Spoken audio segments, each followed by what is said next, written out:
welcome back to Soulstar Radio. I'm Jacqueline Close-Moore, and we're at Mind Body Spirit Festival in Melbourne, Australia, and Melbourne. Anyway, we're here, and I'm here, and joined by the lovely Lauren Kelly, who is from White Light Publishing. Hi. So I'm on your stand today saying hello and doing some book signings of Journey of a Light Worker. But we've also, with Lauren, you actually helped, I think, inspire Christy to have the strength to go ahead with this venture, which is White Light Publishing. And you certainly have. And you also do some charity stuff. Like, tell us about Sleep at the G. I've done Sleep at the G 4 times now because I have a passion to help people experiencing homelessness. And Sleep at the G is a good way to almost experience homelessness, but in a safe environment. So for our international viewers and listeners, the MCG is often referred to as the G. And so this is a great football player. Yeah. And so, and so where would we all sleeping? We sleep on the seats or? No, we sleep on the concourse where people walk around. So it's cold hard concrete, and then you hard mattress to sleep on, which is great. But I can imagine it wouldn't help properly. No, it doesn't help that either. Yeah.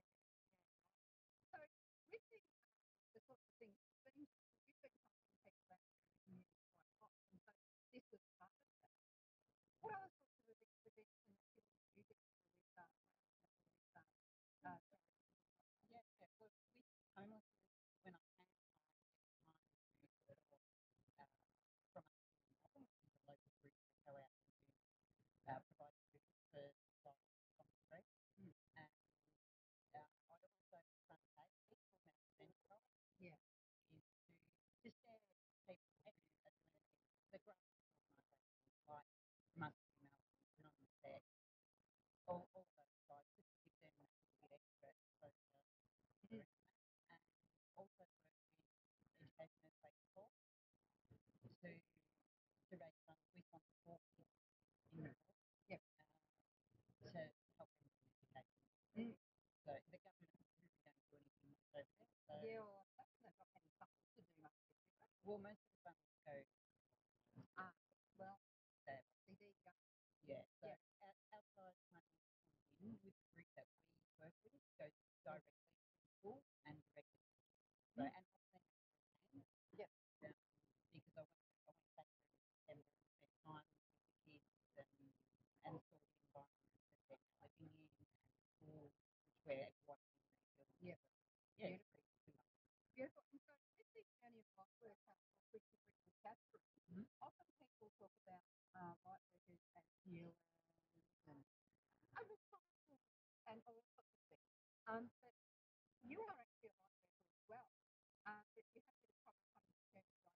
of that. Yeah, Christy has to convince me of that. She actually asked me to write a chapter in the book, and I'm like, I'm not a light worker.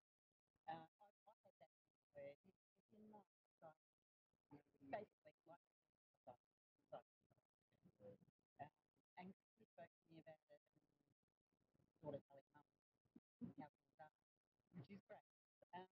Christy spoke to me about that and explained the real definition of light work. And I was hang on a minute. Yeah, I do that. Correct. Yeah. Do you want to tell our listeners a little bit about your chapter? My chapter is probably more about the work I do at homelessness and how I came to terms with being a light worker and what I do with the people experiencing homelessness and how I actually realised that we had homeless people in Melbourne. I had no idea that we had such a problem, and I went to the rally and heard someone the rally was for just across the road from here actually, and heard the feet, and it broke my heart that we have this big problem here. I didn't know about it, and then I just thought, well, what can I do? What can I do about it? And so as my chapter really tells a little bit about my journey through getting to know more about the homeless community and doing what I can just to make a little bit of a change for them. Because people have this thing where all homeless people, but all homeless people are old people that are alcoholics, and couldn't be further from the truth. Correct. So yeah, my journey is really to try and change the perception of people experiencing homelessness, and I try and always say that experiencing homelessness is not homeless people. Yes, exactly. Because they are not, that's not who they are. Correct. And everyone's got a story and what's brought them there. They And those stories can be really complex. help Yeah, absolutely. some and often quite a lot Yes. that they can go through all of that and living on the street and they still want to do things to help people. One of the people I met on the street was Sam, and he would give his home friends a shirt. Yep. So, you know, they're just not Correct. Absolutely. yeah. So I've got some. But they go, those plans all the time. We recently, this last month, we've had the, um, was it the Deputy Tax Commissioner? But it's started off right up in the tax department, right up in the very top. $168 million in revenue. Well, And you see, and yet up until that point, people would say, well, he's a really respectable guy. yeah, yeah. And so it really is, it's not just about socioeconomics of a person, it's just who they are. That's exactly right. Everybody has absolutely has free and not just. Absolutely. So when we're looking at what's on publishing, you've also brought out an amazing range of looking at oh, other. So Brand this is, and so it's by yep, sorry, I hope I got the name right. Just a gorgeous book. absolutely. It's here we go. I'm going to read from it. Is this one where you flip the page? Yeah, just open it up. It's got a little ribbon if you find the favorite one. Cobalt blue ribbon. So we've got, there is no one else like you on this entire planet. How freaking amazing is that? Yeah. Right?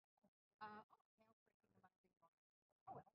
And they got little moustaches at the bottom of every one of those little quotes. I love that. That's what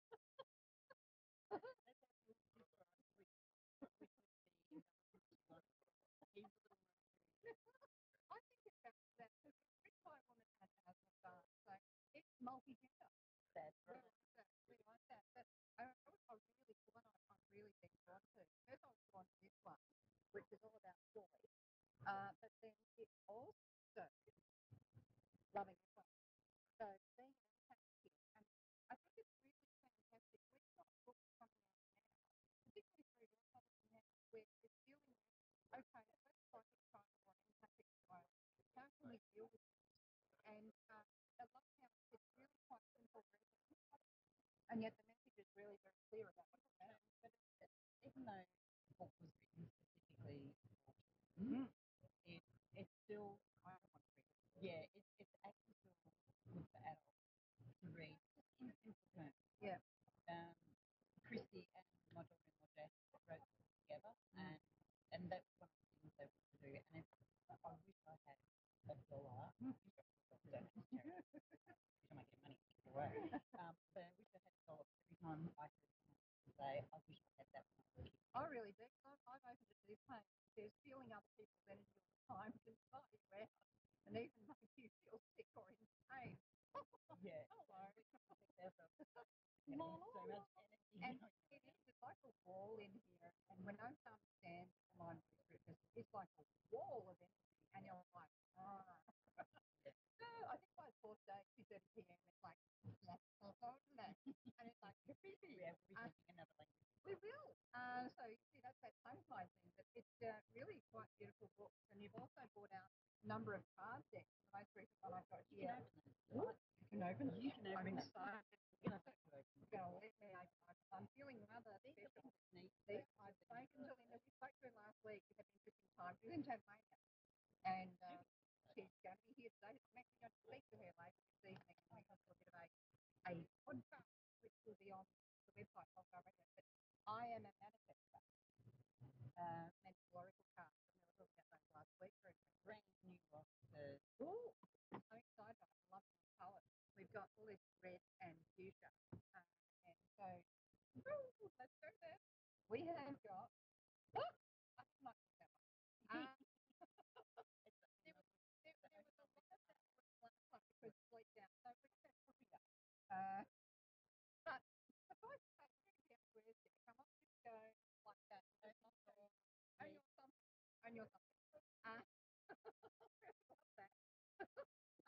But yeah, definitely got to be very careful where we do that. But yeah, very amazing, quite real depth, you know. You sort of feel that. Absolutely, absolutely. Very careful. And that's the main thing. I know about people that a lot of the authors coming through here, it's all that one thing. It's like everyone's parents whatever they're doing, and you can read the author's words and say speak rather than. I'm not sure that if that you can see that. Yeah, every I mean that's exactly yeah. That's and Sally is exactly the same as her. Absolutely. So their books are as they are. As they are. They are who they are. And they're a diverse group. Oh yeah. And we had many laughs at the book launch actually. That was kind of really off the chart. Yeah. Yeah, we've been blessed with supporters. Absolutely. Absolutely. So how many publications have you brought out now? Because you've only been 2014 though. We're up to about 18, and we've got. Sorry, can I just excuse you? Which card am I taking? Excuse me, everybody. We're on a live stand. We're literally dealing live with things. So what I might do is go to our first caller. We have got Terry in Fairbanks, Georgia. Are you there, Terry? Yes, I am. On the headphones. You with me. Fine. Hang on there, Terry. We're live. I'm just going to take Terry from Terry.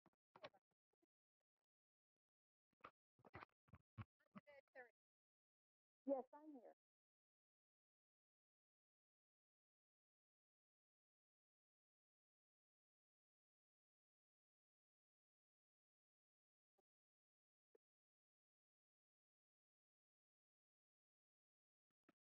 Okay, can you hear me now? Audio. Okay, can you hear me now? Yes, I can. Beautiful. So, if I can get your date of birth, I can do a reading for you there, Terry. Okay, June 4th, 1968. Brilliant. You're very, very able to adapt and overcome, and you are the ultimate trooper, I might call it. You get about the business, you get things done, and you don't really give up when things ain't done. It's a great deal of adaptability in your energy, a great deal of being able to be very practical, and you set down the task and just keep going until it's done, I feel as well. At the moment, I feel a lot of confusion around you to do with, where am I going now? How do I want to set my feet down in the ground? And you may find yourself needing to literally plant your feet quite a bit if it makes sense to you. Yes, so it's going, yeah, because it's a lot of trouble grounding at the moment. Now, I'm actually using a Oracle card deck called I Am Manifestor Magical Oracle Cards. That's what I'm going to be using today for you. And I'm just pulling a card, and hopefully it doesn't have a leaf in it. um, it doesn't. There we go. Very good. So what we've got here is a really beautiful, grounded, down-to-earth deck that's just really real. No holds barred. And what it's saying is it's talking about sacred place, and I'm taking that to mean this is a deck I've never seen before, mind you, or used. So the sacred place card is the one that's come out, and I'm really feeling this is about you having to centre and ground. So it's backing up what I was saying just a minute ago to you about having to centre and ground at the moment. So I'm just going to put that card up so that you can see that at home when you maybe tuning in the podcast later on. But before that card, we've got health. After that card, we've got prosperity. So I'm wondering whether you've actually been having issues with the health as well recently, because that would certainly point to this having been a bit of an issue. You are needing to work harder on being able to relax. So I just said work harder on relaxing, which is actually kind of funny. Perhaps you've been working too hard not relaxing. But it's really important for you to work on how you can, tone things down, calm things down for you. You are going to have prosperity in the future and the ability to step forward in a much more powerful way than what has been in the last 18 months, where it's like having to catch up and play catch up and more catch up and catch up again. Um, the last year in 2016, it was a 1 year for you, but you wouldn't have felt as if it was a one or a new beginnings. You would have felt like you're still wrapping up the past quite a lot here. But what's going to be happening is once you go into that centre and really take your time, take some deep breaths for yourself and smell the roses, get out and away from the noise of people and just back to yourself, then what's going to happen is you're going to be able to start charging forward again, and your mind will be easier to collect and get your thoughts together and feel more focused and able to deal with the challenges that are going on here. And the message I get with that is you can't get a rainbow without the rain. So it's really kind of an important process going through where you're having to deal with some of these, oh gosh, they're down here. And then you're going to be able to come back up through that. But it's by looking out for the rainbow rather than just looking at the clouds or looking at the rain that's important to walk through the rain, as we might put it, but not to get stuck and bogged within it, if that makes sense to you. And it is talking about prosperity. It is talking about prosperity being on the way. So what you would have been concerned about is, am I going to also see improvements on the financial level as well? And the answer is yes. So it's like you're going to be able to get to the end of all of that and feel a lot more balanced in where things are going for you. This next year as well, when we're looking at this year and next year, I do feel that that's where, on a numerological level, you'll find that 2018 is much kinder for you. 2017 is, it's a bit unusual. 2016 was weird enough, but 2017, I mean, just look at the news in the last 24 hours. I think we've got it covered there.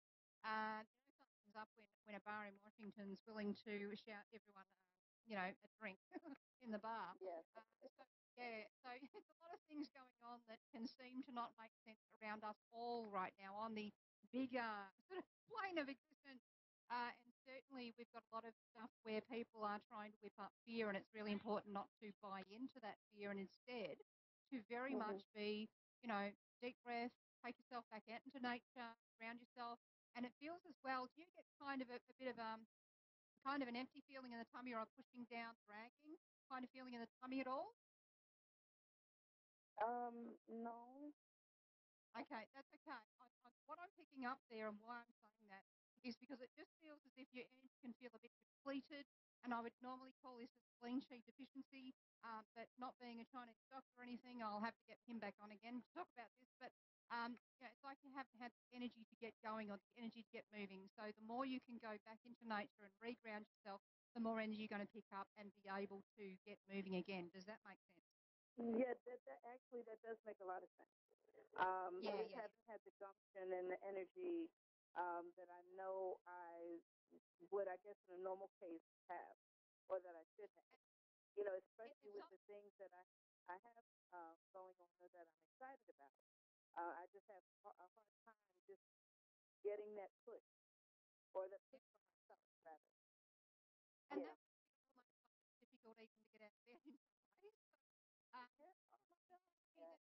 Yeah, exactly. That's why I felt like that dragging or coming, because that's normally associated with this, but it doesn't mean everyone's going to feel it who has this going on. What I would say is if you can meditate on the sunshine and actually imagine you can draw the sun right down through your head, right down through your whole body, take it right down into the feet, and then imagine you're growing tree roots out of your feet right down into the ground and anchor those roots right down in Mother Earth, and also lifting your posture up while you're doing this. So you're taking the energy down first, but then you're lifting your posture up. And if you can do that when you're doing that particular exercise, it will bring your energy back to you, and you'll be able to feel a lot more, not only grounded but energized. Because what's happening is, I think, I think there's just too much moon energy going on here in one way, where a lot of emotions are going on, and you're not quite, no, I'll put that aside, I'll deal with it later. And in fact, you're needing to be able to sit with those feelings, but it is really a case of, I think, if you're sitting in nature with those feelings, it's easier for you to ground them again and then go, yep, okay, I can deal with that now. the other thing as well is you don't really let up on yourself. You don't really give yourself a break from, like, if you're feeling down mood wise or feeling sad, you're not really sitting in that feeling. You're oh, I'll just get up out of it, and you're Mhm. going on and doing other things, or you're berating yourself and going, how dare me be, come on, get up, and it's really kind of tiring actually. You've kind of got to be able to um, be a lot gentler on you is the main message that I've really got to drive home with you, because this whole it being nasty to yourself, you're actually really nice to everyone else, but you're kind of nasty to yourself, darling. And, and what happens is other people start being nasty to you because they're kind of responding to what you're doing to yourself. So when people go, Yeah. it's a law of attraction, and one of there's a how you are is what you're attracting. So if you're getting nasty to people, you must be nasty. No, no, no. If you're being nasty to yourself, you're going to cop nasty people. Get rid of this Mhm. whole Mhm. other people business. Sometimes as well, you actually, oh dear, sometimes you actually cop people who, um, well, they kind of feel permission to go a bit nuts around you, and it's sort of like, hang on, what did I do? Mhm. Answer, nothing. You were there. You were simply there. That's all it is. And they were going to do this no matter who was there at that point in time. They were just going to do this. That's what they're going to be about. Um, and it's really important not to go, oh, hang on, what was I doing to attract that? Right. Make sense? Right. Yeah, because Yes, there's a whole definitely. heap of there's a whole heap of self blame going on here that just really, it isn't working for you. It's kind of tiring for you, and it leaves you with this whole sense of, how do I get going and how do I get moving again? And it's really, Mhm. really important to instead be a lot kinder to you. So anyone who's Yes. listening today or watching today who's doing the same thing, please listen. Because our lovely caller Terry here, she's really giving you a wonderful insight actually. And Yeah. now, is there any question I haven't answered you want me to look at for you? Yes, actually, I was contemplating a move out of state, and Yep. I really don't want to, but I also feel obligated to. And I was just wondering, would it be a move that I should make, or should I just stay where I am? I get all these different parts of America I'm going around. I can't make up my mind where I'm going. Whereabouts are you located now? You're in I'm in Fairbairn, Georgia now. Georgia. I'm in Okay. Georgia now, and I'm contemplating going back to North Carolina. From Aha. uh, Okay. yeah, yeah, Now, I was wondering something that sounded like that, but I thought it was Colorado. It makes sense if you're saying North Carolina. So I would actually yes. say that's not a bad move for you, but not just yet. Give it another 3 months to settle over you completely, and by then everything opens up and allows you to do that. And it'll be a good move when it does. And I'm just shuffling the cards while we're here, just to make sure, and just any other answers I've got to that the cards may have. Okay, yeah. So it's actually going to be a good move. And a lot of the cards, oh, there you go, hello. So you're moving to your sacred space, essentially. That's Oh, what's okay. going to happen here. Yeah. But Yeah, you do need to take time to allow this to sit with you at the moment. yeah. And see, the thing is, I love it here, and I really don't want to move to North Carolina.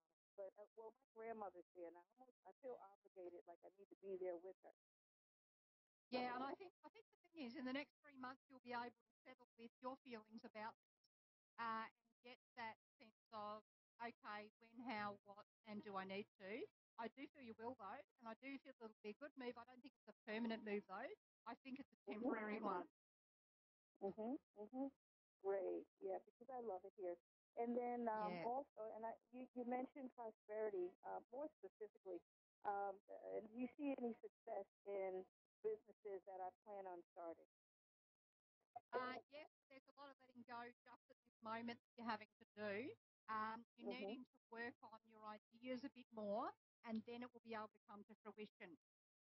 So I hope that helps you Oh, today. yeah, Thank you so definitely. much. Thank you.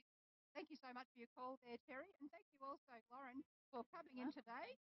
been lovely having you join us and actually being welcomed onto the stand today. That's been an absolute pleasure. And high five! We'll catch you next time on Soulstar Radio. In the meantime, if you're happy and you know it, clap your hands. If you're happy and you know it, clap your hands. If you're happy and you know it, then you really ought to show it. If you're happy and you know it, clap your hands.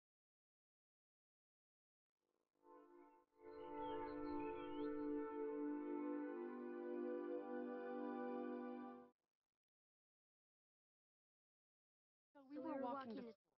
At the corner, we waited for the Thinking about long tummy turkey. She's smart. Sometimes her mind They have wanders. this video game. It's bored. We should have sleepover. Maybe I should. I remember saying, Laura, I think I heard Mom say something. the sign says don't walk. Sometimes it's so. When we finally got there, Gave me a hug goodbye. I really hope she doesn't have another bad day. When you can see learning and attention issues from their side, you can be on their side. That's why there's understood.org, a free online resource for the parents of 1 in 5 kids with learning and attention. Materials with personalized recommendations, practical tips, daily access to experts, and more. Go from misunderstanding to understood.org.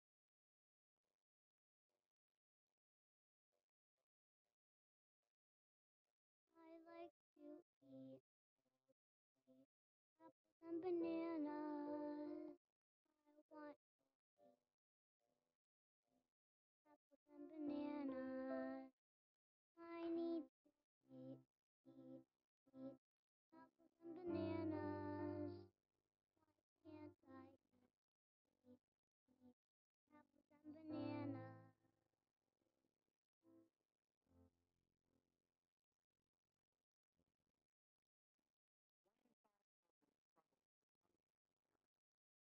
Support the Feeding America nationwide network of food banks to help provide needs to billions. Join us at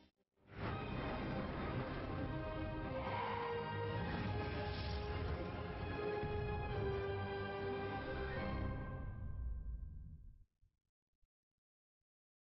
Hi, I'm Kathy, and thanks for watching Moonstruck. And now, back to A1R on the air, Psychic Talk Radio, now on Moonstruck TV, enlightening television.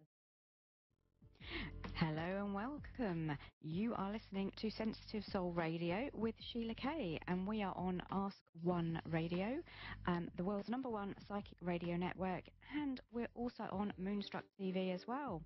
So I'm super excited to be here again tonight, and I'm going to be speaking to you for a little bit about a topic that I spoke about a couple of weeks ago, which is energy vampires, psychic vampires, and what you can do about it and how you can recognize it, because I feel that this is so important for people that are sensitive, empaths, light workers, and the like, to understand this. I feel that this is a really important topic. So I'm just going to go over a little bit more about that tonight.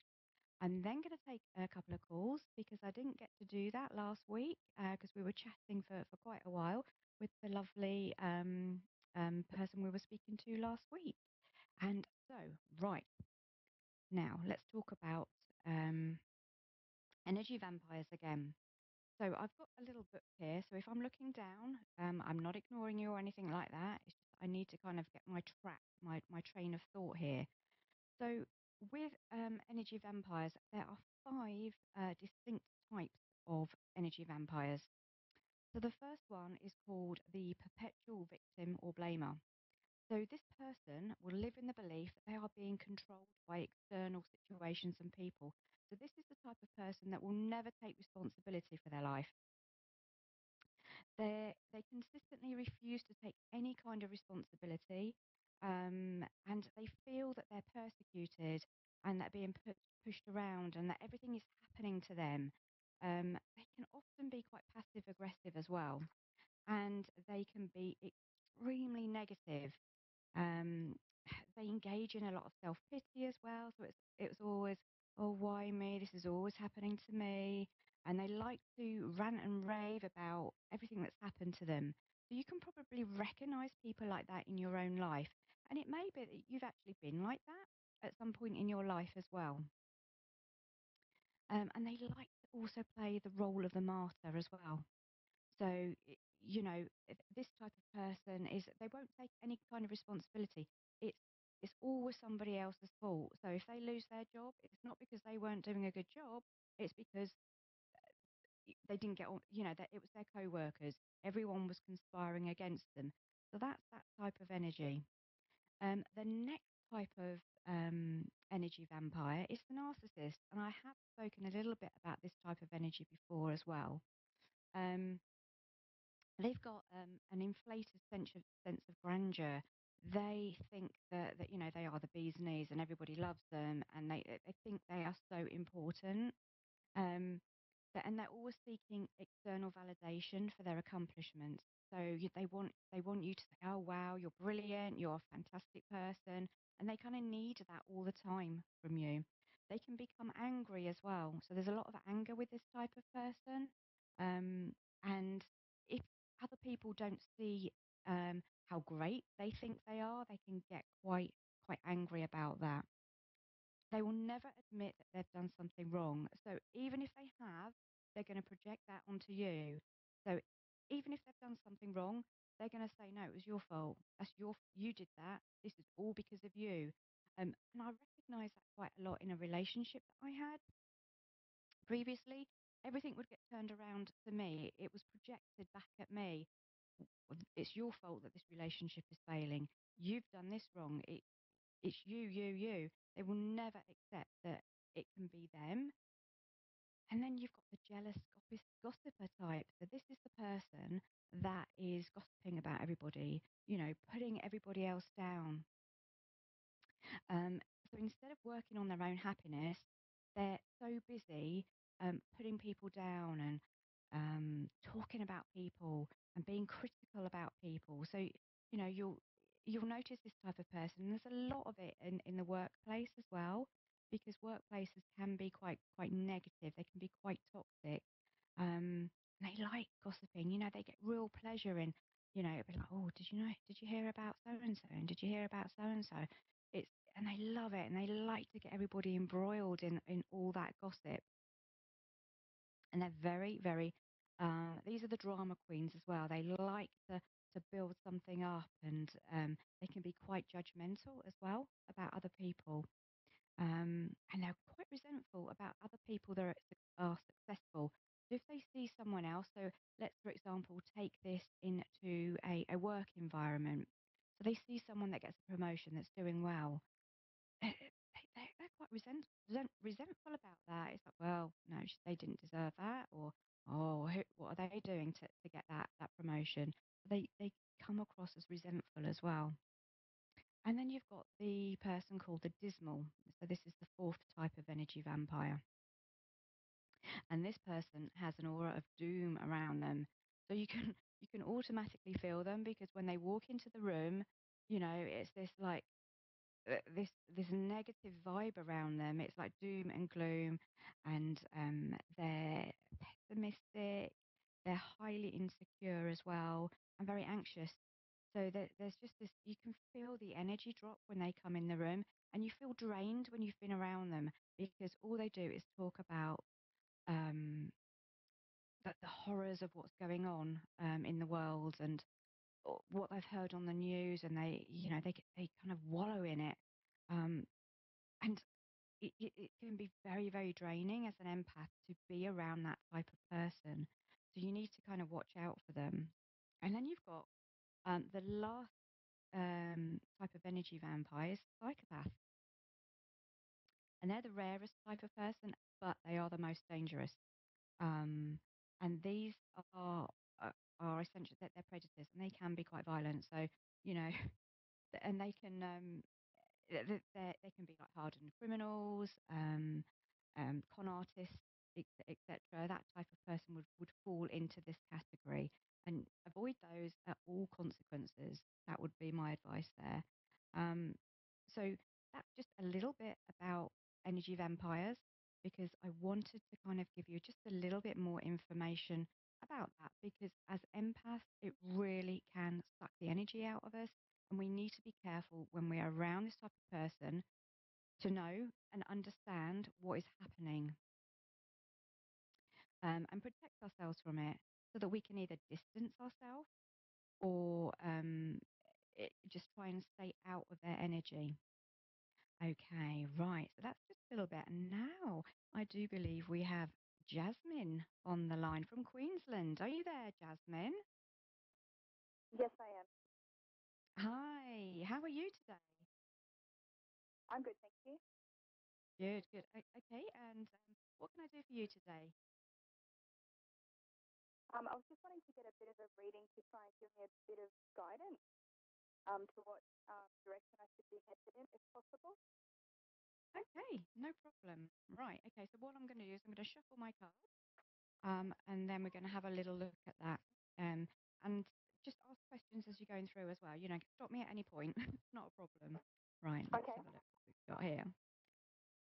Okay, so at the moment, what I'm feeling for you is that it feels like you've had quite a difficult time in the past and you're kind of on your way up now and you're kind of thinking about, okay, what is it I want? And it's like you want to bring in your wishes, your hopes, your dreams into the now. That's what I'm feeling for you. I also feel that you're quite a sociable person. You like to get out, you like to be, people like you as well. I feel that you're very likable, very sociable, and people are drawn to you. Does that make sense with your energy? Yes. Okay, now there is something I'm feeling that you're wanting to walk away from. So, what is that in your life that you're wanting to walk away from here? Because what I'm feeling endings and new beginnings. So, it feels like you're at this point now where you're ready to let certain things go from your life and kind of start that new journey. So, what is it that you're ready to let go of? The house I'm currently in, it's too small. I'd say that would be what I'd be feeling at the moment. I wanted to get a bigger house. Okay, okay. So, I'm feeling frustration with you at the moment. So, it feels like Um, it feels like, and at some points you're like tearing your hair out because it's like you want to get to like the next destination, but you can't quite get there. So I feel that you've spent quite a bit of time in this particular house. You've invested a lot of time there. So what is stopping you from moving then? You know, because I'm feeling that we've got that hit coming here for you. I feel I'm getting the timing of about 3 months. So what is it that you need to do to kind of to be able to move? My partner doesn't really want to move unless we can get a property because he has a lot of cars and just junk that he wants to be able to take with him. And he's hoping to buy a house because we're renting at the moment. So he only wants to really leave if we're buying the house, which I don't think is an option for us at the moment. So Okay. What I would say to you is because I'm feeling that, I've got another feeling here of you having to walk away. It's where you are at the moment is making you quite miserable, and it feels that you do need that new beginning together. It feels like I want to put your energy together, and I feel that you are going to be, I've got an opportunity here coming for you out of the blue. So it feels like you are going to be able to get that opportunity to buy something, So don't. I wouldn't kind of put put put that off or say that you can't have okay, that because I'm feeling quite positive about it. Yes, there are frustrations around it, and yes, there is going to be a little bit of struggle to get that. But I feel it's there for you. So I wouldn't give up because what I'm seeing here is a successful ending to something that's dragged on. So, if the both of you have been thinking, right, we need to do this, but we can't at the moment, I'm feeling it's a successful ending to the whole situation. You're going to get what you want here because I'm sick with the star okay, card for me. That is telling me that you're going to get this. This is coming. So keep focused in your mind about what you want so you can bring that into the here and now and into the reality. And I'm feeling I've got movement within the next 3 months, and I'm feeling within 7 months we could have you moved to a new area and into the house that you want. Um, so does that make sense for you? Okay, and in terms of direction, so you wanted some guidance in terms of direction as well. Can you give me a little bit more about that so I can have a look at that for you? Um, I'm not exactly sure. I feel like I'm a bit lost at the moment. Like I'm not sure what I should be doing. Um, but my Okay. main concern was this: where they're going to get out of this house. That was my main concern at the moment. So Okay. Well, I do feel that you will be getting out of that, and I feel patience is quite important for you as well. You've got fears as well about okay, stepping up and about moving forward, but it's all in your head, so you've got nothing to worry about because I feel that you're going to get this. I'm going to take okay, one of. I'm going to use one of my new cards as well, the Sensitive Soul Wisdom cards, just to give you a little bit of guidance on that as well. So let's just have a look what I have for you. okay, Now, I've never used these before on this show, so this is a first for me. So I'm pretty excited about it, and I hope it works. Okay, okay. right. That's great. So now I've got a fantastic card for you. Time for change. So this goes perfectly with what you're asking. Change direction, eliminate negative thoughts and habits, and rethink your situation. So what this is saying to me is, yeah, get rid of those negative thoughts about you can't do it because I'm feeling it's there for you. You've got time for change, so that change is coming for you. Just don't hold on to the negative thoughts about it, or the habits that you kind of acquire when you're in that place of, well, we can't do it, we can't do it, and think about Yep. what you do want and bring that in because it's time for you to change that way of thinking. That's a perfect card for you because that is a direction change. So again, this is telling me and reiterating that that move is coming for you. All right. Okay. I bought a ticket in a prize home that I've been sleeping with under my pillow, so I'm hoping that that will maybe be the change for me. Oh, But we okay. won't know until it's drawn, though. So So what was it? A lottery ticket? Did you say? yeah, like I think it's you'd call it a lottery ticket, but you actually win a $1 million house if you win it. Oh, wow. Fantastic.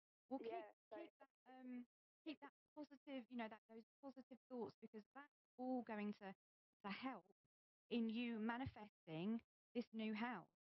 Just keep those thoughts. Keep thinking about what the house is going to look like, how many bedrooms it's going to have, the land around it. Just keep focused on that because you're going to bring it in. yep. I feel it for you. All right. Okay. Awesome. All right then. Okay. Thank you for calling. Take care. Okay. Thank you. Thank you very All much. right. Bye. Bye bye. Okay. Now I do believe we have Lorraine from, I think it's Toronto. Lorraine, are you there? Oh, I think we've lost her. Okay. Let's see. Are we there? Have we got you back there? Lorraine? Okay, right. Right. So we just wait for Lorraine to get back on the line there. So what I'm going to do is I'm going to give you a little bit of guidance for the rest of the week. So let's have a look. I'm going to use my cards as well for this. Right. So I'm just going to pick a card for the listeners. And what I have here for you, which is a beautiful card, is energy healing. So you may need some healing right now. Take some time to book your favorite treatment. So this is something that we should be doing as empaths and sensitive souls quite a lot. We need to be replenishing our own energy. So going to see someone else, getting a bit of healing, getting a bit of Reiki, and having that time for us because we're so busy giving out our energy to other people that we often forget about ourselves. And I've been doing this quite a lot. I've been give, give, give. I've been working, working, working, and not taking any time for me. And what happens when we do that is we burn out. We cannot sustain it as empaths. We have to have that time for us, or we just get so depleted and we cannot function anymore. And I have been very much like that. So it's a real good reminder for me as well to, go and get some healing for myself. And so that is what I shall be doing. Right, I'm going to pull another card as well for the week for you. And let's have a look. I just love working with these cards because they're so simple to use and they give such beautiful messages as well. Okay. So the next card I have is Mirror Mirror. And what this is saying, I'll show you the card. It's a picture of someone looking in the mirror there. Perception is projection. What you see in others is a reflection of yourself. So you are creating your reality from within. So when you're seeing something in someone else, what you're actually doing is seeing an aspect of yourself. So it may be something that you need to look at in the outside world. It may be something that you need to take note of.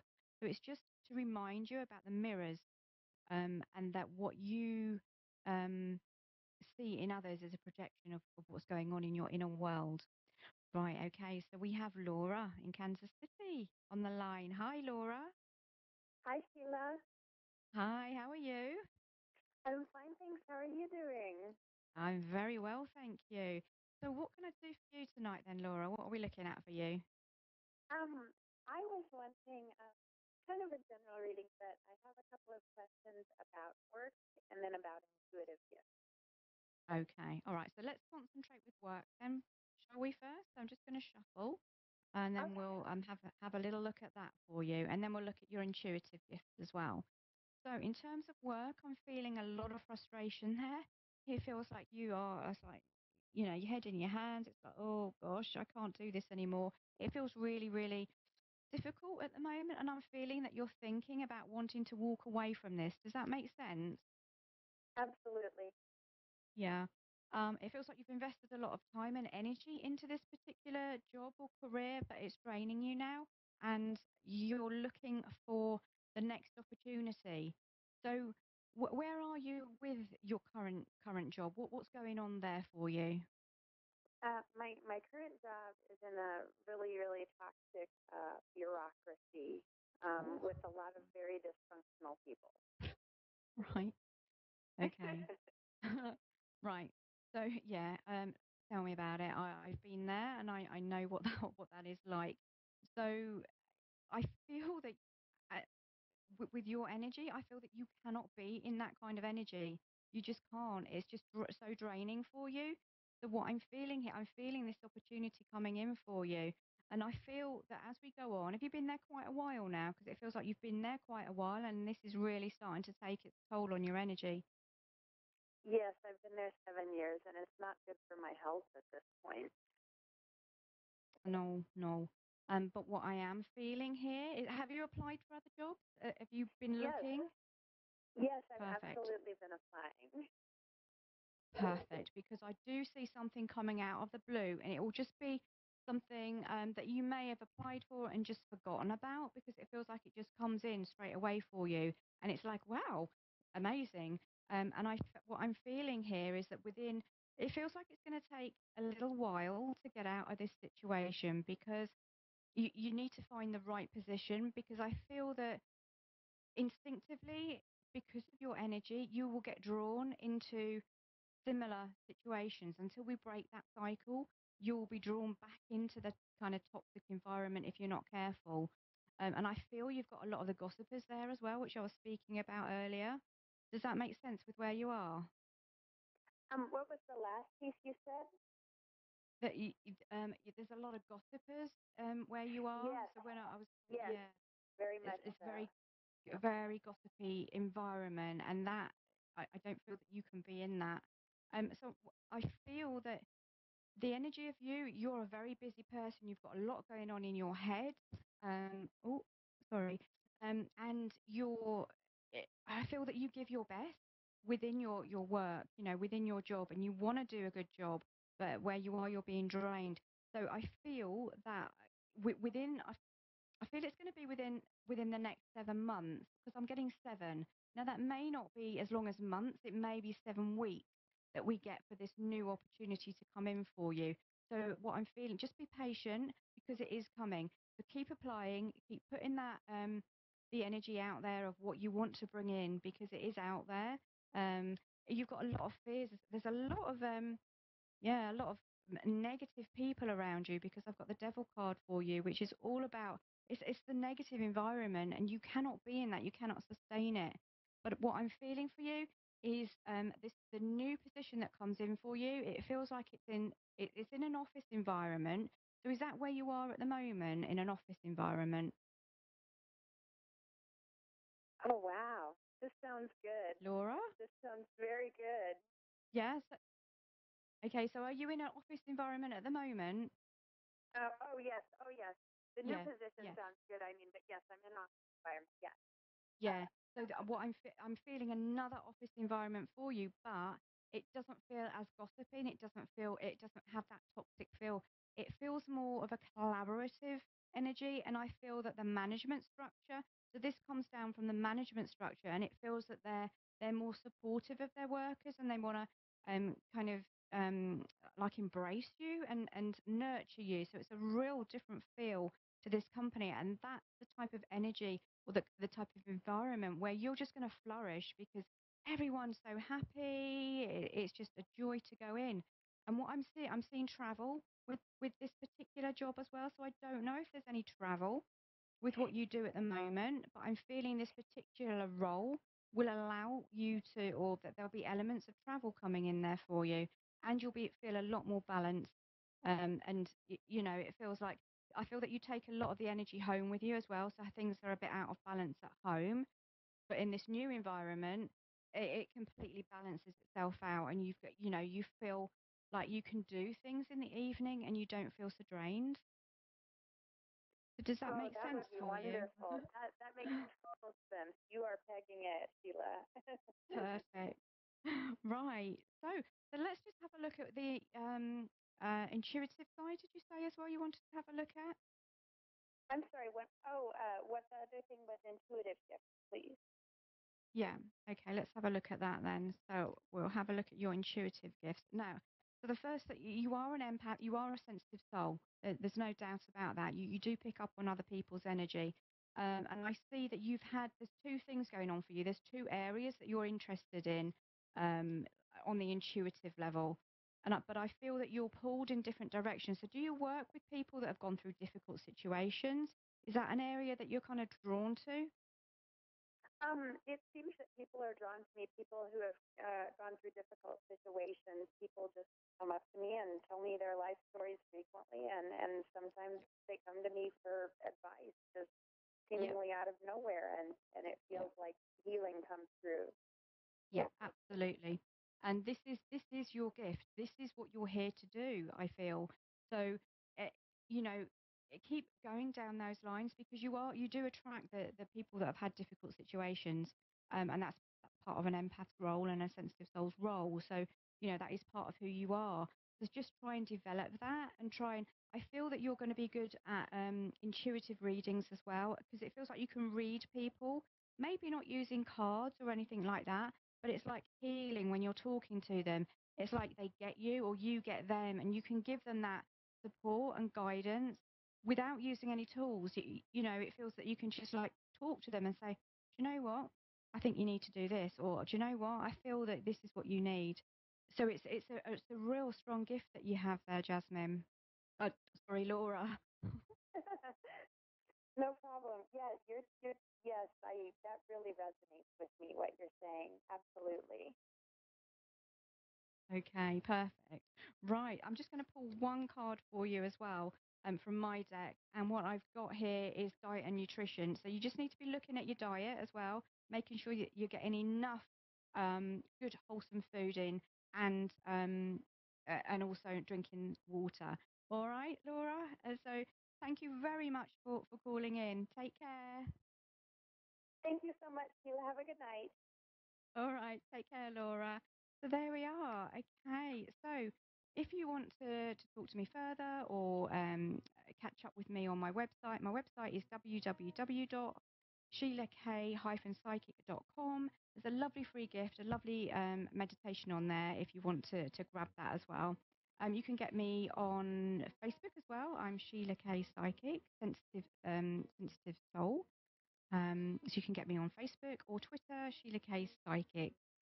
So It's been an absolute pleasure to talk to the two callers tonight. I've loved it tonight. So thank you so much for listening in. And we will see you at the same time next week. So bye-bye for now, my beautiful, sensitive souls. Bye-bye.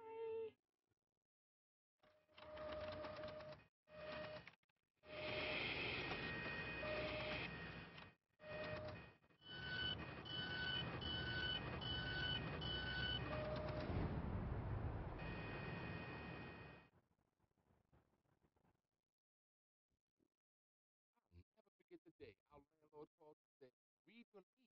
No pets allowed. My owner tells him my dog keeps the lease, but that didn't work. And now I'm stuck in the shelter. But this pit bull is ready for a new crib.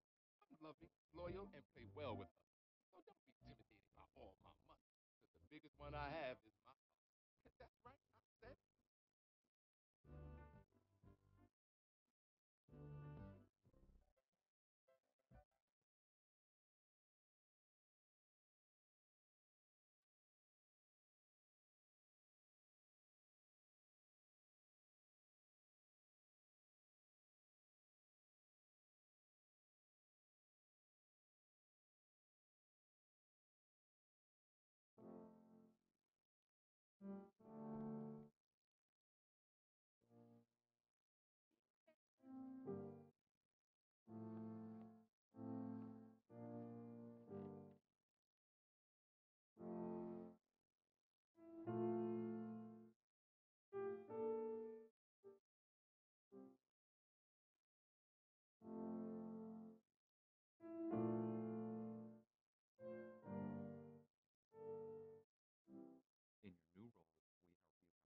Visit aarp.org/caregiving for information on how to provide even better care for the person who once took care of you.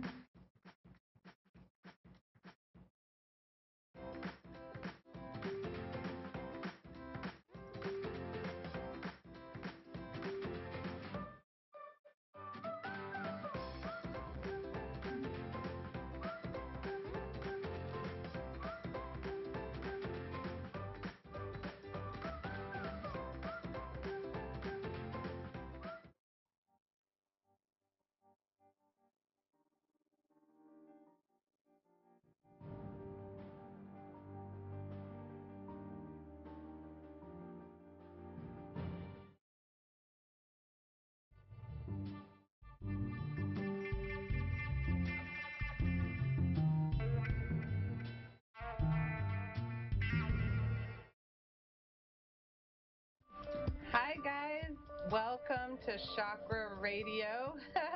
This is Chakra Mystic, sorry about that. This is Polly Jo LeBay. I am definitely in hot weather here in Maine. I'm sure those of you on the East Coast have been having difficulties with this 90-degree weather, but we are all making it work, and I am making it work here. And I wanted to let you guys know that this energy that's going on since the full moon happened, it's all about flow. And it seems to be focusing around a lot of people's relationships, as well as things like behaviors and patterns that we don't want to do anymore. In my client base and in my classrooms, we've been talking about things like addictive behavior, even to things like our telephone.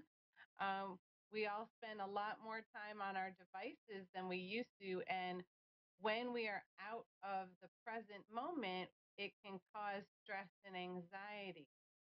If we're worrying about what we need to do rather than what we are doing in the moment, or if we're focusing on the things we missed or forgot, then we're focused on the past. And each time we do that, we get out of our energy flow.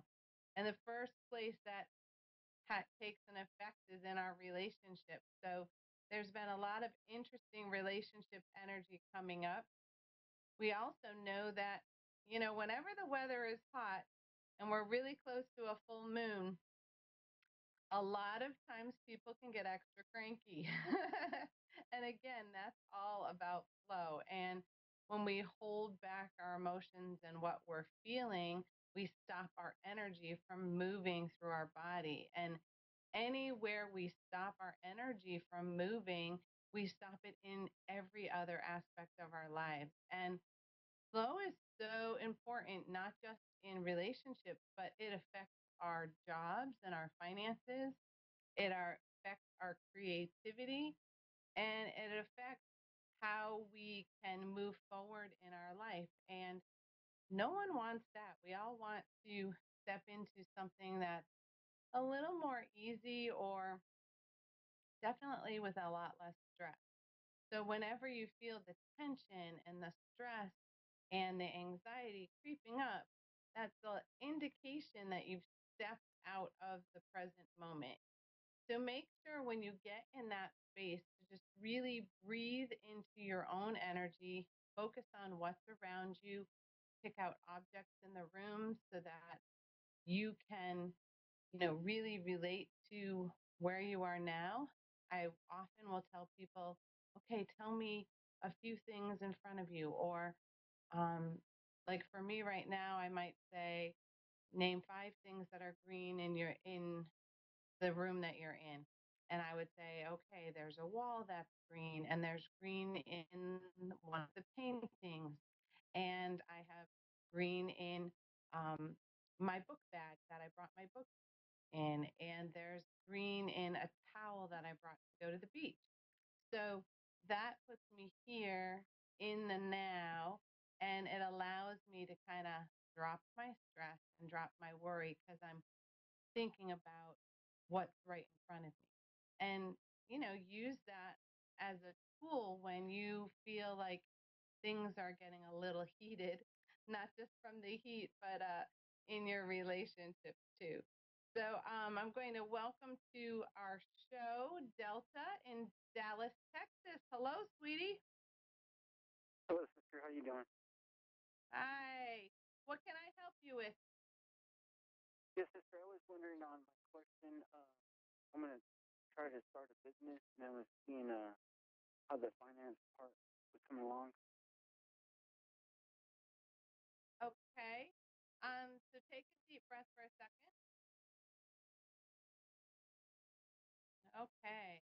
So what is your business related to, dear? To RV park. Okay. And I'm feeling it in your second chakra. That's good.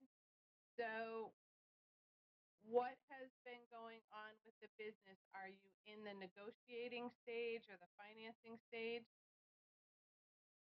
Writing the business plan and getting financing for it.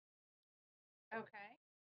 So what I'm feeling relatively good flow, which is a good thing. That's the energy of creating something new. So that all feels in alignment. Um, I'm feeling a little tightness in your throat. So are you having difficulty writing down your vision? Just a little bit, yes. Yeah. So sometimes it really helps when you're doing those kind of projects to focus on how it's going to feel when you already have it done. So imagine what it's going to feel like to have the RV park and have it all complete. Because when you can feel the energy of everything done, you step out of the worry of Okay. the things that you have to put on paper. Because there's a little bit of a disconnect. There's a little disconnect between the amount of flow in your creativity and just putting it on paper.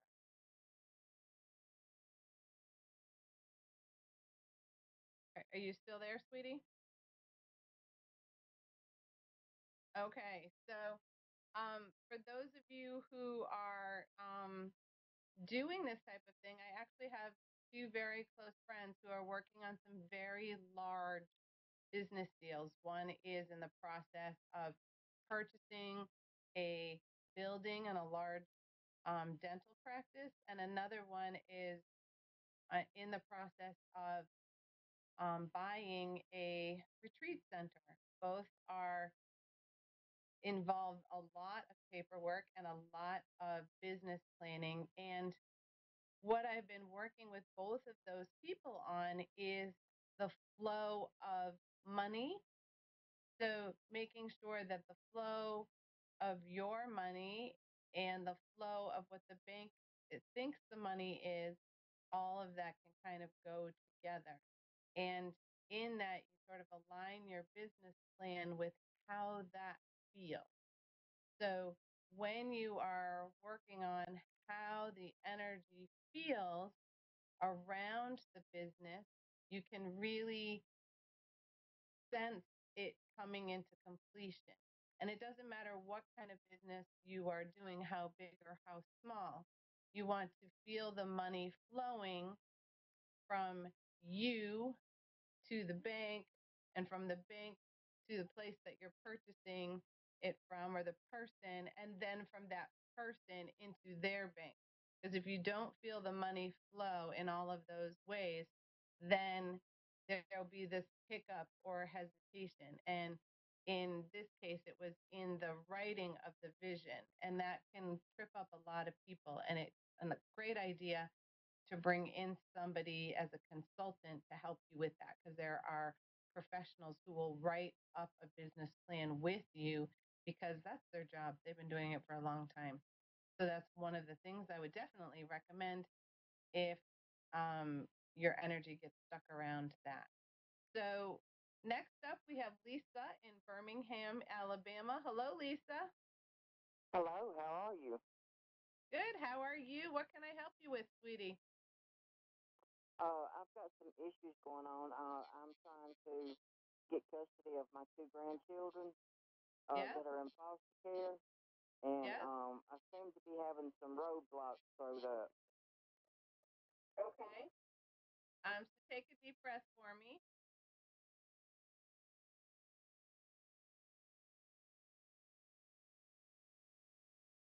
All right. And so the roadblocks you've been facing have to do with the courts. Is that accurate? Yes, that's correct. Okay. And I mean, I'm feeling a very strong connection between you and your grandkids. But there's a little bit of disconnect up in the heart area. Is there grief involved or something, sweetie?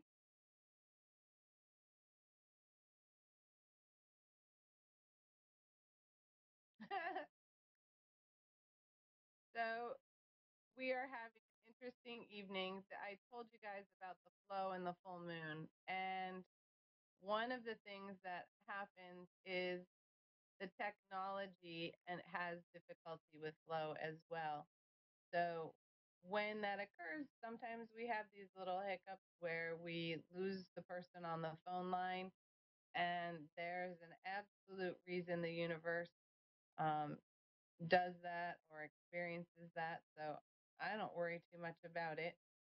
For those of you who are dealing with this type of issue with the foster care system, often there's a lot of red tape that they have to go through on their end, and it's almost more difficult for them to be able to get everything done on their side, and it leaves you in an anxious place, and that can make it a little bit difficult.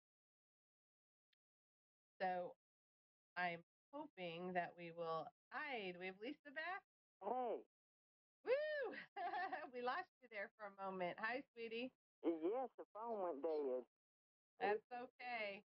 So what I wanted to say to you is it feels like on their end of the deal, there's a lot of paperwork that they're trying to do. It's like I sort of see like the caseworker kind of like up to her eyeballs or his eyeballs in like stacks of files. So one of the things that will help you is creating a really strong vision of the kids being with you. So everything down to like what their room is going to look like, what it's going to feel like with all of their stuff there, where they're going to go to school, every last little detail. If you can hold it in your picture, it'll bring the grandchildren closer to you, because it feels like they will end up with you. It just seems like it's taking some time, and it feels like it's on the foster care side of things as opposed to your end. Yes. Does that Because make I kind of feel like two of the ladies that are involved in this, like they're working behind the scenes. Yeah. Does that make sense? Yeah. I'm not sure about that. I just know that the energy is not flowing very well. So is there a supervisor that you can contact about resolving this? Yes, I'm going to try to call and see if I can get in touch with her, but we have court coming up on the 19th. And I'm trying to do things positive to show her that, you know, that I'm willing to do what I have to do to get them. Yep.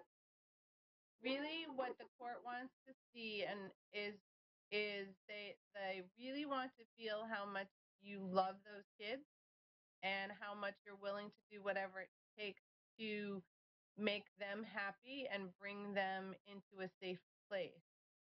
And so what I was saying earlier on my show before you came on was that when we get anxious, we tend to be worried about the future, and then we send out signals of anxiety, and the person receiving it doesn't really understand why you're anxious. So you want to go into the court really, really in the moment and really make heart-to-heart connection with all of the people who are making this decisions. I keep seeing, like, imagine that your heart beam is this bright green and it's connecting to, you know, the either the judge or the mediator, whoever's going to be hearing the case. You know, really just allow that energy, that heart energy, to kind of flow out of you so that they really just feel and sense this overwhelming love for your grandchildren. Does that make sense? Yes, it does.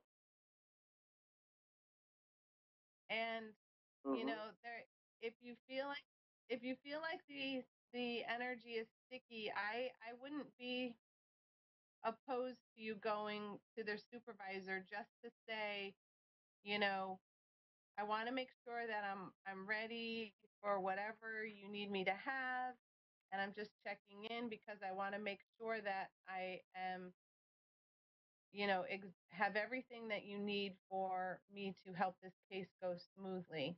And then they won't see it as you know, going around the back of the other caseworkers, but more like you just want to do what's best for your grandchildren. Does that make sense? Yes, it does. Very much Okay, so. so keep that in mind. And I do feel them coming to you. It's just, it feels like they're coming to you. It just feels a little bit farther away. So I'm not sure what that is, but the more you hold the intention, the sooner they will come to you. Okay. Okay, thank you so much. Does that make sense, sweetie? Uh-huh. So anything that we are, you're welcome, sweetie. Have a great night. Is there anything else that you had a question about? No, I don't have any more. Thank you. All right, thanks. We will talk to you soon. All right, bye-bye. So for any of you who are out there and you're dealing with a difficult situation and the energy feels stuck, you know, just know that that energy that is stuck may be, you know, just the fact that people are busy or they're anxious or they're trying to connect with you. So let's see if we can talk to our guy here. Delta, how you doing? I'm good, thank you. Do we have you back? Yes, I'm here. So tell me your question again, sweetie. It was in regards to opening up the RV park. Yes.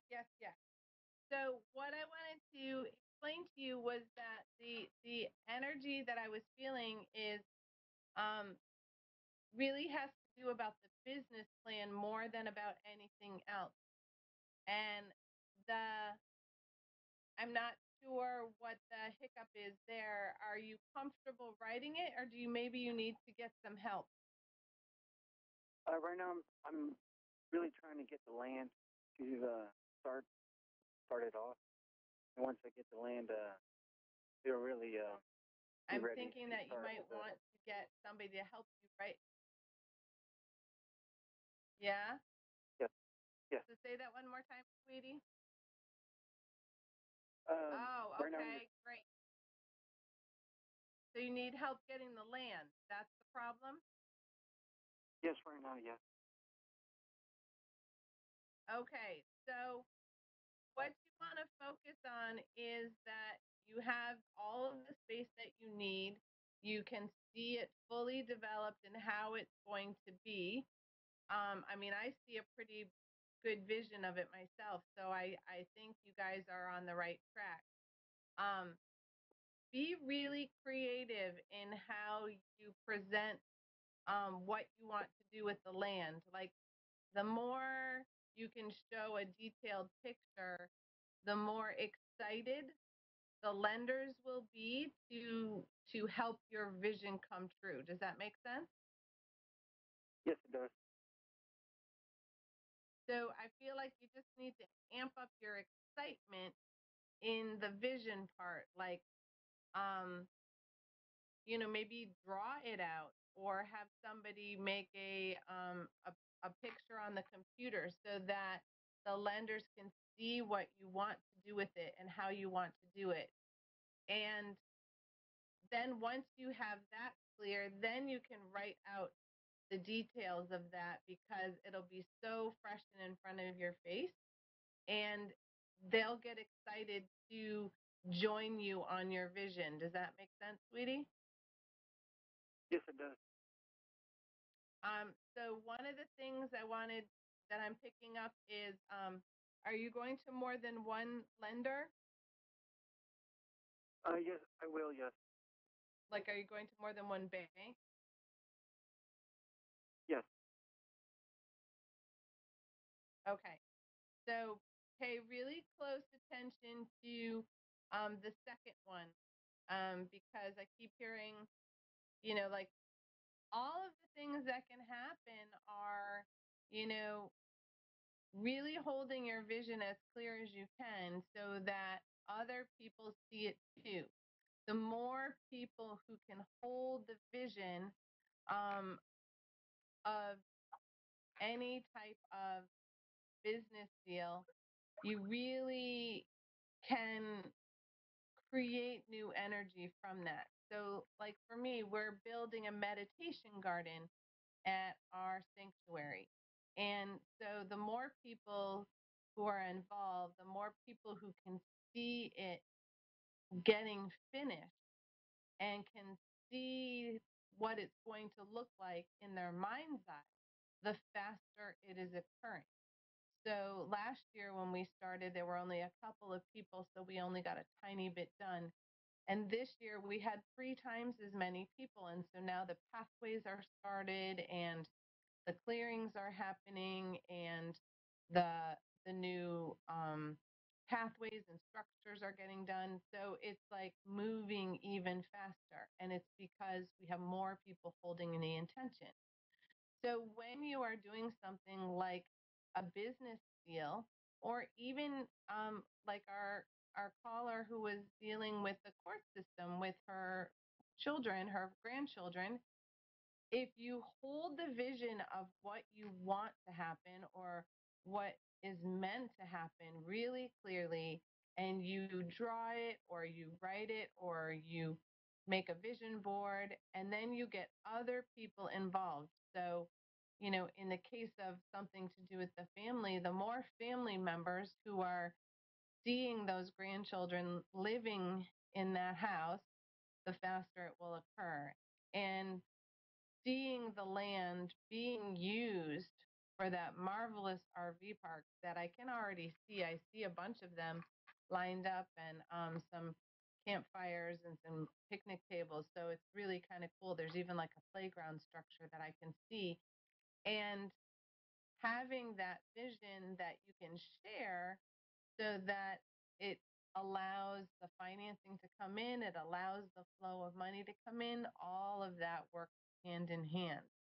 And, you can do this for anything. I mean, a lot of people do it around buying a new house. They envision how many bedrooms they want and how big of a yard and the neighborhood, the style of the house.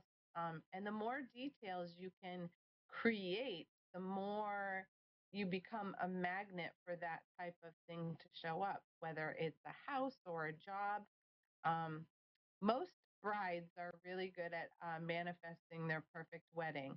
They've got a vision of the cake and the dress and the bridesmaids' dresses and their colors that they're going to use and the time of year, and they've seen it so clearly in their own head. They just need to get other people excited about it too.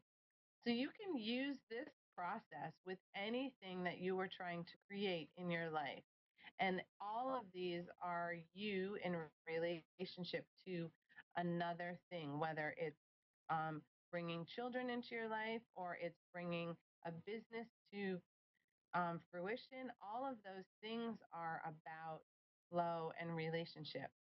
So get out there and allow your creativity to flow however it's meant to for you, whether it's writing a business plan or it's, sending out healing heart energy to allow yourself to create a beautiful family. All of the wonderful things we can bring into our life are run with the flow. And you are really in a great space to start that energy going. So next week is the solstice. So I hope some of you are thinking about the beautiful sun energy and how to bring that into your life. And if you're in my neck of the woods in Massachusetts, you can always come visit us on the solstice. On Wednesday the 20th, we'll be doing our normal ritual where we gather and have a potluck dinner and share a meditation and some community, and we have a great time. So check us out at trinitymysticalenergy.com. And until then, have a great week. Bye, guys.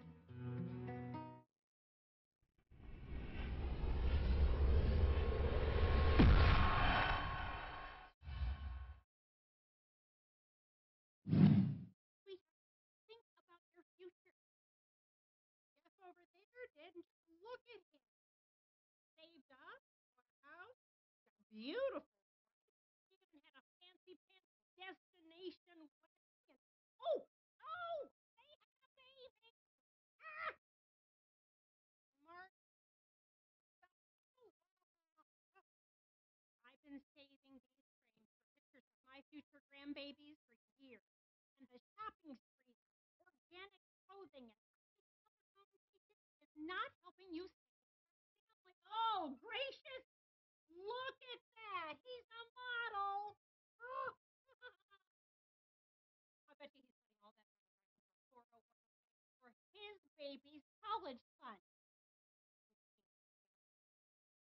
See how good saving can look. Feedthepig.org. Feed the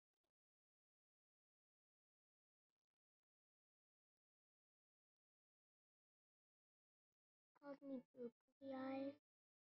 You know you're beautiful, right? You know that? You are beautiful.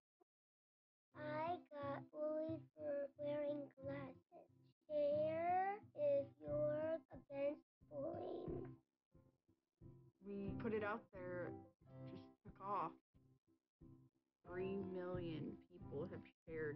clothes.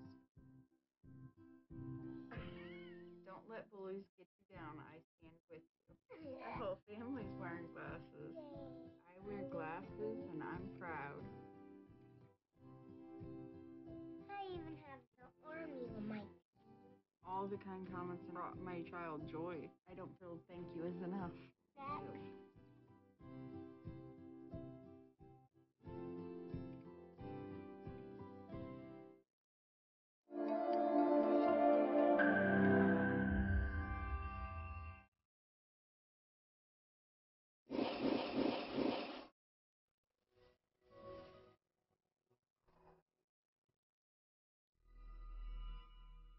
Well, hello everyone. It's Gail Moffat here again, and you can find me.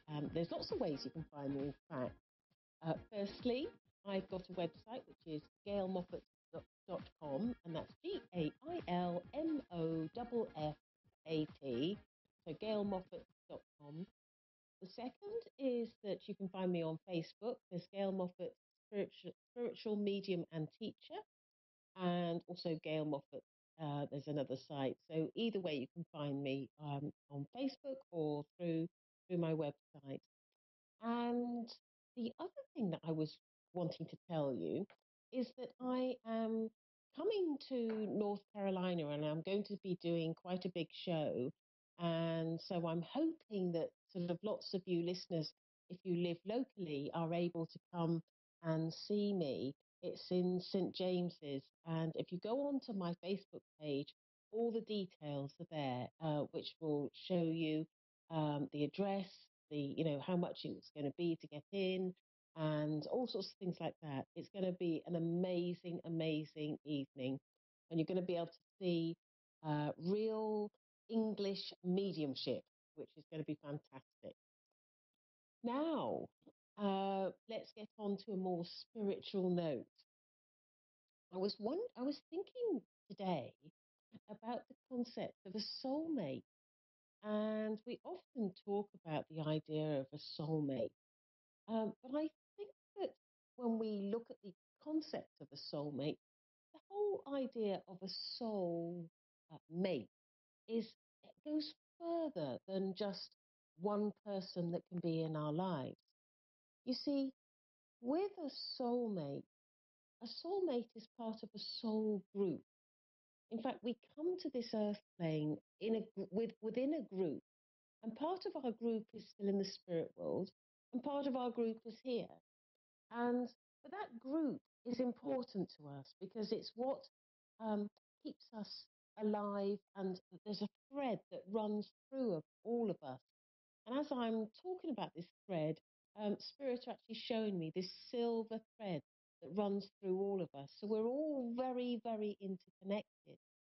And I know that when you see somebody or meet somebody that is connected to you within that soul group, you'll feel really particularly drawn to them for some reason. And this is really important because often we meet people and there's nothing there, nothing that sort of really entices us to be in their lives. And then there are other people that for some reason we just find them irresistible. We have to be near them or connected to them or around them in some way. And this is because they are part of our soul group. And a soul connection is very, very important in our lives. And there will be many reasons why they've come into our lives at this particular point in time. It may be that we learn something from them or they give something to us. It may be that they have to be in our lives for a whole lifetime, like family members. Or it may be that they just come in for a moment, or they've come in for a large section of our life. It can be all sorts of things. But the point is that there is a reason that they are around us in our lives. If you think about it, we can't do this on our own, can we? We cannot do this on our own. And the reason why we can't do it, we just can't. We can't do it on our own. We need that help and that support not only from people within our soul group, but from higher spirit beings that are around us. And these higher spirit beings are our guides. And for some of us, if we're mediumistically inclined, we will sense our guides around us. But those who are not mediumistically inclined, we perhaps won't sense them, but they're there all right. They're there nudging us or suggesting things to us. And I mean, have you ever, any of you, perhaps, you may understand this, but some of you may understand where you just get that feeling, that gut feeling that you should do something in some way. And I always think this is spirit sort of nudging us along the way, because there is a path that we have to follow in our lives, and that path is important to us. Because if we don't follow that path, then we don't have an opportunity to be um, the best that we possibly can be, because we have to grow within ourselves. And that's what being part of a soul group, having guides around us, is all about. And I know that's quite short and simple explanation, but we do have some wonderful callers that are calling in. And I know that Jasmine in New Zealand is ready. Are you there, Jasmine? Yes, I'm here. Hi. Hello, Jasmine. Hello. How are you? And whereabouts in New Zealand are you from? I'm Hamilton. Hamilton. Okay. Is that in Hamilton. which island is that in?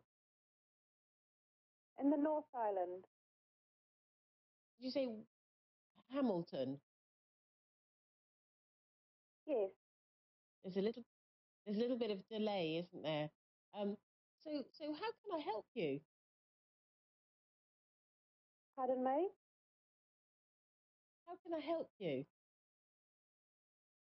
How will the court case go with getting my baby back? Will she be home with me this year?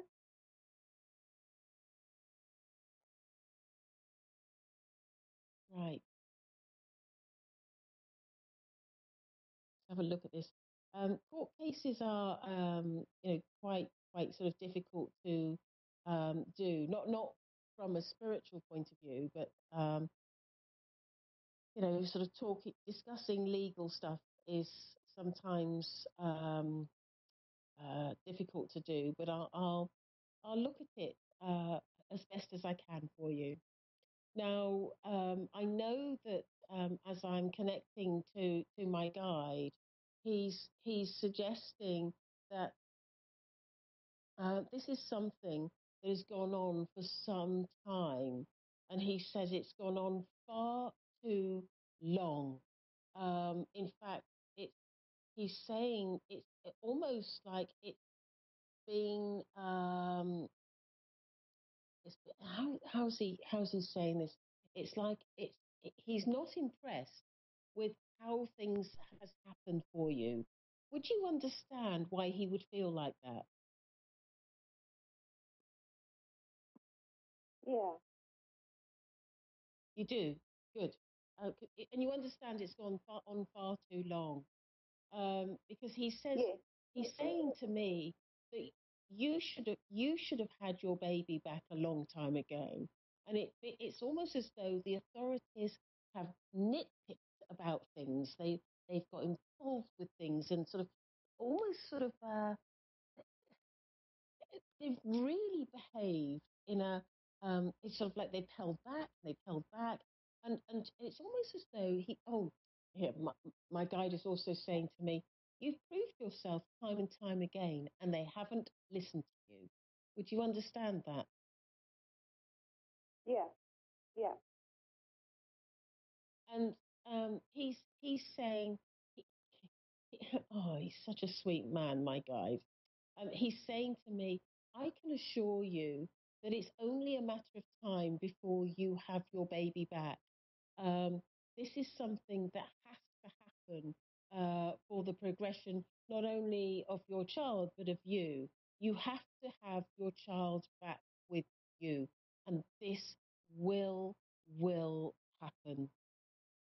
Um, I'm being told that now timing is always a little bit difficult because, as I'm sure you probably know, that the spirit world don't have timing. But I almost want to say within the next 6 to 9 months, you will be having your baby back. Okay. And I know that, and I want to stress the word within. So there's no, it could be sort of in a month's time or something like that. But I know that you will be having your child back, and because this whole situation is absolutely coming to an end. It's gone on. He keeps on stressing this. It has gone on far too long, and it's almost like it's an unnecessary behaviour that has taken place. Unnecessary. Um, it's unnecessary that you were separated from your child, and it shouldn't have happened. Shouldn't have happened. He's saying. Is that all making sense? Yes, that makes sense. Thank you. Is there any other question you'd like to ask? The man I have love with my heart, does he love me too, and will he apologise and come back? If so, when?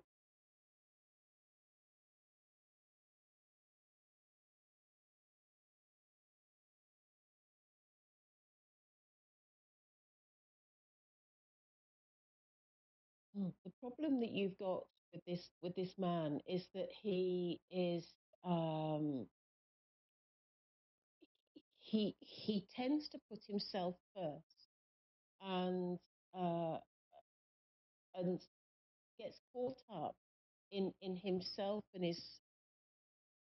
I just feel a very sort of selfish man, and I feel that you're very different from him, because I feel that you are someone that would be that gives a lot and gives unconditional love, but he is what's best for him is what I want to say when I link into this situation. I feel very selfish, and I feel also that he's hurt you very, very badly, because not only has he hurt you from pulling away from you, but I feel that he's done things that as um, in a way has meant that had you will have I feel that you'll have difficulty in having that trust for other men, and uh, I know that I'm not sure if you're going to have a chance to have him back. What I sense with him is that if you were to have a chance to have him back, I get the sense that it just doesn't feel like it's going to happen in the way that you would want, because I feel that there's something's going to crop up with you and him that's going to show his colours again and show his true colours. And I get the feeling that you're going to reach a point where it's like enough's enough, and you're drawing a line, like drawing. I once somebody told me this expression: draw a line in the sand, which is mean I've had enough. I've had enough, and I just get this feeling that you're going to reach that point, because I think he's somebody that has the potential to mess you around a bit, and will be is not entirely um, has your best interest at heart. It's all about him, and I feel that and I can see lots of tears as well, because I feel that he's hurt you extremely, um, quite a lot. But I just think that you're the one that's going to be more inclined to turn around and say, uh, I, I, I can't do this anymore. This, and I just feel that you're going to walk away from him, if anything. Um, How does that feel for you? Yeah. That's all right. No, yeah. Does Yeah, that thank sound you like so his much. personality as well? Pardon me? Does that sound like his personality as well? Yes. He just seems very selfish and very self-centered. Yeah, yeah. And I just feel that it's going to come to the point where you're going to actually say, I'm not interested. Don't want you anymore. Enough's enough. But what's really interesting more than anything is you will get your baby back. And my guide is actually saying to me that he will personally assist you over the coming months in the pursuit of getting your child back, and will be guiding you to that process, to helping you do everything that is needed and required to get that your baby back. Um, so he's going to be with you a lot. His name's Arthur, and he's a monk.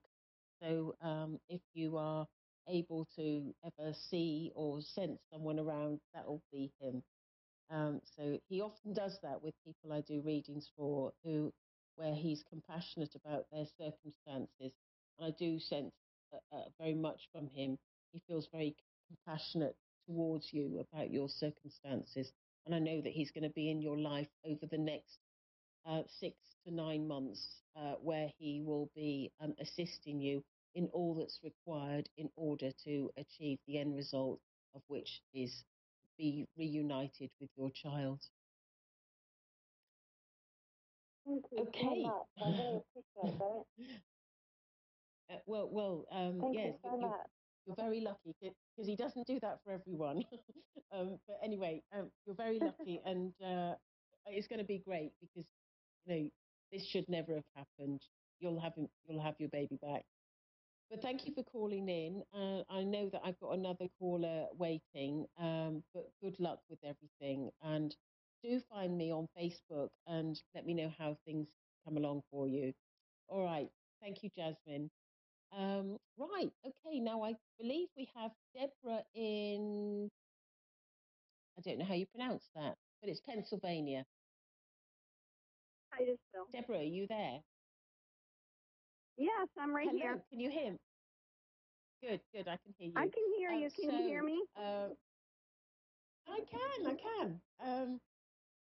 It's exciting, isn't it? I can feel your excitement. So, I am now unexcited. I'm a medium. Yeah, I can feel it. Now I know that. Well, first of all, I'm a medium, so I can connect to loved ones in the spirit world, or I can look at what aspects of what something that's going on in your life. Is there a particular way that you'd like me to work?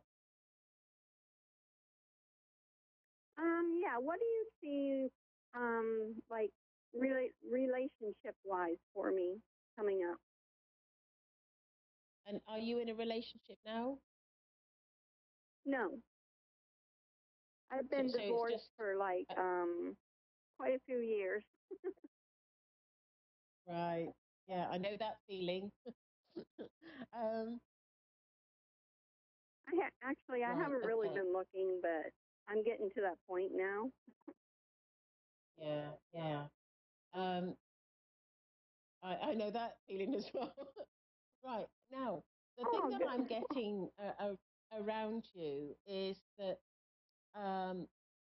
actually this has been a really, really important time for you, because I think you've grown beyond all recognition from the time that you split up from your marriage to now.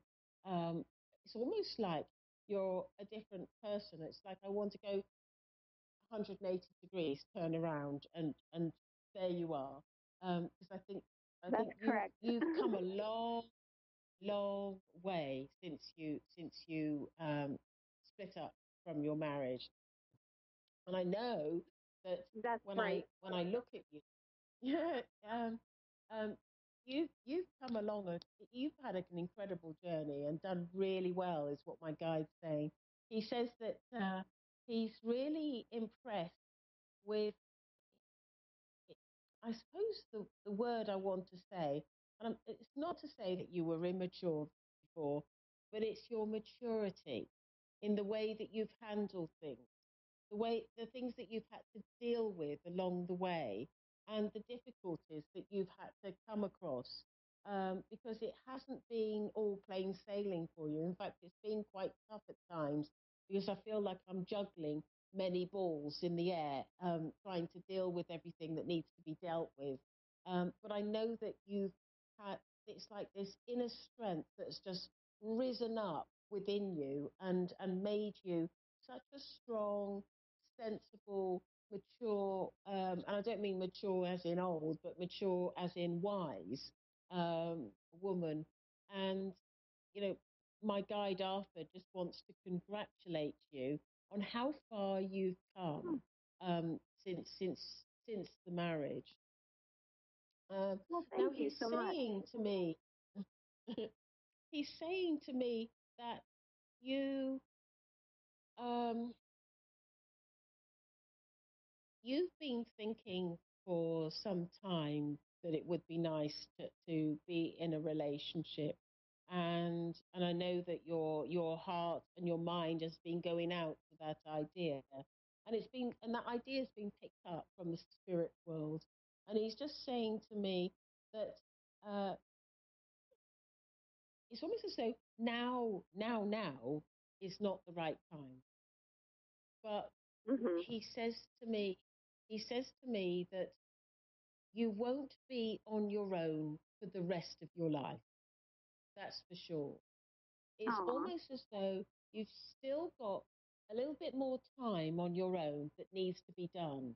And I feel because I feel that there are still some responsibilities around you, and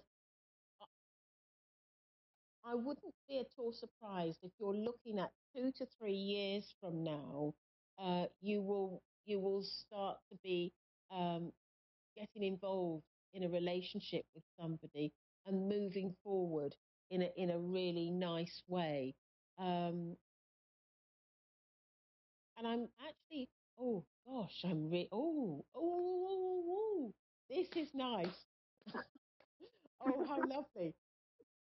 I'm just being, my guide has just shown me your hands, and I'm to put a ring on your hand, so I know that one Aw. day you'll be married again too, that you will have marriage, and this is something that uh, he's saying that this is going to be a very special relationship that you will move into. And this relationship is, it's interesting because right at the beginning of the show, I don't know if you were listening, I was talking about soul connections. This is going to be a Mhm. deep soul connection. And this is going to be, he's also saying, a long lasting relationship that will take you into, for the rest of your life, and also marriage. Um, Oh, how nice. That's nice because you've been waiting a long time. You've been on your own a long time. But he's just saying to me that in a way, although you've been on your own, you will look back at this time with great fondness because it's been tough, but very, very rewarding as well because you've grown so Right. much and achieved so much. And he's Yep. just It was a time congratulating of you learning. in how you've dealt. Pardon? Hello? Sorry, I didn't catch. Yeah, what did you just say? I just said it was a time of learning for me. Yes, Can you hear yes, me? yes, I can. Hello? It was very, yes, I can hear you. I can hear you. It was very Okay. much a time Thank of you. learning, and you, yeah, he's just congratulating you on that. And I know that Mhm. I think what's amazing is that I can actually see marriage as well. For you and a long-term relationship. It's just not yet. But then, I always think that, what Arthur is saying to me, he's saying, sometimes if we have to wait a little while, it's worth waiting for. Would you not agree? Oh, that's nice. Yeah, I do. Yes, definitely. Thank you. Yeah. Well, it's been lovely to talk to you, and I hope that you've enjoyed your reading. And I know that we're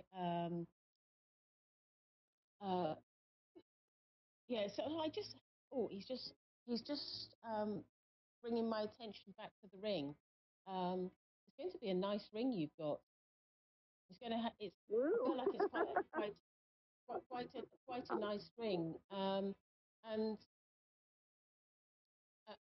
he's still talking. Sorry, I thought I'd come to the end. Sorry, but he just wants to say about this man that you're going to meet. I feel I'm hearing the word solid, grounded, well financed. It's like it hasn't got sort of any of those issues. He can be a little bit serious, but Arthur's saying that doesn't matter because the important thing for you is to have a solid, secure base, and I think it's an aspect that to someone's character that you will actually like. Yeah. And so so I think that's it's going to be I think it's going to be a really really good relationship. Have you got daughters? Do I have daughters? Yes, I have two. Yes, I'm sensing daughters around you, because I know that they will really like him too, and there's going to be a good. It will slot in really nicely because I think one of the problems with having another relationship is whether your children accept the person, and I very much think that they will.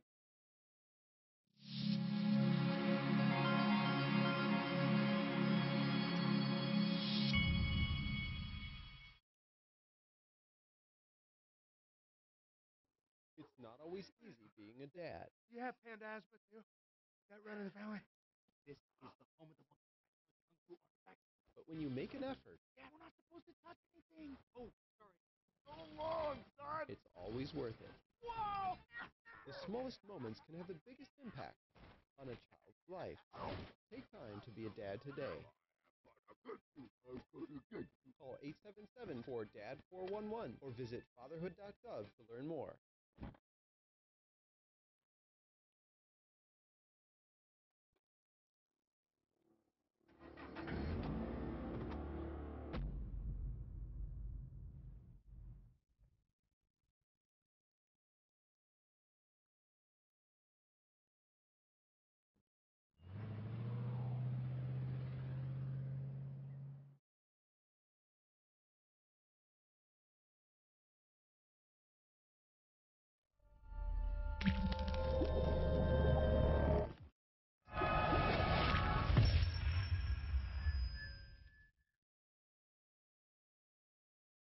Hi, I'm Mark.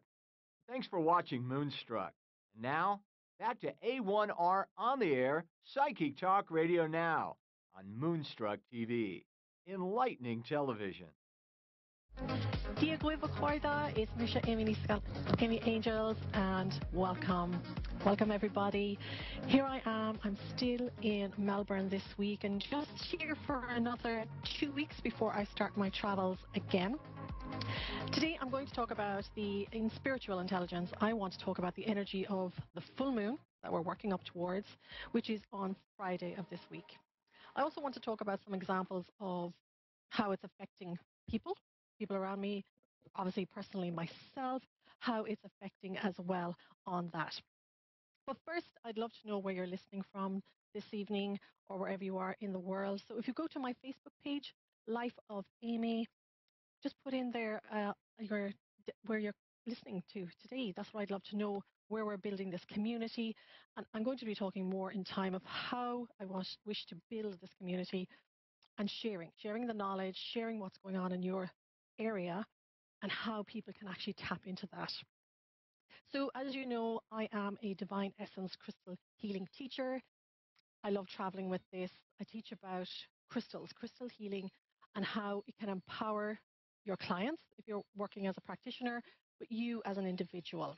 So I just adore doing that. And that's what I am doing at the moment is networking, going around, finding locations so that in time, I'm going to be teaching all of these modalities in different places. So the full moon this week, don't know how you're feeling with it, but it's what's described as the less intense full moon of this year, 2017, but it's definitely pushing buttons. And maybe if you are linking in via the Facebook page, you could maybe, if you feel, maybe share some things that you're going through. But for me personally, it's been a week where I generally find it very hard to sleep coming up to a full moon.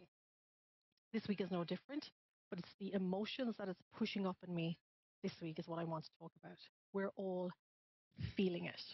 What I want to also explain is how we can support ourselves, which is the key thing with spiritual intelligence. It's the awareness and how you as an individual can support yourself. So for me, it's been really pushing up the feeling of changes. Big changes are coming. And that brings up the human feeling of fear, anxiety. What if? What if I change to such a degree that the people I know and love don't accept it, or they just don't want to know about it and things.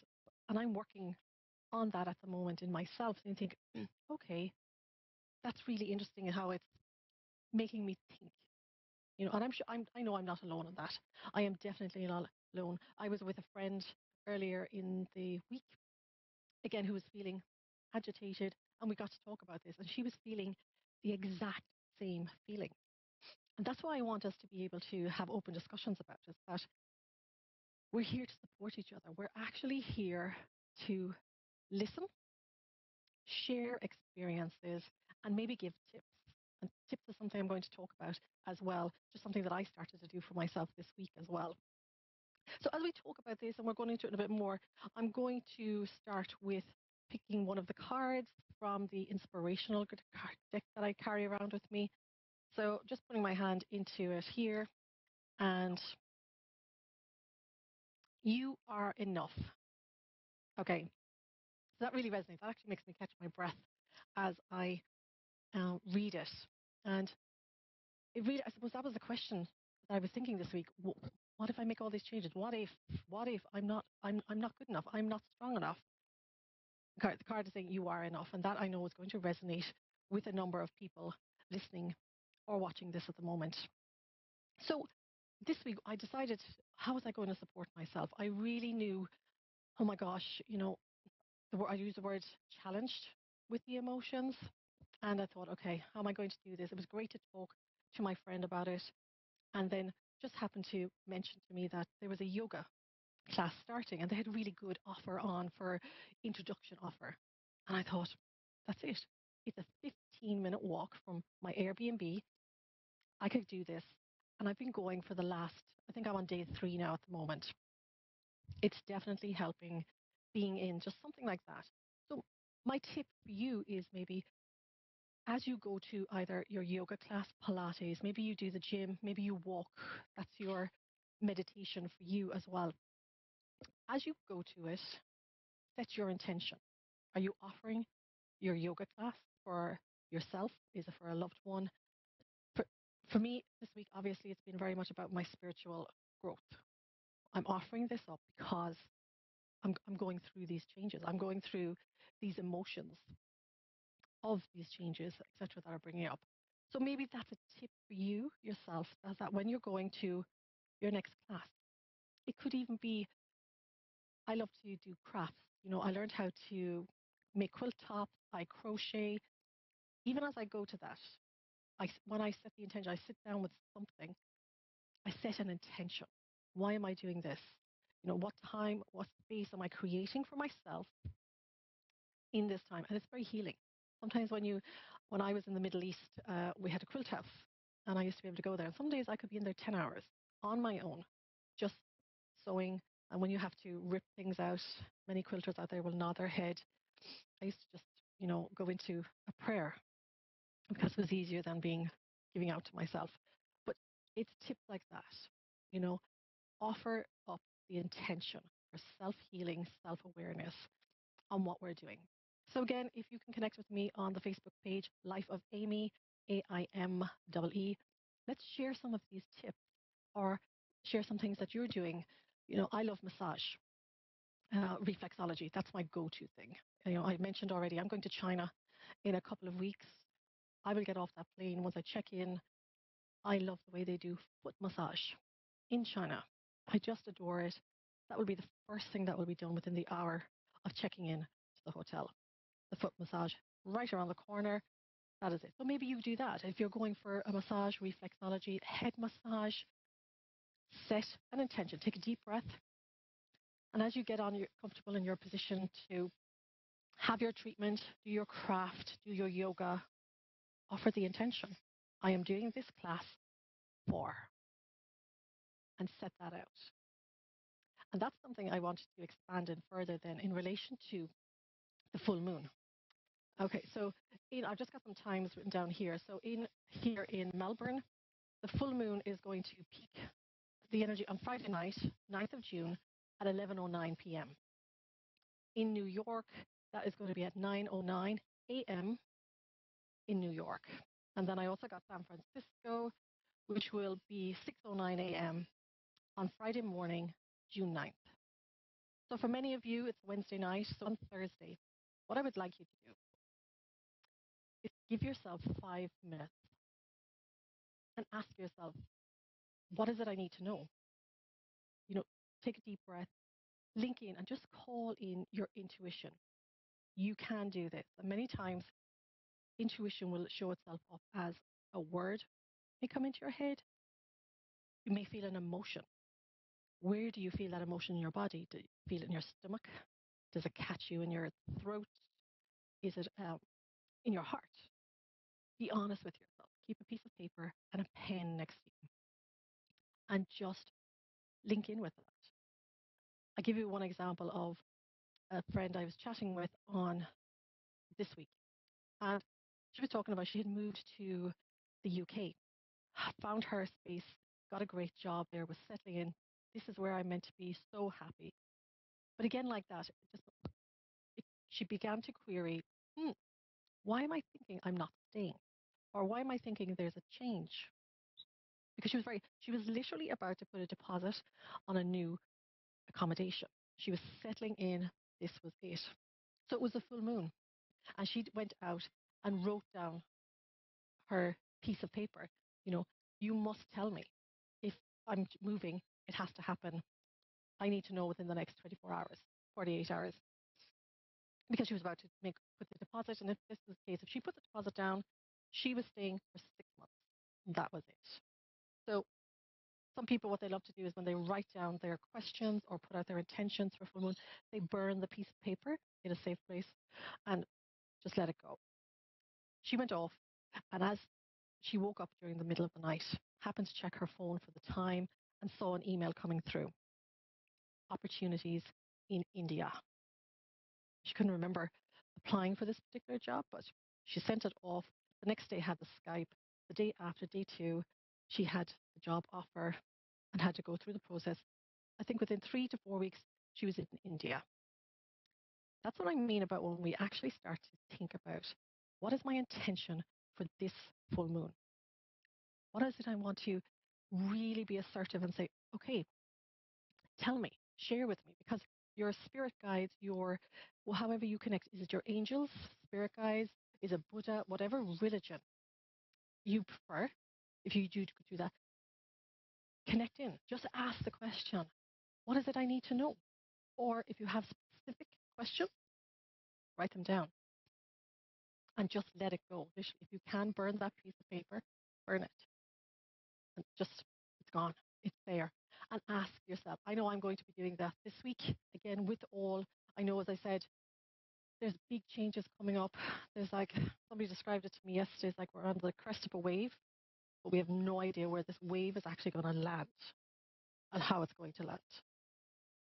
So that does build anxiety, stress. So I know, as I said, I've started with the yoga to calm everything down. I'm also working with my crystals, probably a lot more this week. Like even today, as I was setting up for this show, I was setting up my station that I have out here in the garden, and I walked into the house, and next thing I got this intense sensation of deja vu. And it was just so intense. I knew exactly what step I was going to take next and what was going to happen. And I was, okay, all right. I couldn't tell you what was going to happen, but there was a part of that. I knew I have seen this before. I don't claim to be a psychic, but I do know I am intuitive, and I've seen certain things that come to fruition. So I remember just stopping, and I went in and I grabbed a particular pair of earrings, and were peridot. And I thought, okay, I use it for psychic protection and psychic awareness.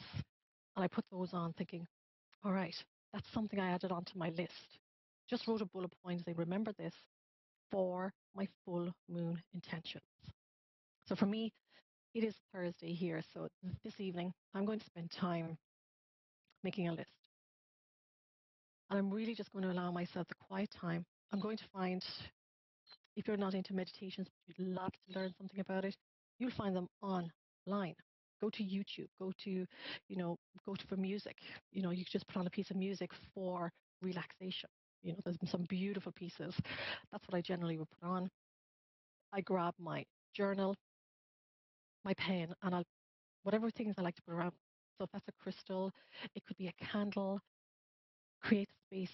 And really, I'm really going to ask you this: piece of pen, piece of paper and pen, make a list. We still have 6.5 months of 2017 of really putting it out there, what we're doing.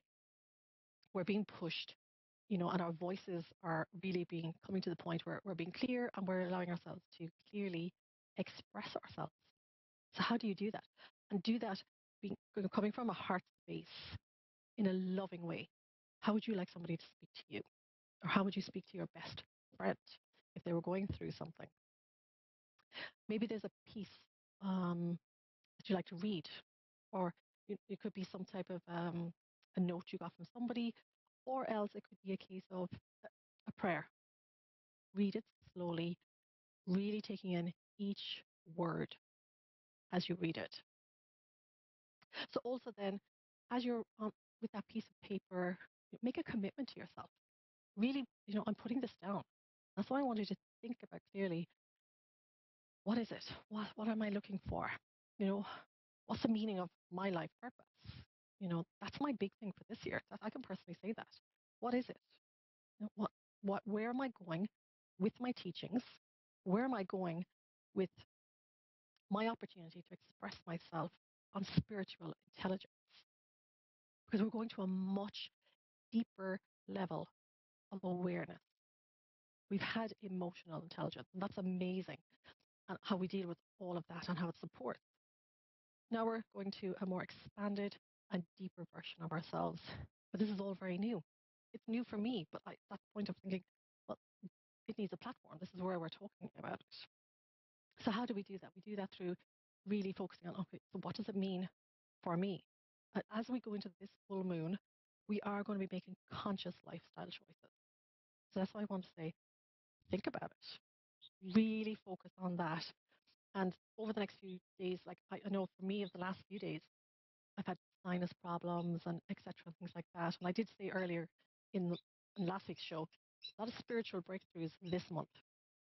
So the body is pushing that up through maybe various illnesses. Are you getting headaches? Maybe your body is really fatigued. It's pushing things out. It's really pushing things up through you and making you maybe look at things, or maybe how you're getting, how you're looking after your mind, body, soul. Where's the balance? How are you doing that for yourself? Some people may have found that, when I use the expression, they've been taken out. You've had a back injury or something. You really have to sit still or lie still. That gives you a lot of time to think. So maybe offer that up. If that is you at the moment, send you healing and hope that it clears through you very quickly. But use the time, okay, and really focus. Okay, so why am I going through this illness? Where is it in my body? Is there an emotion that's attached to it? And for many of us, as I said earlier, something big here, some of us are feeling something big is going to break through. We've been building and building, and we've been trying to, what is it? Where is it? You know, I travel and I kind of go, where is my place? And I know my place is probably, you know, it's not just one country. It's I'm going to travel. That's what I'm about. And that's my energy. That makes my energy really lift. It really helps me think, okay, I love this because even this week I've been learning about different aspects of communities that I have no exposure to and learning. And I think this is amazing. I am learning this for a reason. I'm listening to these people for a reason. And I love that. So over the coming week, the full moon, as I said, will peak on Friday, June 9th. And I'm going to link the times that I mentioned on my Facebook page, Life of Amy. And so just link in with that. And I'm going to put a few other quotes underneath it and maybe a few tips of saying, maybe use this meditation. So if you are listening to this afterwards, it will be on my Facebook page. I'm also then going to meet myself. I will be offering up a healing session during the full moon. So as I said, in Australia, it's going to be at 11:09 p.m. on Friday night. So if you wish to be included in that healing, please go to the Facebook page and insert your name or the name of a loved person who is open to it. And I will include all of the names on Friday night. And we'll just offer that up and for the week ahead. And also then, the energies, we are going to feel a big shift of energy as it comes to it. Our head spaces are going to clear. That's what this full moon is about. It's really about breaking through and focusing on what's to come. And then on Saturday, June 10th, here in Melbourne, I'm actually going to be offering a meditation.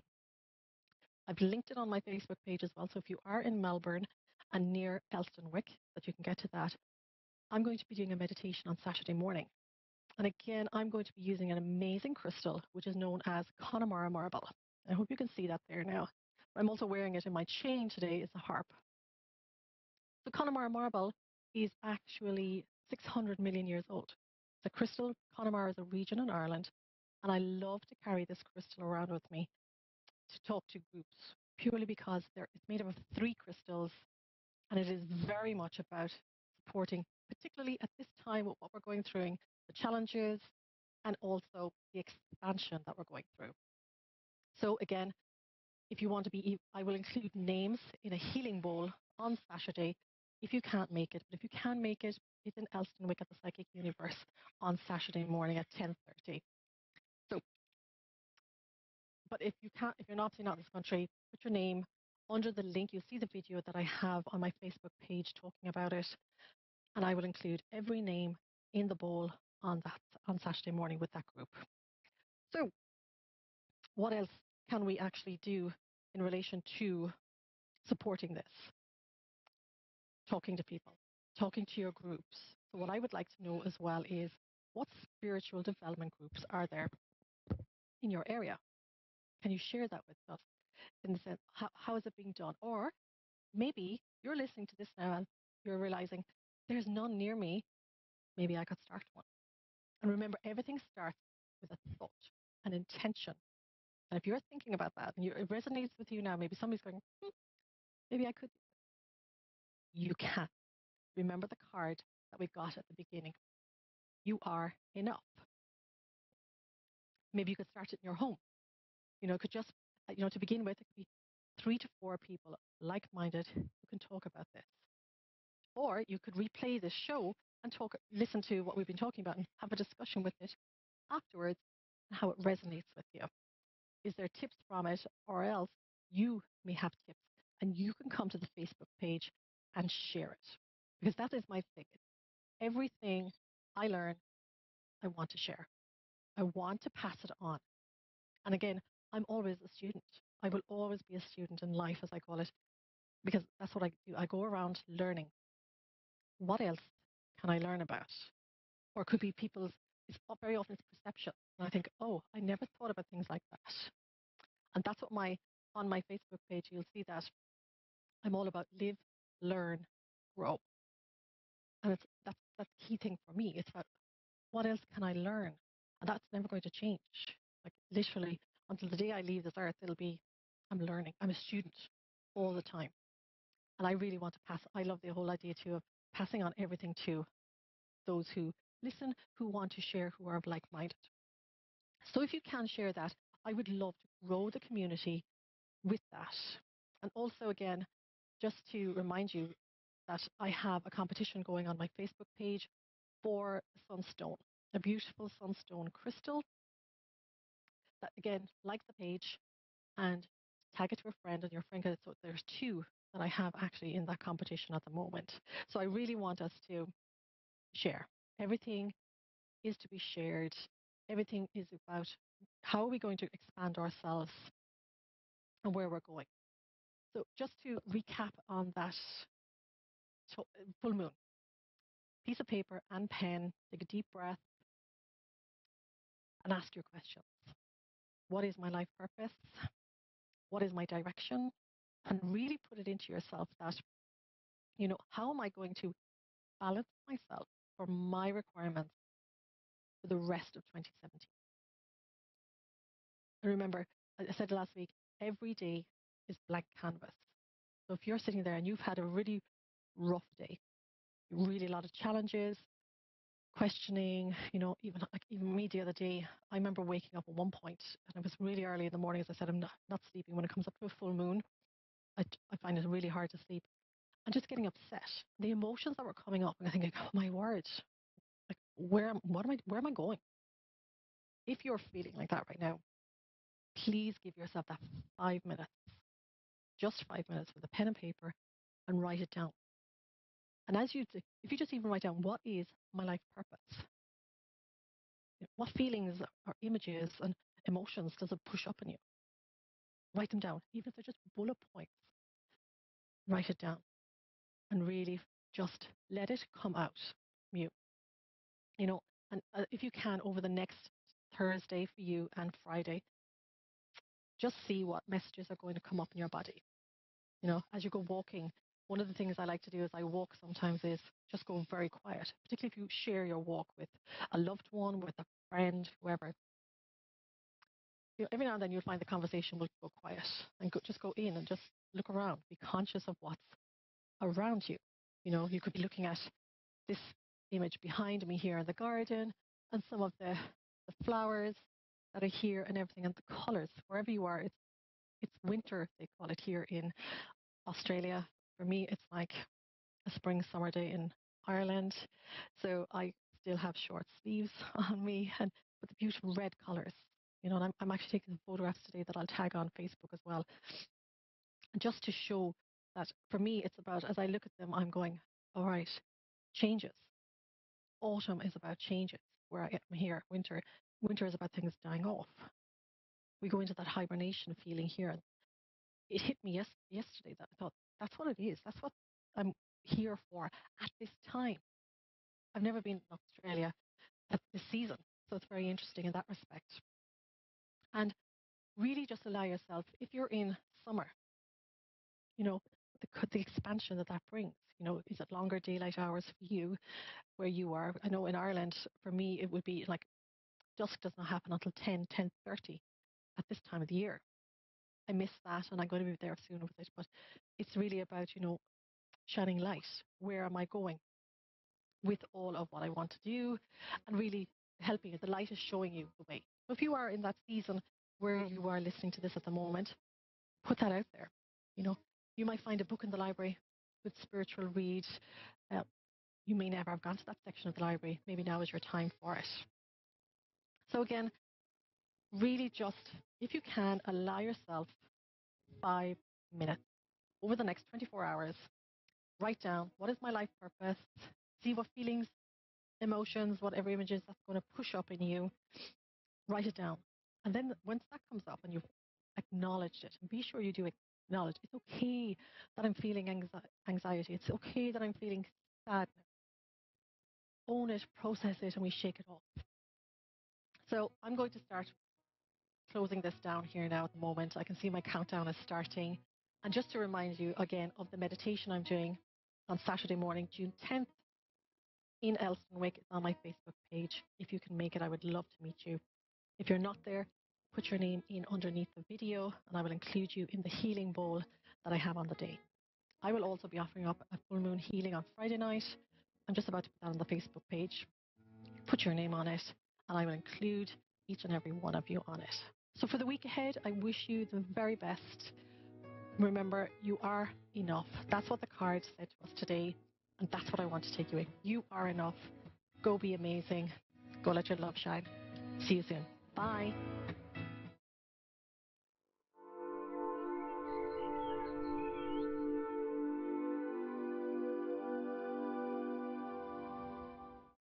Hey, did you know 2.4 million loving cats and dogs in shelters and rescues need our help to find a home? Let's go to the shelterpetproject.org and meet a few who are in a shelter near you. Harlow, what? He's one great listener who loves to hear all your stories. My kind of cat. Rulo is a sweet, goofy boy who's eager to please. Sounds just like another dog I know. So go to the shelterpetproject.org, search your local shelters and rescues, and go for a cuddle with your next best friend. Adopt.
Well, good evening, everyone. It's Susan Kennedy from the Gold Coast, broadcasting today from Australia. So, welcome to this week's show, Living and Loving Life.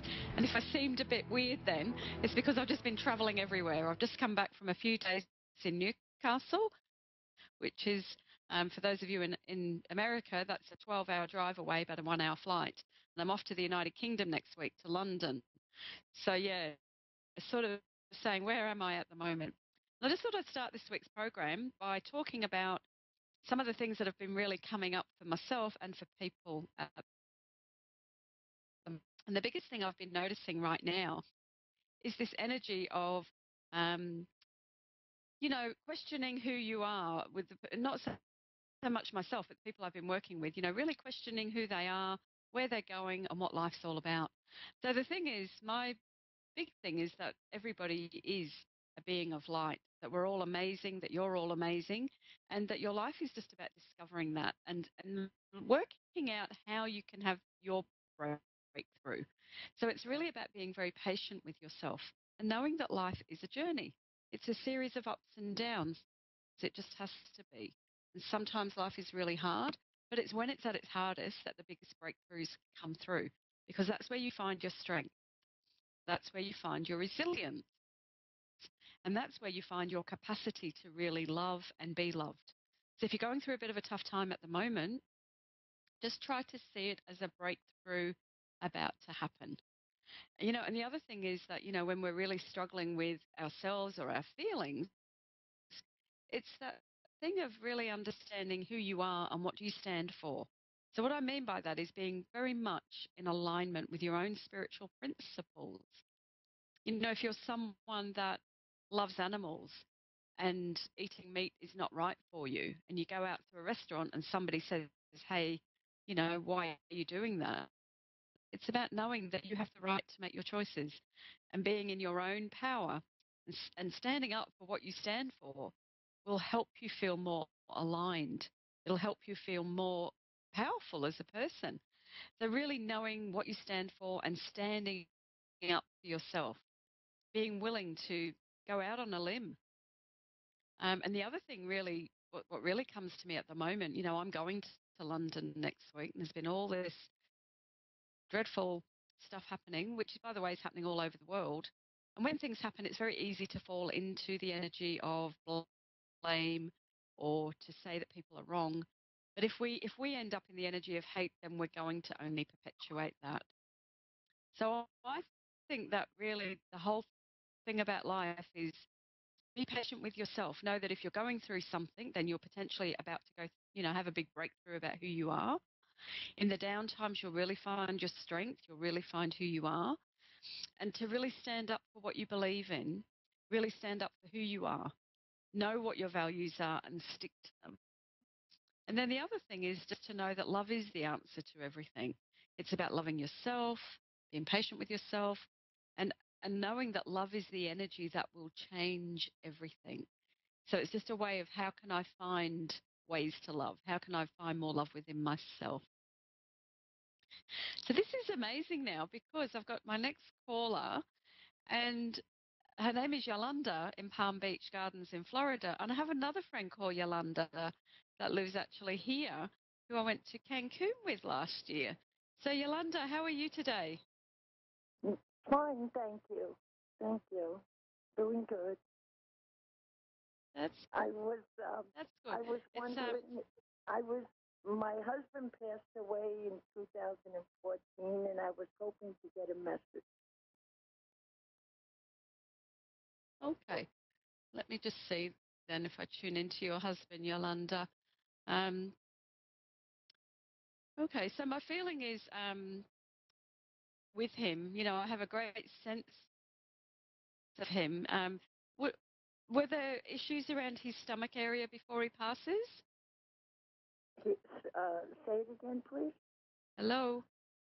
Yes, hello. Sorry, I just have this sense of him. Yeah, hello. Can you hear me? Yes, it's not such a great connection. Yeah, okay. Look, I have a sense with your husband that the feeling was, he passes with an illness in hospital. Well, he was in the hospital for a while, and then I brought him home, and hospice came. Okay. He passed away in because my house. I know that when he passes, okay. Well, as I tune into him, and I have a sense of him, my feeling is it's the sense of he just wants you to know that he is around you, and it's almost as though are you looking at moving or something? Well, are you thinking about moving house? I did move. I just moved here. It's going to be a year in December. Hopefully, I won't have to move again. Okay. No. Well, I think the feeling I'm getting, because it's like I have his hands on my shoulders, and it's the feeling of you are safe where you are. It's a bit like stay put, and that's why it was just this feeling that, very, very strong energy with your husband. And my feeling is he would have been someone that loved entertaining, that loved being around lots of people, and that there was a very wide circle around him. Were there issues around his lungs as well? Say it again, please. Did he have issues around his lungs? Hello. We have a bad connection. Sorry, it's a very bad line, isn't it? Look, message from your husband, very much that he's around you. It's about staying put where you are, feeling safe where you are.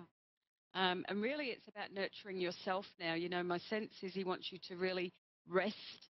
I feel as though you've probably been doing too much, because the feeling is I want to wrap you up in cotton wool. I want you to take time out. I want you to sort of lift your feet up and just this very strong presence with him, of him being with you. Now, there is a message about peace, though, so I'm not sure if there's been any trouble in the family, but it's a little bit like he's passing me the peace pipe. Have you heard of that expression? Say it again. Yeah, there's an expression where we pass the peace pipe. So it's as though I'm sensing from him that he wants you to be at peace with everything that's happening. Peace, PEACE. It's a very bad line. I do apologize. Yes. I think Dave. Yeah. Right. Yeah. So I'm not sure if there's been any discordance in the family or anything like that, but he really is passing me this sign of, it's time to make peace with things. Okay. I understand that. Do you understand that? Yeah, okay. Yes, Because I it feels do that this is something understand that's been taken. Yeah, okay. Yeah. So it feels like your phone is having issues, Yolanda. So I'm feeling that we might have to go to the next call. I'm really sorry, but it's really cutting in and out. So I think Dave, my producer, I know. We have a good is going connection, to. but thank you very much. Thank you for the message. It is my pleasure. And look, the big thing I would say to you is just, that's okay. It's about being strong, making peace, and just knowing that he's around you. It feels a lot like let go, let go, let go. So I wish you well. That makes me feel good. Thank you very much. Thank you. Okay. Thank you very much. Thank you. Okay. Okay. So, yeah, having a few connection issues here today, which is sometimes what we have to deal with on live radio. So now I've got Priscilla in Philadelphia, Pennsylvania. Hi, Priscilla. How are you? Hello, I'm good. How are you? Yeah, well, thank you. A lot of static on our line today, but we will do our best. So how can I help you today? Okay, I have a question about a relationship that I am in for about 7 months, and it's a long-distance relationship. Yeah. So I want to know what the future holds for us. Okay. Now, Priscilla, what's your date of birth? My date of birth is December 21st, 83. Yeah. Okay. Great.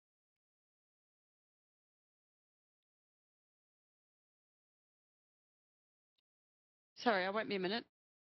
Okay, well, when I look at the energy of the relationship, so my feeling is there are women telling you that this isn't a good relationship. Do you understand that? A woman? Yeah, it feels like either your friends or I feel like there are women talking to you that potentially it's as though it's people letting you know that it's not a good relationship. Are you having a lot of people around you in your ear? No, people are just afraid because we're in different countries. So, not that he's a bad person. Sorry? No. Yeah. No, okay. Just the fact that he's a long way away, because it just feels as though there's a lot of interference going on within the relationship. So let me just see where it's going. Okay. I'm just trying to tune in for a little bit. Takes me a while sometimes. I'm just going to talk for a little minute as I see where it goes. What's his name, Priscilla? Louis? Louis?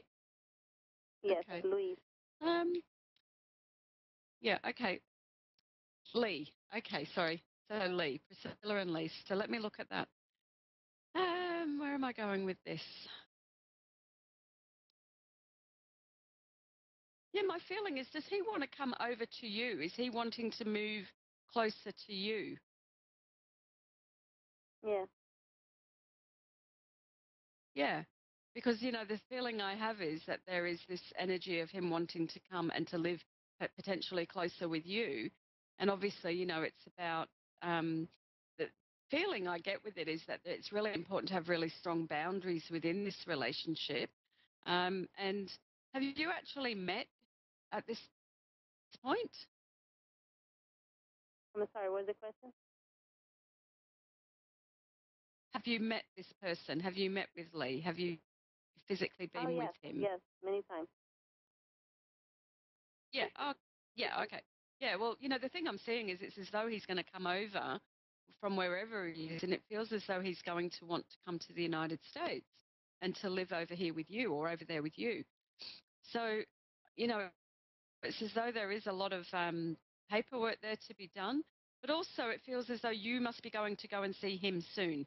Have you already got some plans to travel to see him? Yeah, I go there sometimes, but he's coming here next. But I just don't want to wait too long. That's it. That's why I'm wondering if it's going to work really and how long it's going to take. Yeah. Yeah, well, the whole thing is with the relationship, when I look at it, is I have to see where the energy is with both of you. And in a way, it's a bit difficult. I'm finding it difficult to tune into you both. So I'm not sure why that is at the moment. So I just need to. So it feels like you've got cold feet because my feet have gone very cold. So I'm feeling as though you're questioning the relationship and you're questioning everything about it. And it's really, the relationship has got potential to succeed and to be something that happens, and it's as though you don't want to appear too eager.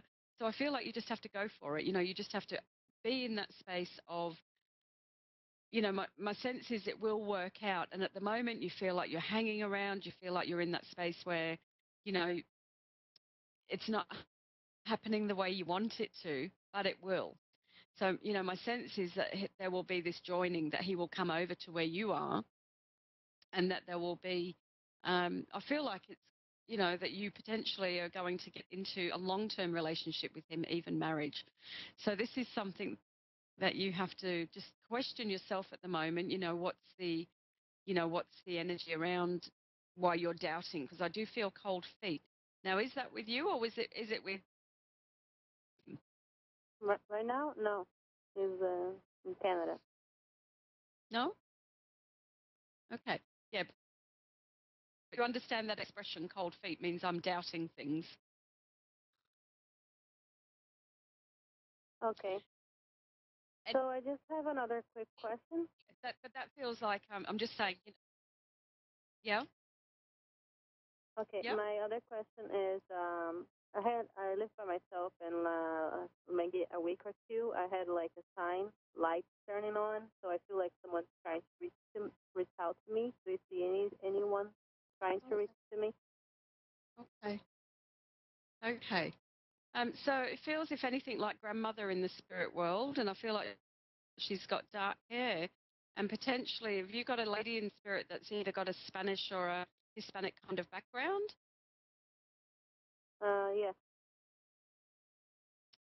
Yeah, because I do feel it's woman in spirit, feels like your grandmother, and I feel like that she's, again, it's about showing you the light. I feel like she's just wanting to come through and just show you that there is a clear path ahead, because it feels like there must have been a lot of uncertainty around you at the moment.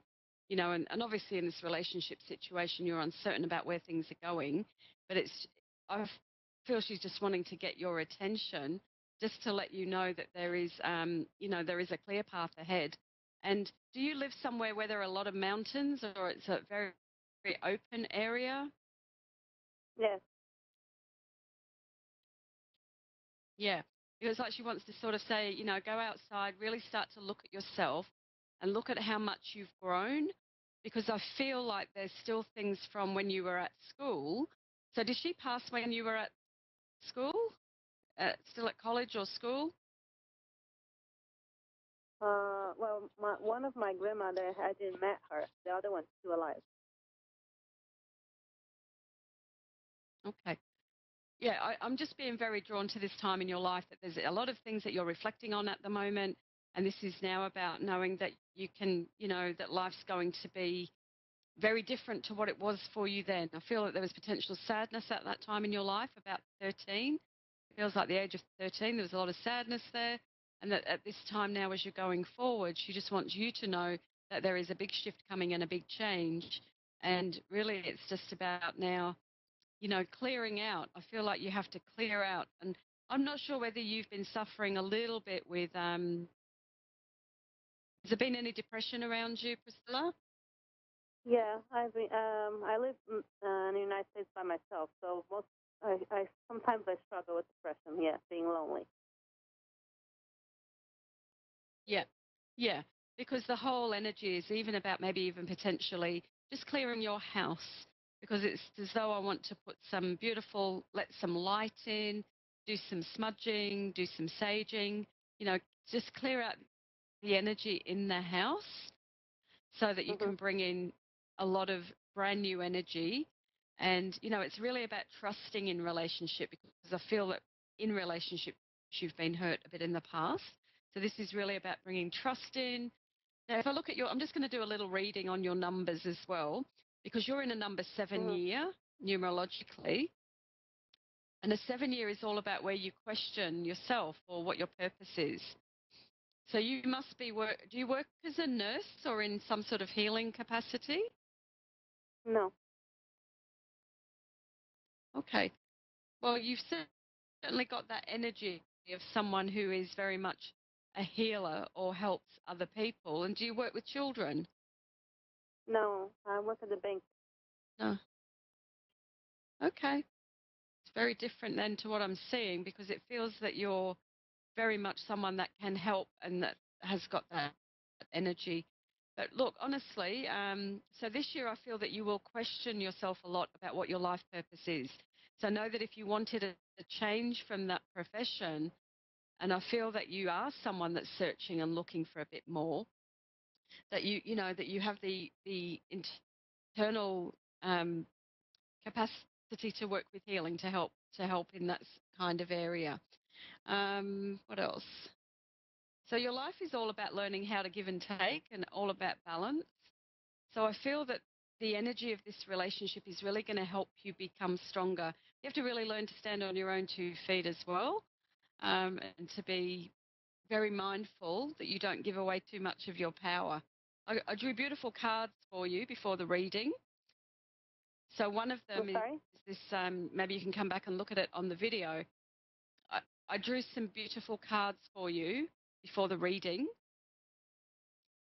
And one of the cards from my Inner Child Tarot is the Mother Goose card. And what that means is that you have it all, that everything is there. All the hard work is paying off. So with your work, would I be right that you feel a bit unhappy with your work? No, I just got a promotion at work. But are you fulfilled there? Do you feel like it's something you enjoy? I'm sorry? Sorry? What was your question? Oh, I do. It's okay. Look, my sense was, in a way, where you're at with your work, it's to know that everything is coming, that this is saying you've got all of the things that you need. Everything is working out well. Even though you feel like things are stuck at the moment, it's just to know that as you go forward, you can have the things you want. I feel like your partnerly coming to live with you. And I feel as though how old are you? Do you have children as well, Priscilla, already? No, I can't wait to have one. Okay. Sorry? I don't have it, but I can't wait to have one. Yeah, because again, so I know the images I see are real, I just have to work it out because I know this is a big thing and I know that, there is child waiting for you. So look, I wish you luck with it all. And I'm going to have to finish the reading mainly because there's some really bad energy on the line, which is from my end. It's a very difficult connection here today. So I'm probably just going to have to talk a little bit about some other stuff because I'm really finding it difficult to connect here and communicate. But look, wishing you well. And yeah, I think just stay with it. The relationship will work. I don't feel it will be very long until you're together. And I do feel that the child energy is just waiting to come in. So you have to really stay focused on what you want and give the house a bit of a clear out, and really just give yourself a bit of a pat on the back for all the things you're doing. Okay? Thank you very much. Thank you very much. Have a good night. That's okay. Yeah, you too. Have a good night. Wow. So, yeah, I've got to talk now for 5 minutes. probably, which is what I'm going to do. I can't really predict what's going to happen, but I know from my end here, I've got a really bad connection. It's a lot of static in my ears. So again, this is the time where we have to find the gold and say, well, so maybe I'm being called to do something a bit different this week than what I would normally do. So that's what I'm going to do. I'm going to see what the energy is around the place for the coming week. And if I look forward to the coming week and say, okay, what would Spirit want to bring forward? I think it's about saying it's time for everybody to sort of light their own light, you know, to celebrate. I feel like it's a really big time of celebration. I'm going to the Northern Hemisphere, which is London, and we're going into the summer there and the spring. Well, I think it's spring. But it's really about celebrating and really getting back to an energy of faith. So having faith in yourself, having faith in what you do, and even learning how to tune into yourself so that you can get those answers that you're looking for. You know, I just spent the other night working with some ladies about the law of attraction and how they could bring into their lives and manifest what they want. So what I realized is that not a lot of people know how to do that. And one of the things you have to learn with the law of attraction is that you have to have an intention and you have to be willing to visualize what it is that you want. And then you have to be able to really know what it feels like to have it. So I just invite you to think about the last time you celebrated any success that you had. Because when you celebrate, there is a different energy in your body. And your body opens up and your energy opens up. So that when you're thinking about what you want to manifest in your life, whether it's a relationship or a new job, you have to think about how it would feel to have that in your life. Because when you focus on the feeling, you can bring it closer towards you. You know, when we're trying to manifest something, sometimes we haven't had it before. So you might want to manifest a great relationship and you've never had one before. So you have to start to learn what it feels like to feel happy. And how do you do that? By celebrating as often as you can every kind of success that you have, or every, you know, even going outside and looking at nature and saying, wow, that's beautiful. I feel really good when I'm in nature. And really letting your body know it's okay to feel good. And I think when you do this kind of thing, you'll notice that it's much easier for you to tune in and to bring the feeling of something close to you. So my message for this week is that if you want to manifest a better relationship or something in your life, you need to have a great intention. You need to write it down, be clear on what you want. Then you need to look at the feeling. What would it feel like if I had that? And also imagine what it would be like. So visualize what it would be like to be in the relationship that you would love to have. So, you know, you're got your intention, you're thinking about it, and you're visualizing it, and you're feeling it. And then you have to be in gratitude for all of the things in your life that you already do have. So if you're looking for love, you have to look at all the other places where you have love in your life. And if you're being grateful for all the love that you have, you'll find that you'll get more and more. So even just by saying thank you. And, you know, when you write your intentions to the universe, when you want to manifest something, just say thank you for it in advance. So, you know, things like thank you for my great relationship. Thank you for my great connection. Thank you for my ability to just think of something to talk about when everything's going wrong, potentially on the show. So, look, I'm really hoping that I've touched a nerve with some of you there. Love to hear your comments or your feedback. And also to know that at susankennedymedium.com, which is my website, I've got an amazing online relationship course which would help you tune into relationships. It helps you learn how to be in relationship. And I've also got my Psychic Awakening course, which is there to help you tune in, to learn how to interpret those symbols and signs that you see, and to be able to just be a better version of you. So I'm wishing you well, wishing you a great week. I won't be back on air now for another couple of weeks as I go off to the United Kingdom for those 2 weeks. So I wish you well, and I look forward to seeing you again here the end of June. Thanks again and have a wonderful, wonderful week.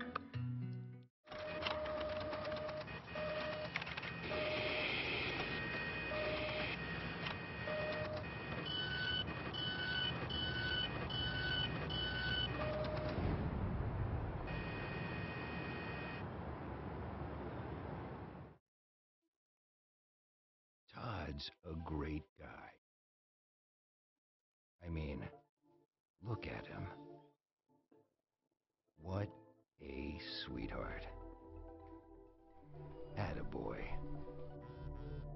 Wait, Todd, what are you doing? How totally selfish and un-Todd-like of you. Come on, Todd. Come on, man.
Hello and welcome. You are listening to Sensitive Soul Radio with Sheila Kay, and we are on Ask One Radio, the world's #1 psychic radio network, and Moonstruck TV. Now, I am so excited today. Two things that I'm excited about. The first thing is I have a guest for you today. So I have the lovely Christina Kalis, who I'm going to bring on in a moment, and she's going to tell us all about her and how she works and what she does. And then she's going to take 2 calls as well. That's if we've got time for 2 calls, though, because we're going to be chatting to her for a little bit. And the other thing that I am really, really excited about today is I have had delivery of my cards. My Sensitive Soul Wisdom cards are here today. They came today, and I've just opened them, and I'm just going to let you have just a very quick look at them. And then I'm going to bring on Christina. So there they are. My cards are here. Look at them. I can't wait to start using them. And if you want to get hold of a copy, you can at www.sensitivesoulwisdomcards.com. So, right, we're going to speak to Christina now. So, hi, Christina, are you there?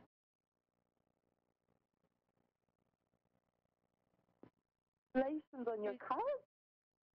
Yeah, that's my card. That's wonderful, wonderful. It's a big thing, isn't it? So, yes, congratulations, and thank you for having me on as well. You're very, very welcome.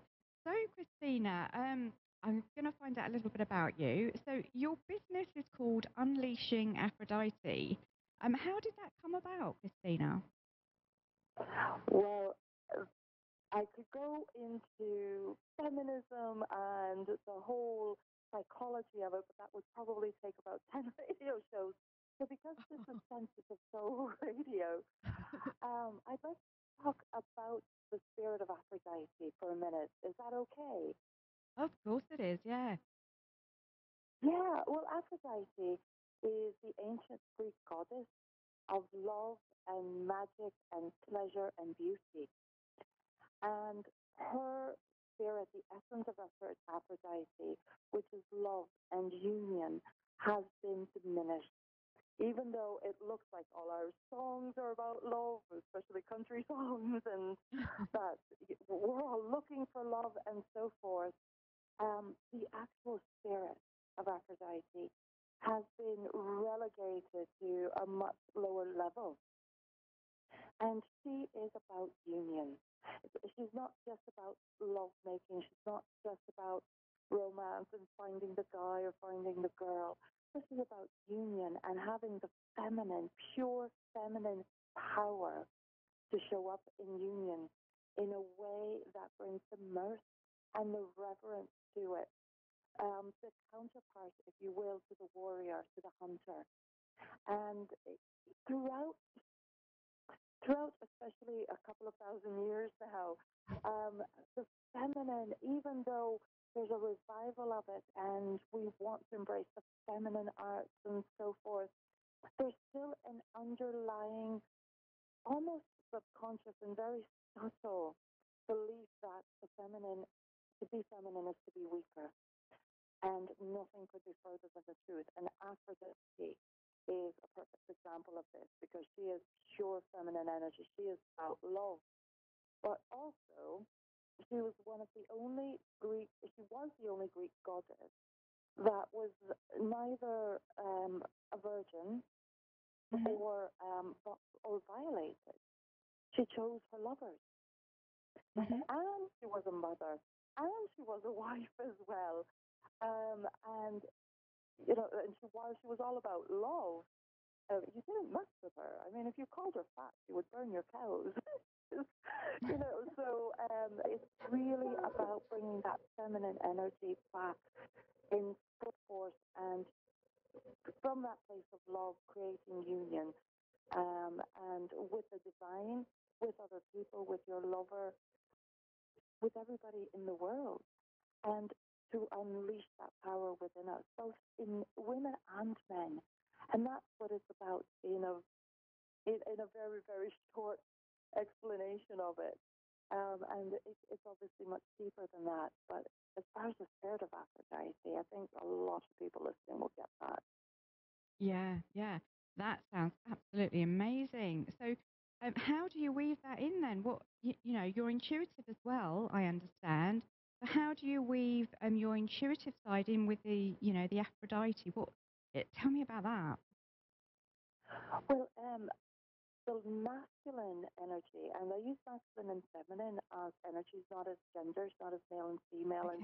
And some people like yin and yang, but I like masculine and feminine because it works for me. So the masculine is very linear and very logical. It's the square, it's the ruler, it's tangible, it's measurable. And the feminine is organic and flowing and intuitive.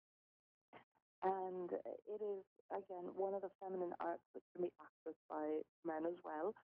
And so being intuitive goes hand in hand with Aphrodite. It's listening to that inner voice, connecting with our soul, really, isn't it?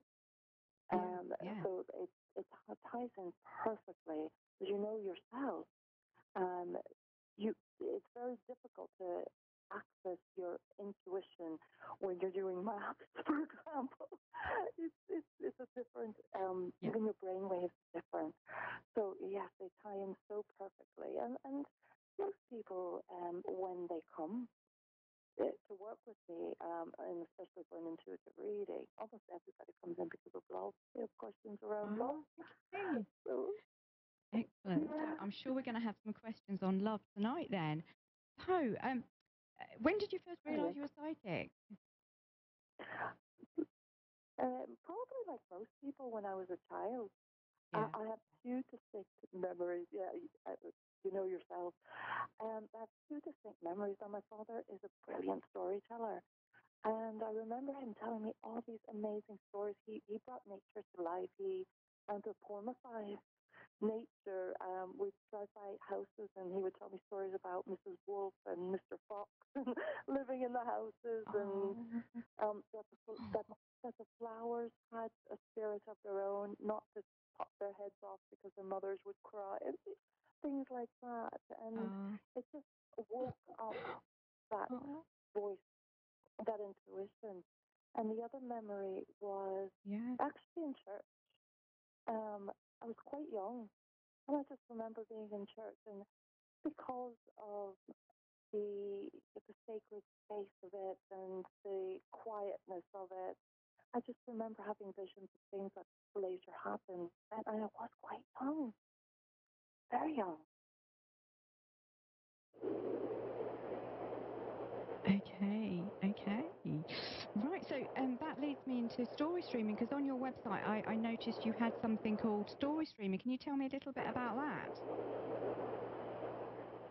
So story streaming ties in intuition and story and NLP and hypnosis and meditation and a whole bunch of other scrumptious things. See, for fun, I write romance novels. That is one of my passions. Story is my passion. And I've studied story quite extensively. So my whole life, I feel, has been gearing up to create this method called story streaming. So when I do story streaming with somebody, I take their desires and manifesting and law of attraction. That's very important. That's in there too.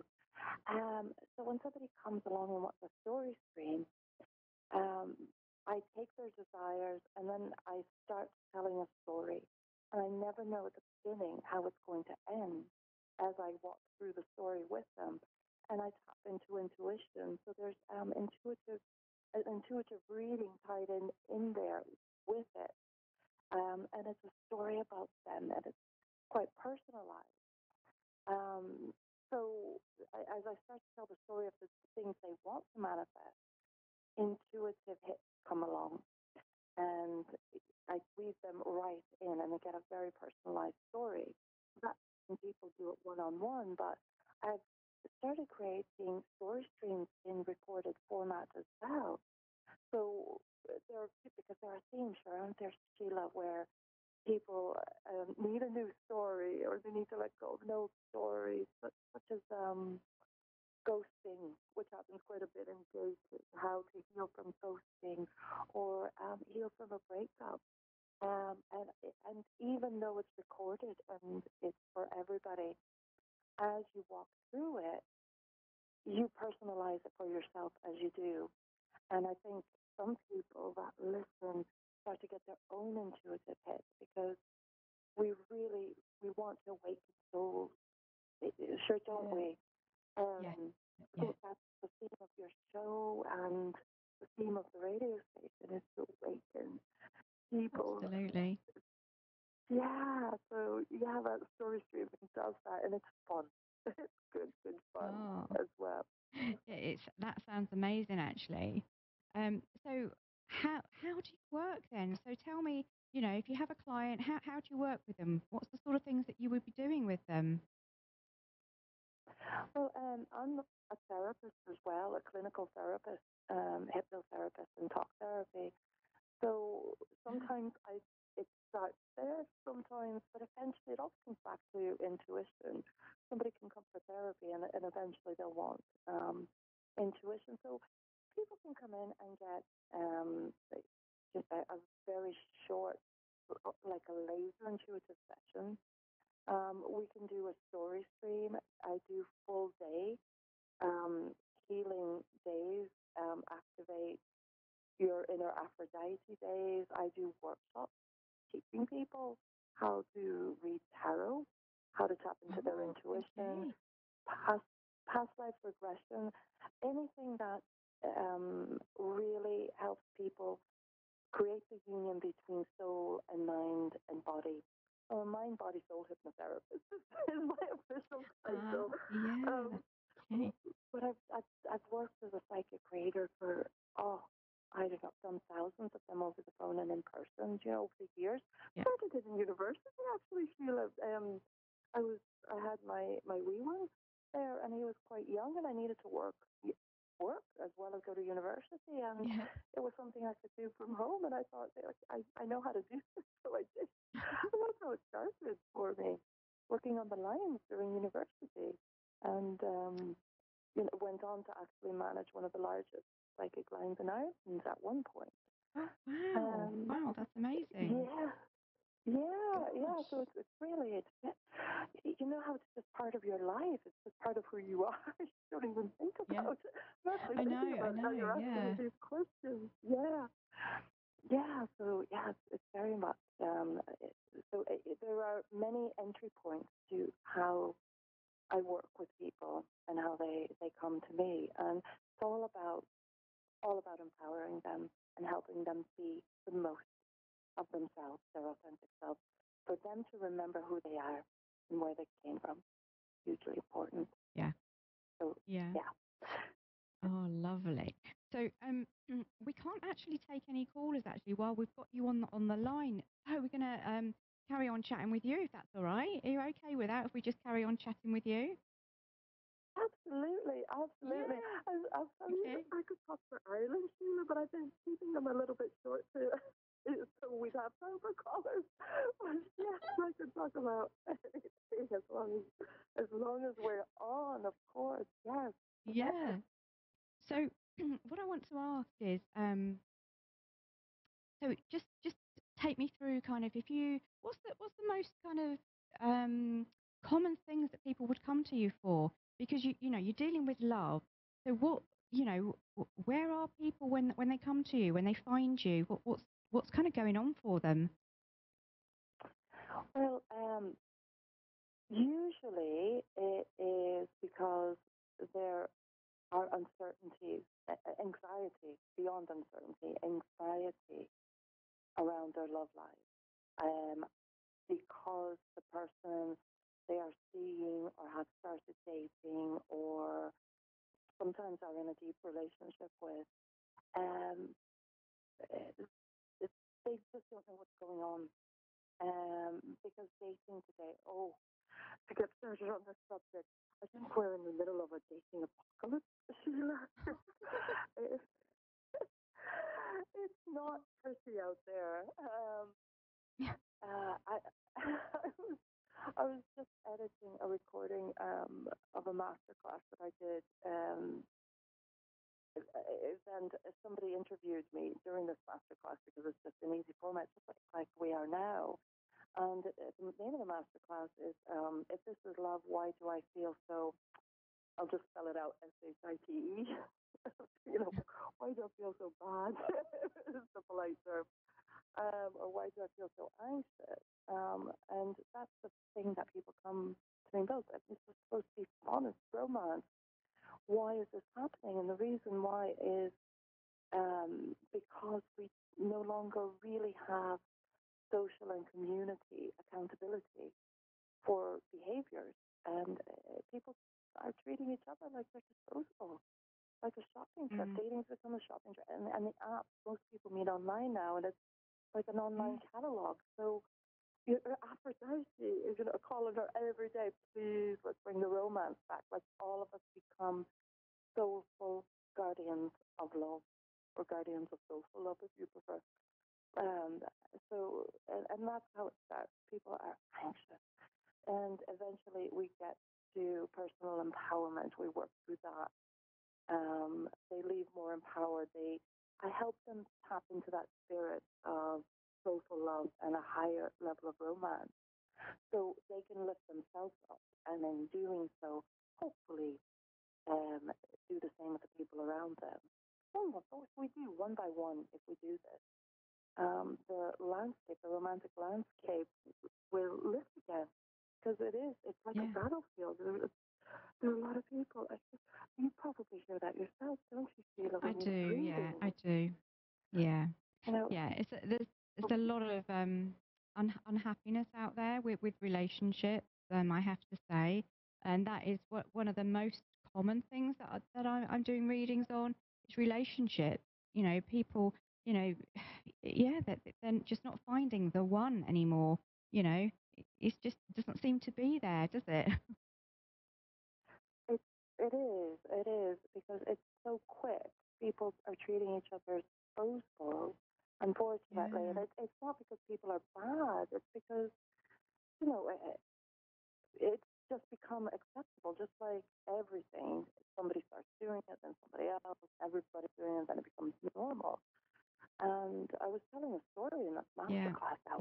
It was 19 years ago, where I was stood up on a date by a boy I met through friends. And because he did this, he was my friend's parents, and they all lived in the same town in up north in Northern Ireland. Because he did this, my friend's parents really, really let him have it.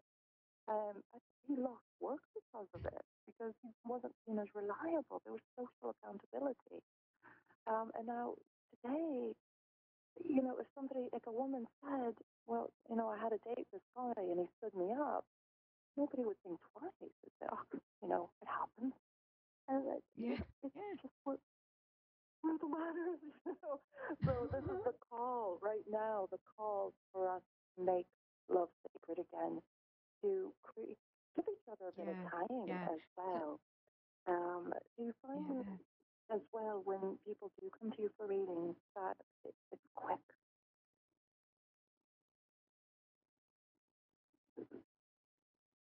I don't know, Sheila, can you still hear me? Yeah, yeah. So, Hello? what would be your top? I can hear you. Can you hear me? Hello, hello, Christina. Are you still there? I think we may have lost Christina. So I'm going to I'm gonna. Well, I tell you what I'm going to do. While we try and get Christina back, because she has disappeared. Right. Okay. So, here are my new cards, as I said, and I'm going to shuffle, and I'm going to give a reading for the rest of the week with my new sensitive soul cards. So here they are. So excited. Look at the back of them, the phoenix. Right. So I'm going to take 3 cards for the rest of the week for everybody. So the first one I have is, in fact, I don't know if you can see it there, but it's meditation. So meditate to de-stress and connect to divine inspiration and clarify your thoughts. So, I feel that a lot of people at the moment, we're so muddled and, we've got so much going on in our lives. We never sit down to clear ourselves, to get clear. So, yeah, meditation is the key for the following week. And we have Christina back now. Hello, Christina. Hello. Yes, I think the line just stopped there as it does when we start activating energy. What I wanted to ask actually, what would be your top tips for someone looking for love now? I mean, you bring the law of attraction into it. So what could someone do to bring in that right person? What would be your top tip? Strengthen your own self-esteem, your own confidence. Find your center. Meditate every day. Remember how much of a sacred soul and human being you are. Mm-hmm. Strengthen yourself. Strengthen yourself. Most of the work is around that.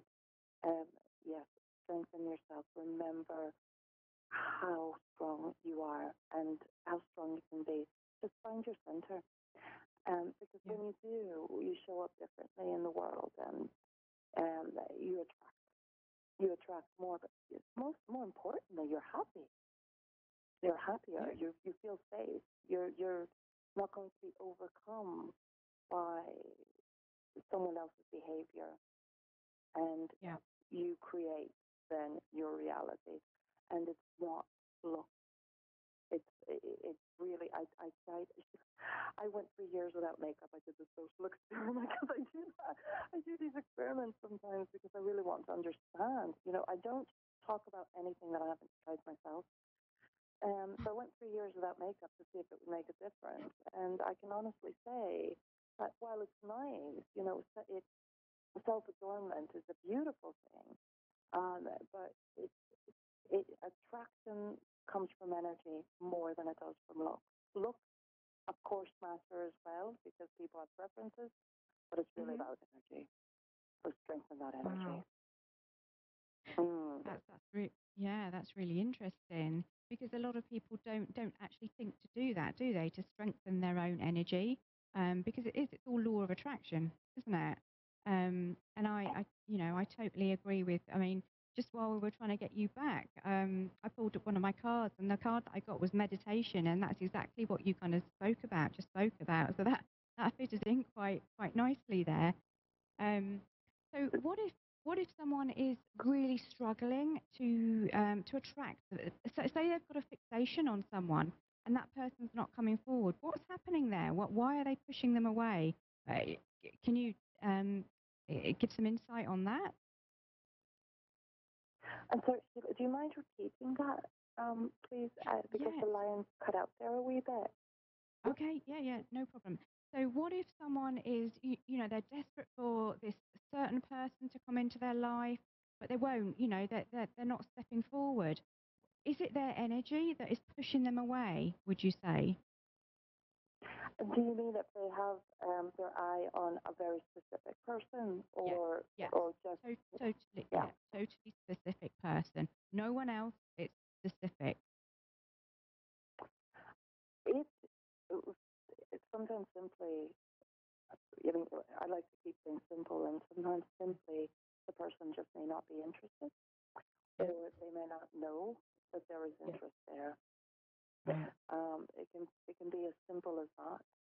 And however, things can change quite often, and the more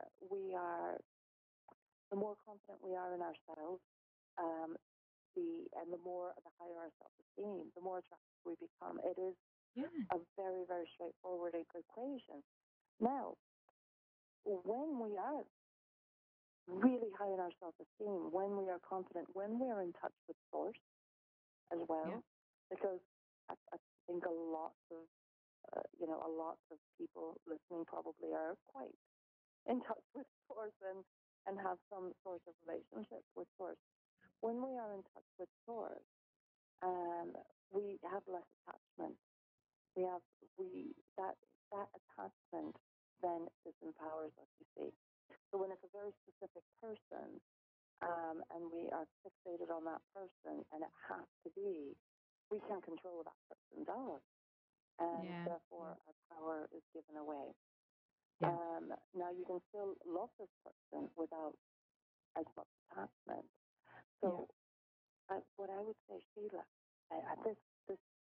what I'm about to say really has changed my life, is to make the first relationship, for those who are spiritually inclined, make the first relationship with Source, or God, or Goddess. Okay, that makes so much sense, and it has been an absolute pleasure. We're just about to run out of time now. That's been so lovely talking to you. How can people get hold of you, Christina, if they want to work with you or have a reading or a chat with you? How can people contact you? iaphrodite.com is my website, so www.iaphrodite.com, and I have a 20-minute laser reading that if people want to do that, and it's quite accessible, so I love doing those, so anybody that wants one, you're welcome. Thank you for having me, Sheila. Thank you I really enjoyed it. Thank you so much. And we're almost out of time now, so thank you, Christina, for talking and chatting about Aphrodite and love. And you can reach me at www.sheilak-psychic.com or www.sensitivesoulwisdomcards.com. I'm on Facebook as well at sheilakadeerSensitiveSoul.com. So we'll speak to you next week, and I'll be doing some readings with you next week. So thank you for listening, and bye-bye for now, my beautiful sensitive souls. Bye-bye.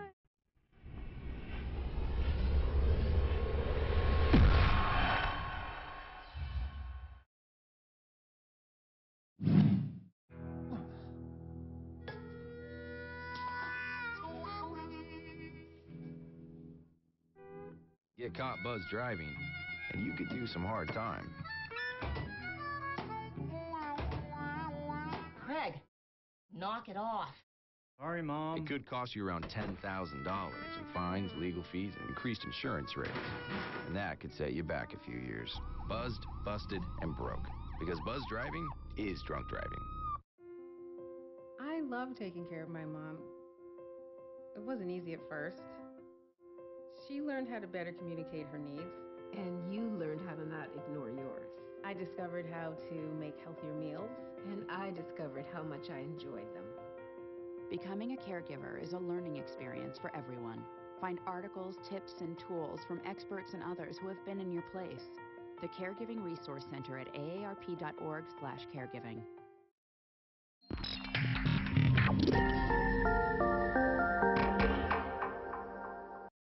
Hi, I'm Stephanie, and thanks for watching Moonstruck. And now back to A1R on the air. Psychic Talk Radio now on Moonstruck TV, enlightening television. Hello, everyone. So excited to be live with you again, and actually on video. Last week was I was just on audio because I had some technical difficulties. So here I am from sunny San Diego, although it's 8:30 p.m. here in San Diego, California. I was in the hot sunshine all day, beautiful beach day here in San Diego. So I feel the rhythms of the earth surging through my body and the excitement of being on live with all of you. Woohoo! Totally pumped. Anyway, tonight is all about unconditional love.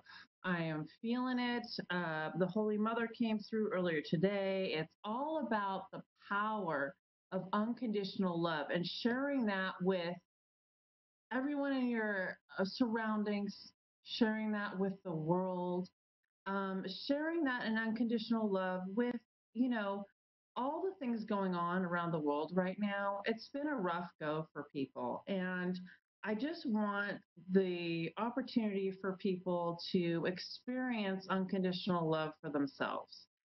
And not only that, but unconditional love for the world. It's really important that we understand that unconditional love starts with the self. Unconditional love starts with wanting to share that energy with your own self. Share that energy inward, because what goes on inward reflects outward. Okay, this is what the world experiences. This is what everyone experiences around you, is how you're feeling about yourself. Are you judging yourself? Do you have all these thoughts going on about your mind, your body, your heart, all different aspects of your life that are, let's say, negative in nature, bad, cyclical thoughts, that kind of thing going on? That kind of stuff is not going to benefit you. It just doesn't serve you in terms of unconditional love. And I want everyone to understand what truly unconditional love means. Is sharing that heart space, opening what I call the heart chakra, this space in the chest here, opening it and sharing it with others, allowing the opening of the heart and not having fear of other people connecting with you in that space. It takes that wanting, it takes that knowing that in order to connect for the world, in order to connect to the world, in order to open to your soul's essence, it requires the opening from the heart space. It requires that dimensional self, the higher dimensional self that you can't see on the physical plane, to open and allow the connection to what I call the energy matrix. There's nothing more important than unconditional love for the self. Because when it starts with the self, it changes everything around you. Energy can neither be created nor destroyed, it just travels. So when you're dealing in the highest frequencies of unconditional love, and you're experiencing that for yourself or others, that energy travels and it just keeps going and going and going. And it can shift everything in your space. It can shift everything around you, around the world, and it keeps going forever. So it can go down to the core of Mother Earth, out to other areas. It's as simple as when you're walking down the street, greeting someone with a smile. It warms you in the heart. You feel it. If someone smiles at you and you're walking down the street, you feel that magnificent warmth in the heart. If someone says, hello, how are you? That connection, that heart connection can feel so wonderful. It's that opening of the heart space that is most important for you to awaken and draw in whatever you want. Health, wealth, relationships, love, you name it. It starts with the ability to open the heart. It starts with taking that brave step, going from here to here and opening that heart space. You can even just start by, like I said, you're out in public, you're walking down the street, you're in the store, smiling at another person. Smiling is a way to open and expand the heart space. Smiling is a way to feel the warmth coming from that other person as they reflect that smile back to you. By smiling, you are taking that positive energy that is you. You're taking that higher vibration that is you, and you are sharing it, expanding it out to the world and everything around you.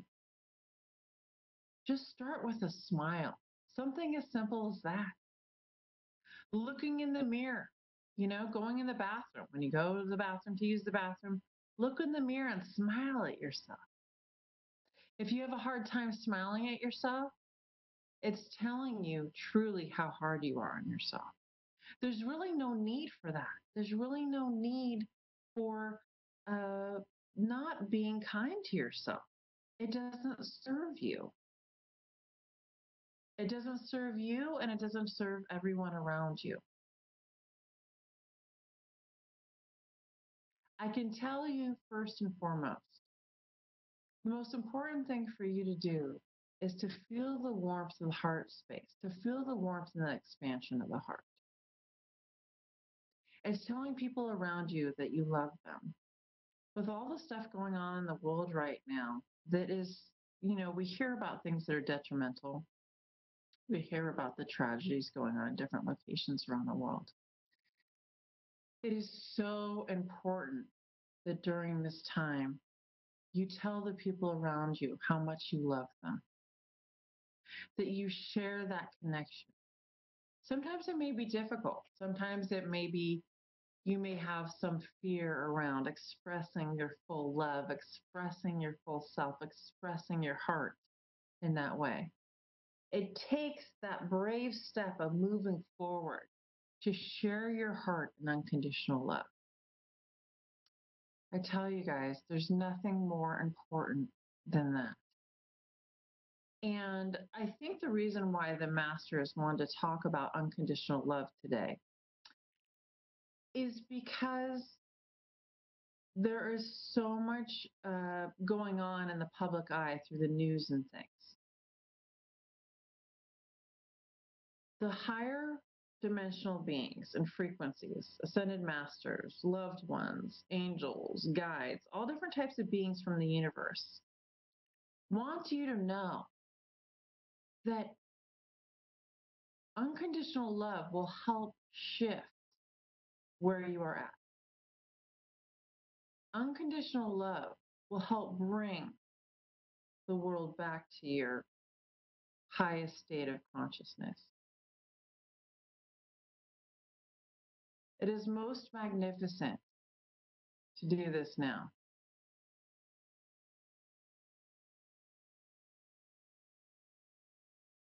There's nothing more important than this.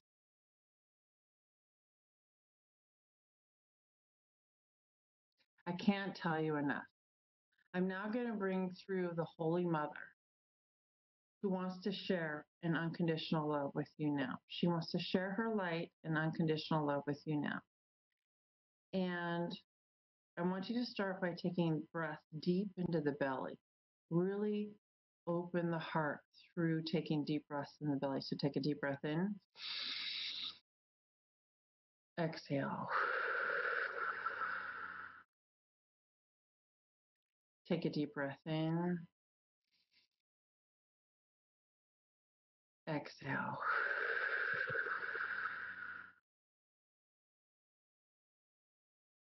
Take a deep breath in. Exhale.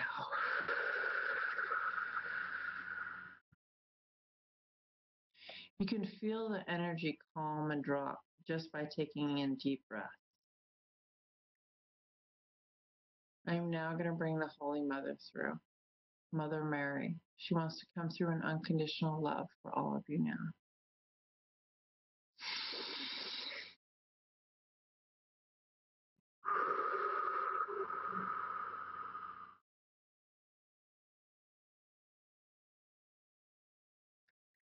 Hello, dear ones. I am so happy to be here with you now.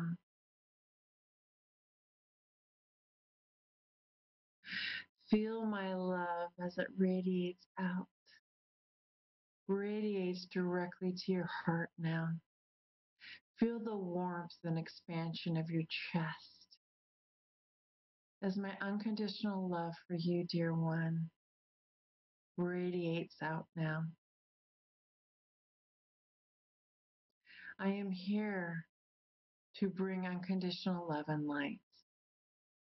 I am here to tell you that if you are listening to this, you are of the light. You are a divine being of light that is seeking their way, that wants to learn more about spirituality, that wants to learn more about opening your heart to your true soul's desire.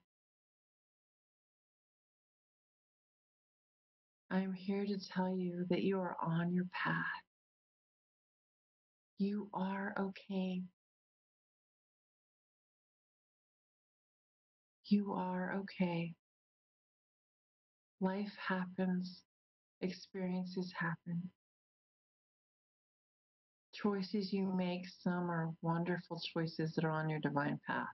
Sometimes choices you make are lower in vibrational frequency, and that's okay. It's about one step at a time. I want you to feel my unconditional love now as I open my heart to you, as that I share directly my golden ray of light from my heart chakra coming from my chest to yours. Feel the energy and the expansion of the light. Feel the energy and the expansion of the light as it penetrates your chest now, as it opens and moves throughout your entire body now.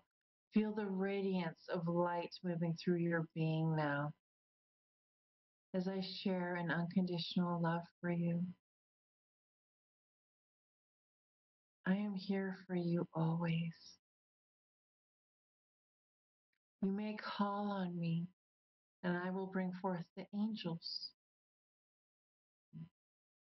the spirit guides, the archangels. We are here for you and we are only a breath away. A few deep breaths, call on me, and I will share my love with you.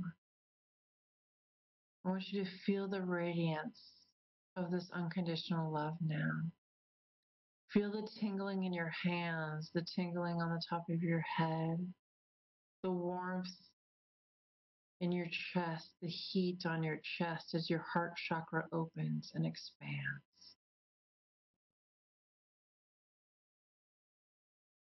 I love you, dear one. If you were listening, you were supposed to hear this message.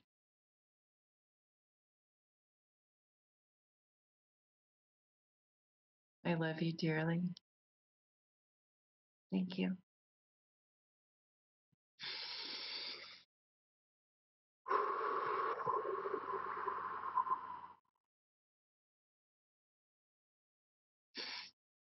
That was so beautiful. That felt so amazing. I hope that you all felt that out there.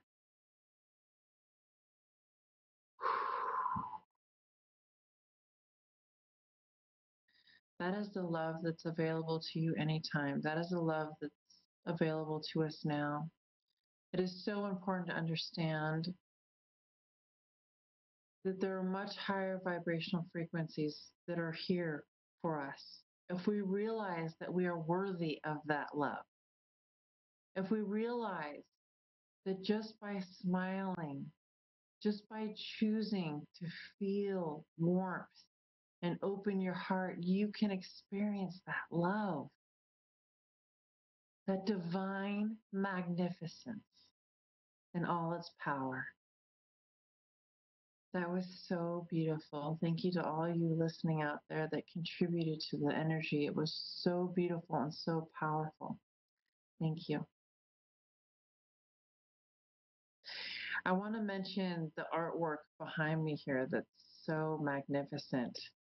This is spectacular. This is by Janice Mann. Her magnificent angel fairy daughter, Lyra, talked about her mom's art. And now I have it on my wall. And it emits a vibrational frequency. Very inexpensive art for the magnitude of what it does. It emits this incredible vibrational frequency. If you want something on your wall all the time that emits unconditional love and joy and vibrance and makes you feel like the multidimensional being that you are, so much more than just your third dimensional box here on Earth, this is the type of art to look at. It's shanemann.com, ShaneMann.com. That's shanemann.com. I'll hold up the card here so you can see it if you're on video. If you're listening, her name is Janice Mann. It's on Etsy as well. She's on Etsy. Shane Mann Fine Arts. ShaneM as in Mary, ANN. So there's two N's. Shane Mann with two N's. Fine Arts. These behind me here, I've got the Angels of the Universe on this side over here. Absolutely spectacular. I've got the Birthing of Venus here. So this is her interpretation, and also she is a phenomenal channel, and she's a psychic herself. This is her interpretation of the birthing of Venus. Now, it's a much colder planet. It's very different. This is what she felt.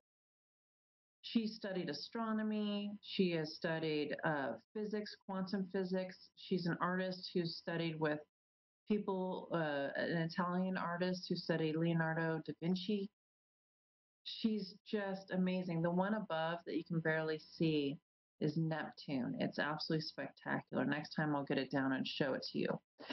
But I just had to say that because these pieces of art emit these magnificent vibrations of frequency that are so potent and powerful. I just love being in the room with this energy. I also wanted to mention my friend Mariah's Healing Mariah. She does these magnificent mala beads. If you're listening and can't see, it's on video right now. These malas also carry vibrational frequency that you can wear all the time. In fact, I'm going to put this one all on right now. This is accentuating your soul's gifts. These emit vibrational frequencies. If you look up healingmariah.com, MARIAH, Healing Mariah, she's got a ton of these magnificent mala beads that are emit these incredible vibrational frequencies. So I wanted to mention that. Gosh, the Holy Mother was just spectacular. I also want to talk a little bit about my channeling that I offer people in general. I offer channeling sessions that are 30 minutes or 1 hour at a time. And these channeling sessions, I bring through the guides like the Holy Mother, the angels. I'll bring through your spirit guides. And I'll connect in to your guides and the angels and ascended masters and allow this awakening to happen within you. Allow you to connect with your soul's essence, determine what your gifts are, or if you want to learn about your, anything about health, wealth, relationships, love in your life, all those different aspects. My channeling, that's what it's all about. You can look at www.angel444energy.com. With that being said, I'm going to continue to use the vibrational frequency we just felt and connect in with another higher dimensional messenger that wants to come through and speak to all of you. So I'm going to let him come through now.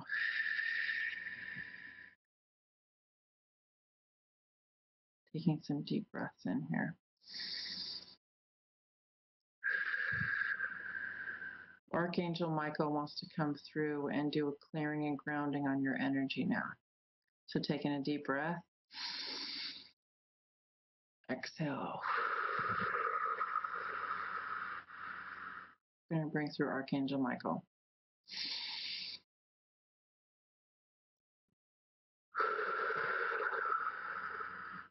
This is Archangel Michael speaking, and I'm coming through to do a clearing and grounding of your energy. Thank you so much, little one, for allowing me to come through on this night to bring in clearing, grounding, and the most powerful energy available so that you may clear and ground and feel the higher vibrational frequency that is you.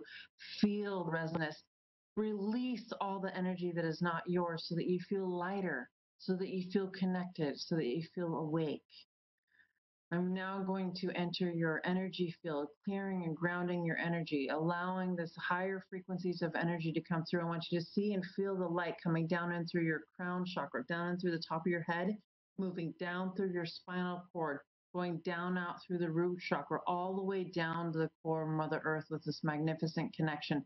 The light emitting from your body, the light emitting from your cells now as this light comes down through your body, down through your third eye, throat chakra, heart chakra, solar plexus, sacral chakra, root chakra, upper legs, knees, lower legs, feet, down through the floor, all the way down to core Mother Earth.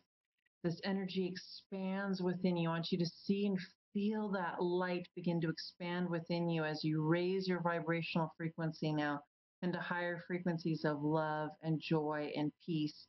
I now clear these energies from your field that no longer serve you. We're going to wipe out all the lower frequencies now from your field that no longer serve you, cleaning and clearing and wiping out all the energy that no longer serves you. We're going to clean and clear and balance the centers of your chakras, opening, clearing, and cleansing your chakras, releasing all energy that is not yours, that has been carried through lifetimes, that is ancestral, that you carry and take on a daily basis. Clearing and cleansing, cleansing, clearing all these energies, cleansing, clearing all these energies, cleansing, clearing all these energies, just wiping them out, scrubbing them out, wiping them out, cleansing, clearing all these energies, cleansing, clearing all these energies. I'm now going to come through and take my mighty sword as Archangel Michael to cut cords connected to different chakras in the body. See these cords cutting from different areas of the body, cords that are connected to relationships that no longer serve you, maybe career stuff that no longer serves you, ancestral stuff, past lives, all sorts of stuff that no longer serves you. See me cutting the cords now, dissolving, cutting the cords, dissolve, cutting the cords, dissolve, cutting the cords, dissolve, just allowing this frequency, much higher frequencies to dissolve now. Clean, cut, and clear these frequencies now, allowing the energy to dissolve, allowing the energy to dissolve, allowing the energy to dissolve. Just feel these cords cutting from head to toe, dissolving the energy as you continually raise your vibrational frequency into higher light, allowing these energies to continue to raise your vibrational frequency now as we bring in more light into the body, awakening the mitochondria in the cells, just allowing more light into the body and awakening the mitochondria in the cells, allowing the frequencies to raise now, allowing the energies to raise now in the most beautiful, magnificent way, allowing the frequencies of this energy to continue to raise now. Experience this in unconditional love. This is most magnificent. Now allowing the centering of your chakras, the balancing of your chakras, the awakening of the DNA in your chakras, allowing for the awakening of your DNA now.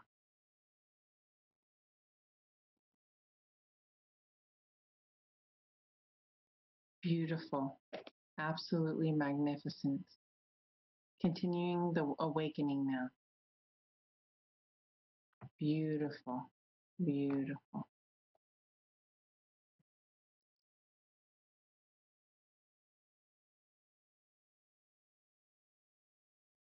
I'm now going to call back all your energy. Now calling back all the energy. I want you to see and feel your energy tanks raising. I want you to feel the energy, filling your energy tanks now. See all the energy coming back to you that is yours. All the energy that you give out every day that is yours. I want you to see and feel it, filling your energy tanks now. Filling it to the point where you're overflowing. Filling it to the point where you just, it's like it's a cycle of energy. It's like an infinity cycle of energy now. An infinity cycle of energy filling your energy tanks now. Very powerful, cleansing, clearing, awakening. So allow this vibrational frequency. Feel it in your body now. Feel the awakening in your body now. This is what it feels like to be in peace. This is what it feels like to be in unconditional love and light.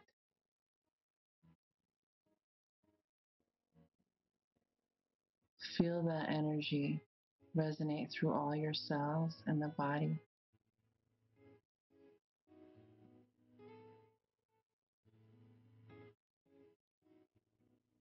I am Archangel Michael.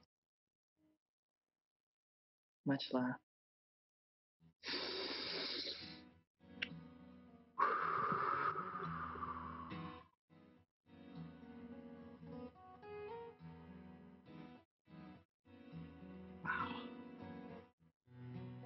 Wow. Whew.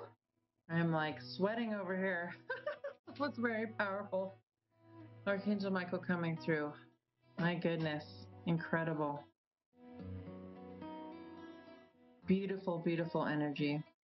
Thank you all for joining me tonight. Next time I'll be taking callers.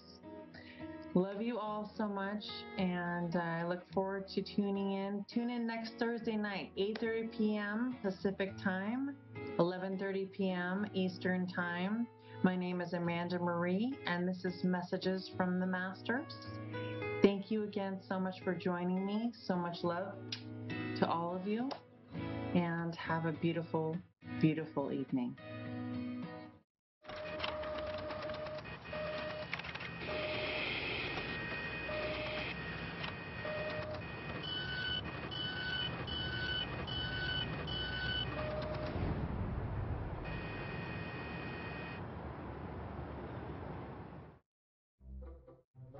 They call me Maxie, but I prefer tripod.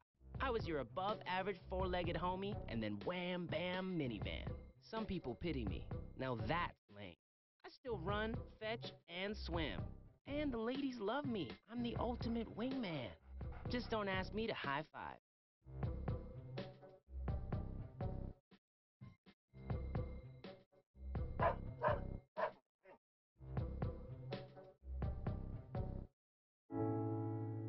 I guess sometimes things just happen. Devastating things. It's got nothing to do with fairness. Bam. Your whole world changes in an instant. And you never see it coming. That's what happened to me. The day my mother had a stroke. I'm Paul George, and I want you to learn the signs of a stroke fast. F-A-S-T. F, face drooping. A, arm weakness. S, speech difficulty. T, time to call 911. Because the sooner they get to the hospital, the sooner they'll get treatment. And that can make a remarkable difference in their recovery. Protect the ones you love. Spot a stroke. F-A-S-T. Fast.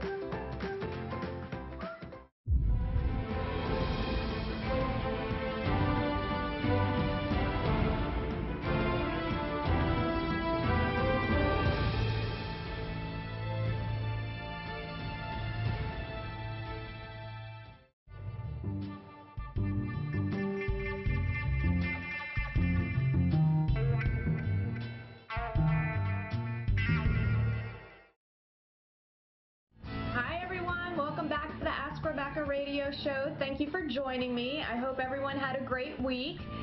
Before we get started, quick shout out to my dad and all the other dads out there for this Sunday. Happy Father's Day. I hope you all have a fantastic Father's Day doing what you love and getting to spend time with your kids, or maybe not. In honor of Father's Day, I'm offering a 20% discount on all my services through the end of the month. You can book an appointment with me by calling or texting 407-374-3133 or emailing askrebecca@gmail.com. So this week's predictions will run from tonight through next Thursday, the 22nd. I'll be sharing what you may experience as an overall theme for the week, and then specific areas in love, work, finances, health, and spirituality. Now, these are general predictions for everyone, so not everything will apply strictly to you. Now, if you're interested in receiving personal monthly and/or weekly video predictions emailed directly to your inbox, I am offering the monthly predictions for $31, or you can choose to receive both the monthly and weekly for $22 a week. And all you have to do is send me an email to askrebeccatoday@gmail.com. Let me know your full name, your date of birth, and which offer you'd like. Then I'll get you set up to receive those immediately. All right, so here is what you can expect to deal with this week. So there's two general themes that are happening. One of the themes this week will have to do with blockages and feeling stuck. The other theme is about people trying too hard, pushing too fast, and in general kind of stepping on the toes of others around them, or you may be getting your toes stepped on. You'll either fall into a combination of both of these categories or one of them. Some of you will be realizing why you're stuck and how you've been blocking yourself. So there's been a little bit of self-sabotaging behavior, and I think, to me, it feels like some of you will kind of become aware of that, and others of you will actually find yourselves being blocked or stuck in some situation or some way, just feeling stuck and no forward motion and a blocking sensation. And this could show up either literally, where maybe you're driving down the road and all of a sudden you're blocked by traffic and you can't go anywhere for an hour, or it's you blocking yourself from moving forward in something in life. Or maybe you're stuck somehow. So maybe you get stuck in the mud, or you get, any sort of thing with stuck. So just kind of be prepared for that. I do feel there will be those of you who will be experiencing giving and or receiving constructive criticism sometimes this week. Sometimes I feel like you'll be on the receiving end, where all of a sudden you'll find yourself somebody being overly critical of you, and it's meant to be constructive criticism, but it's coming across really harshly, and it triggers some of you. Now, the other way around is you'll also be dishing it. So catch yourself when you're in the phase of overly criticizing someone or judging them, or thinking you know better. Just be careful not to step on anybody's toes. I kind of feel like it will be a theme that you recognize. So it may start off with someone criticizing you, then you turn around and criticize someone, or vice versa. So good luck with that. That's never a fun spot to be in. So just try to take everything with a grain of salt and, not get too crazy about it. All of you will be experiencing a lot of mental and physical energy this week. So make sure you're using it wisely. A lot of times when we're stuck in mental energy, it can cause us to get stuck into a loop of overanalyzing and overthinking. And with the energies this week, that's very likely to happen. Try to give yourself a moment to take a couple of deep breaths to stop that cycle of thought. And sometimes, those thoughts could be negative. So the negative Nancy might show up. So again, just try to use your mental and physical energy wisely. Now, for those of you that have jobs and you're working and you're employed, I feel some of you may be dealing with some sort of work conflict this week. Maybe you get into a disagreement with a coworker or a boss, or something else comes up where it's just a conflict. I feel like it's not going to be a huge conflict, not super dramatic, but there might be some issues that creep up. Stay grounded. Don't become emotionally reactive. That's never a good thing. Try to stay grounded in what you're feeling. And I would advise against, getting into some sort of verbal altercation or anything like that. So kind of just, again, relax. The rest of you, I kind of feel like work is going to be going the same. Nothing, too exciting, nothing too boring. It's just kind of what it is, and you're just going to roll through the week and no biggie. Those of you that are looking for work, now I feel like some of you guys will actually be interviewing this upcoming week, and some of the advice that was coming through was for you to make sure that during the interview process, you're remaining humble. Show some humility, because whoever you're interviewing with will like that, and it potentially will help you land the job. So, and when I mean humility and humble, I don't mean you're in there, smack talking yourself or putting yourself down in any way. It's just not being overly arrogant and like you have it all figured out. So just find the balance of confidence and being humble, and just be yourself, and I feel like you'll land that job. There was some advice about be cautious with contracts. So if any of you are potentially being offered a job that requires you to, sign a contract, go through it. Let somebody else look at it as well. Make sure that it is what you want, and you don't end up signing your name to the dotted line and then after the fact realize you're stuck in a situation. So just be cautious. Those of you that don't have any interviews lined up, I kind of feel like it's going to be a slow week for you. I do feel like you'll see some signs of progress, meaning like maybe you're looking online and some things pop up and you see that there's jobs that you'd like to apply for. We'll apply for them. I just kind of feel like don't expect any immediate results next week. So just hang in there, stay positive. It's coming. Just keep doing what you're doing, and eventually a job will come your way.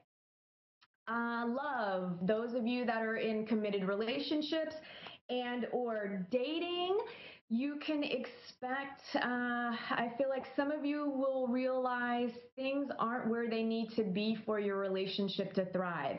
And I kind of feel like it will be you taking a look at yourself, taking a look within to figure out. I feel like there'll be some realizations surrounding whether or not you've actually dealt with past relationship traumas and false beliefs that you've maybe had for yourself. So I feel like, some of you guys will realize that, and will realize that it's your own heart that's blocked, and you'll start doing, I think you'll decide to start working on those things. You'll start working on yourself. And if you do that, I feel like your relationship will blossom again, because it will move to the next level because you're opening your heart. So it will get better. So good luck to all of you. I feel really positive about it. Others will realize that you're in a relationship that is absolutely positively not good for you. Okay.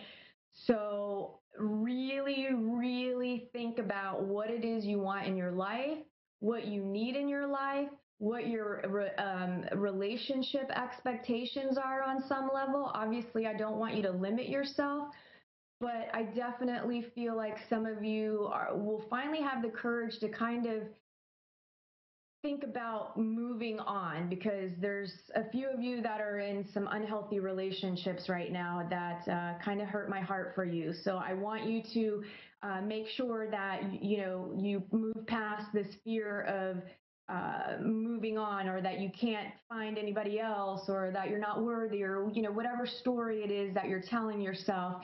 I want you to just really allow yourself to try to move on and get yourself in a better situation. It's better to be alone than it is to be in a really crappy relationship, okay?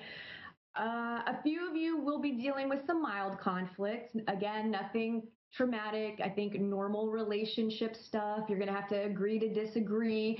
I feel like a few of you are stuck in a habit of when you do get into a conflict, you're pushing and, just arguing and, pick and choose your battles. Be aware of when you're pushing and be aware of when you need to back off. Sometimes it's just not worth having the debate or the altercation or the argument. Give each other some space this week. I think that would be really healthy.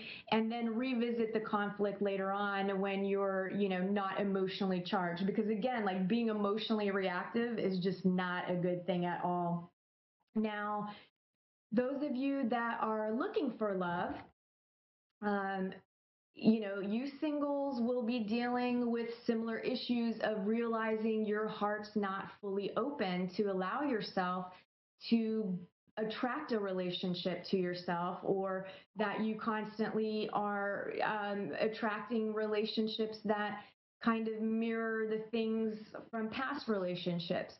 So again, I feel like, it's time for you to realize what you need to deal with, like what are the emotional blocks so that you can work past these traumas and do the work, open your heart. And that's what some of you will be dealing with. Others, I feel like you guys are going to be in kind of a good space. And the words that kept coming to mind, and this is a family-friendly show, but the words that kept coming to mind were, you'll be mingling your asses off. So do it, have fun. The more fun and confident you feel and are with yourself, the more attractive you'll be to other people. So go out there, mingle, have an awesome time, and just be open. Don't go out there being on the prowl, because then that's going to have the opposite effect. Just go enjoy yourself, be you, feel good about yourself, and you'll end up attracting exactly what you need into your life.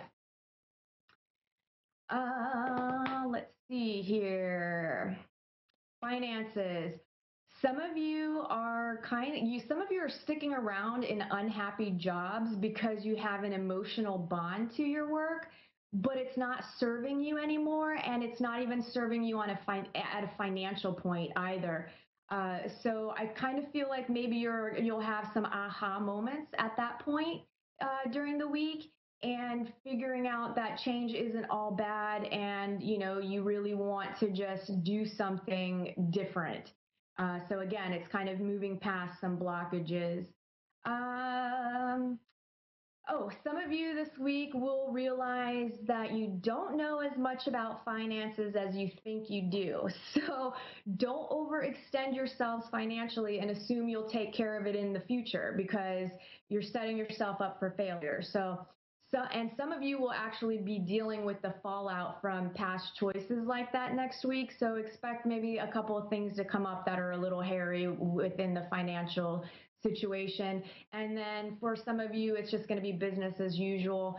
Again, I feel overall nobody should be doing anything risky this week. The energies just don't quite feel like it's a good time to take big risks.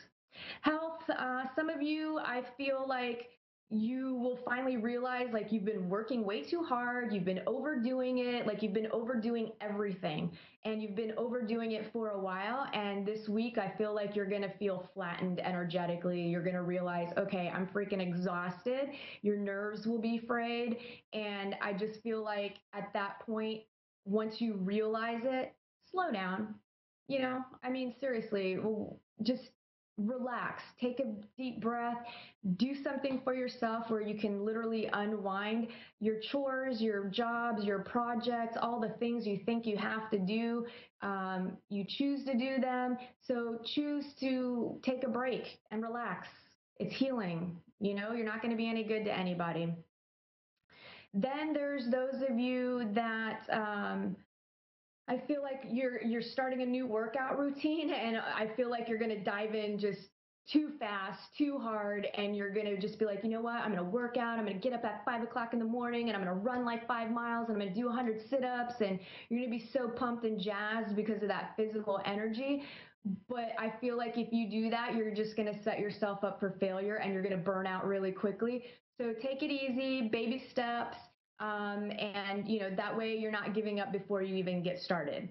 And then I feel some of you will be experiencing self-esteem higher than normal, and will kind of realize you're actually liking yourselves, maybe even loving yourselves.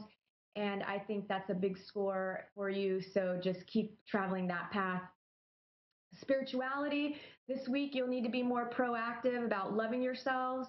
And I feel like some of you will realize exactly how much love you're receiving based on how much you love yourself. So I feel like the mirror effect of your reality will really be strong next week. So you'll definitely get to see, what people in your life are mirroring back to you and the way that they treat you. So again, it's directly related to how you're treating and loving yourself.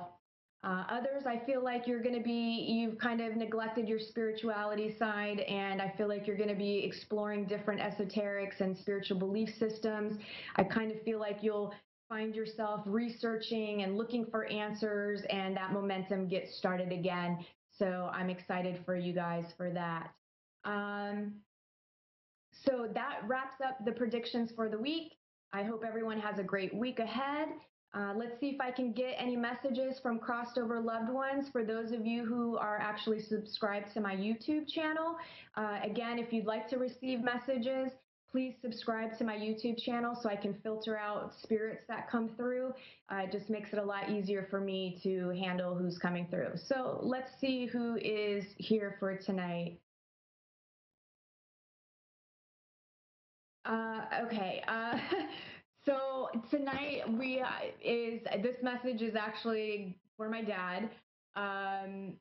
My grandmother Mildred is here, and she said to me, "It's me, Mildred, your damn grandma, your granny. You know who I am." So anyway, she's here, Dad. She's saying she's been watching you. She's been around. She said to mind your heart, mind your manners. So you must be acting up in some way. I'm gonna have to call you on that. She's saying the reason why you've been getting all like photos of the past and a lot of memories and things are coming up from the past. She's saying, it's time for you to forgive and heal your heart. It's time for you to forgive Cubby. It's time for you to forgive a lot of things from your past. And ultimately, she's saying she's sending you a lot of love. She's always around. She's with Mom. She's watching over myself and Sabrina. And, she's proud of us. She's cussing a little bit, so I won't bring that into the equation. But overall, she's looking over you. I love you, and I'll give you any other messages later so I can move on really quickly. So before I take the caller, let's do a quick moment of Zen. I want to be able to share with you energetically to give you a boost to help raise your vibration. It's very important to help expand your consciousness so that you can become more self-aware. It's very, very important now for everybody to become self-aware. I can't stress that enough. So if you close your eyes, open your palms, be open to receive, take a little deep breath in and exhale, and I will send you some energy and ask your guides to do so as well.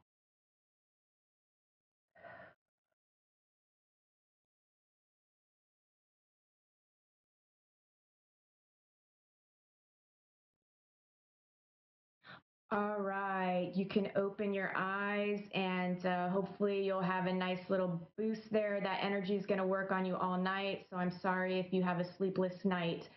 Let's see here. Tonight's caller is Quinn from Alberta, Canada. Hi, how are you? Hi, I'm good, thanks. How are you? I'm doing well. So how can I help you tonight?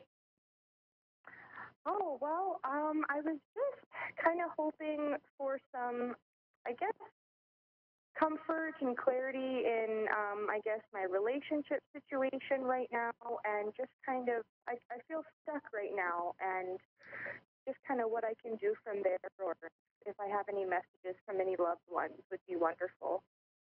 Sure. Okay. So I actually made a couple of notes earlier this evening to see what I could kind of feel was going on with you and what you might be dealing with in the moment. So I feel like right now, and we'll see if I can get any messages after I share with you some of the things happening with you right now.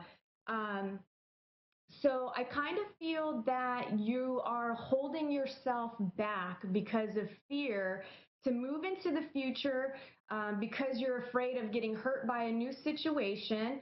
And I kind of feel like to me, it also feels like you may not know exactly what it is you're afraid of. It's just more of this feeling of the fear of the unknown.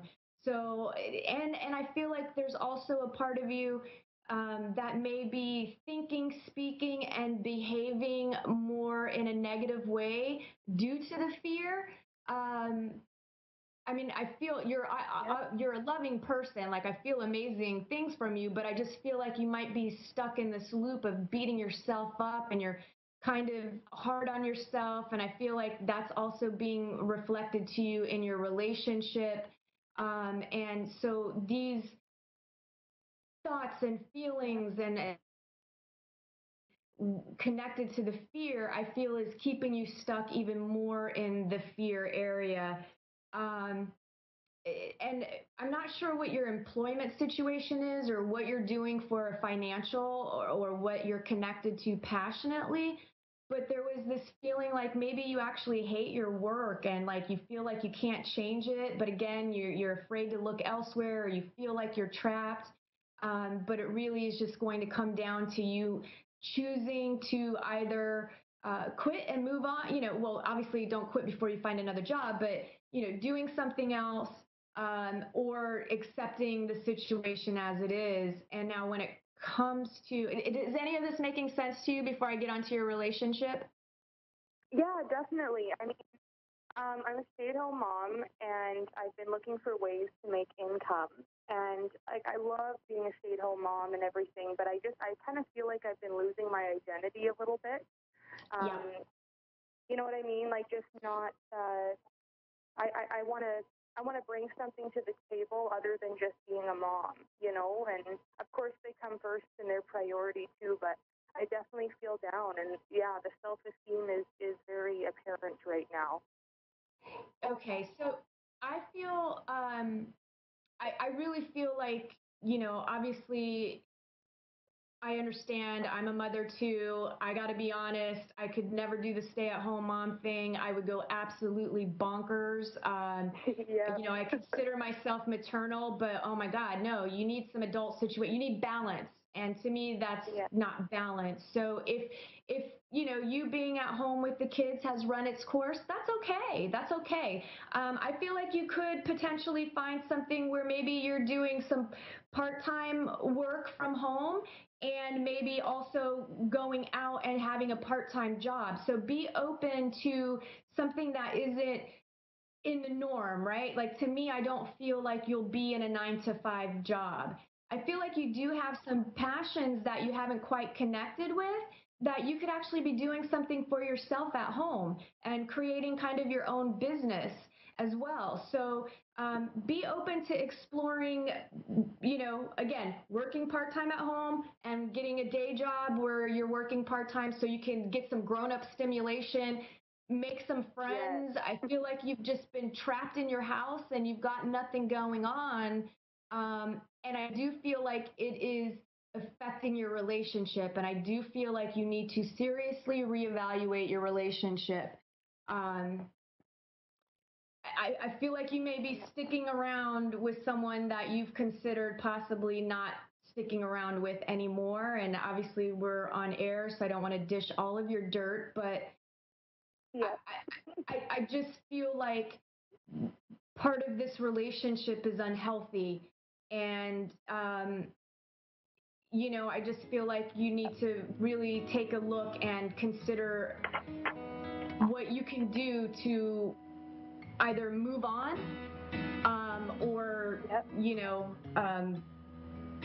try to resolve the situation. Again, I don't want to, we're on air, but does that make sense to you, what I'm saying? Yeah, no, absolutely, absolutely. There's a lot to work on, that's for sure. So. Yeah, you're such a good evaluating. person. Huh? Oh, thank you.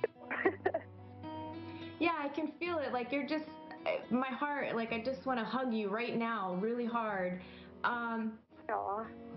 You've got good things coming. I think too, financially, I think, you get stuck in this loop of fear and concern about money, and then it creates more money problems.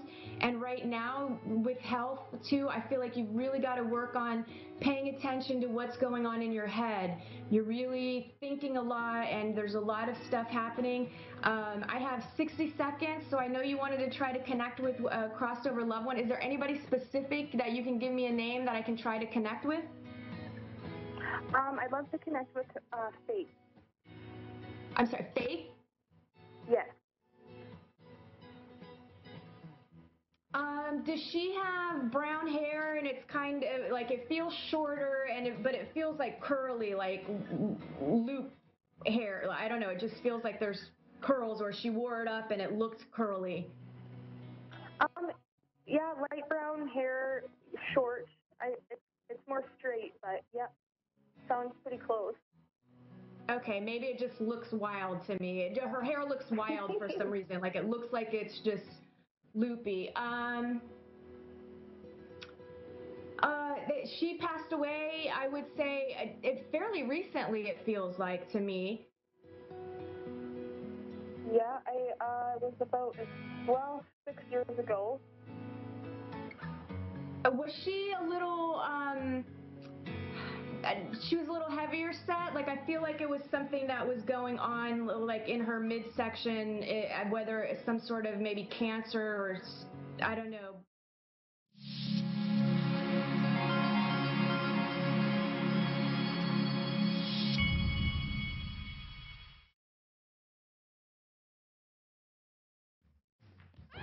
What? Storks are bringing me a baby brother. Storks know how to keep kids safe.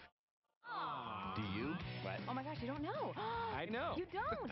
Oh man, you laugh when you're uncomfortable. No. Making sure your child is in the right seat is one of the steps to safer travel. We can do this together. To know for sure that your child is in the right seat for their age and size, Remember when I was a baby, felt like 1 minute ago? What? visit safercar.gov/the-right-seat. What he said. You've messed up your son's haircut. Mom? Do you A, try to fix it? Like it never happened. B, work with what you got? Or C, show solidarity? Thank you, babe. As a parent, there are no perfect answers. But you don't have to be perfect to be a perfect parent. Thousands of teens in foster care will love you just the same.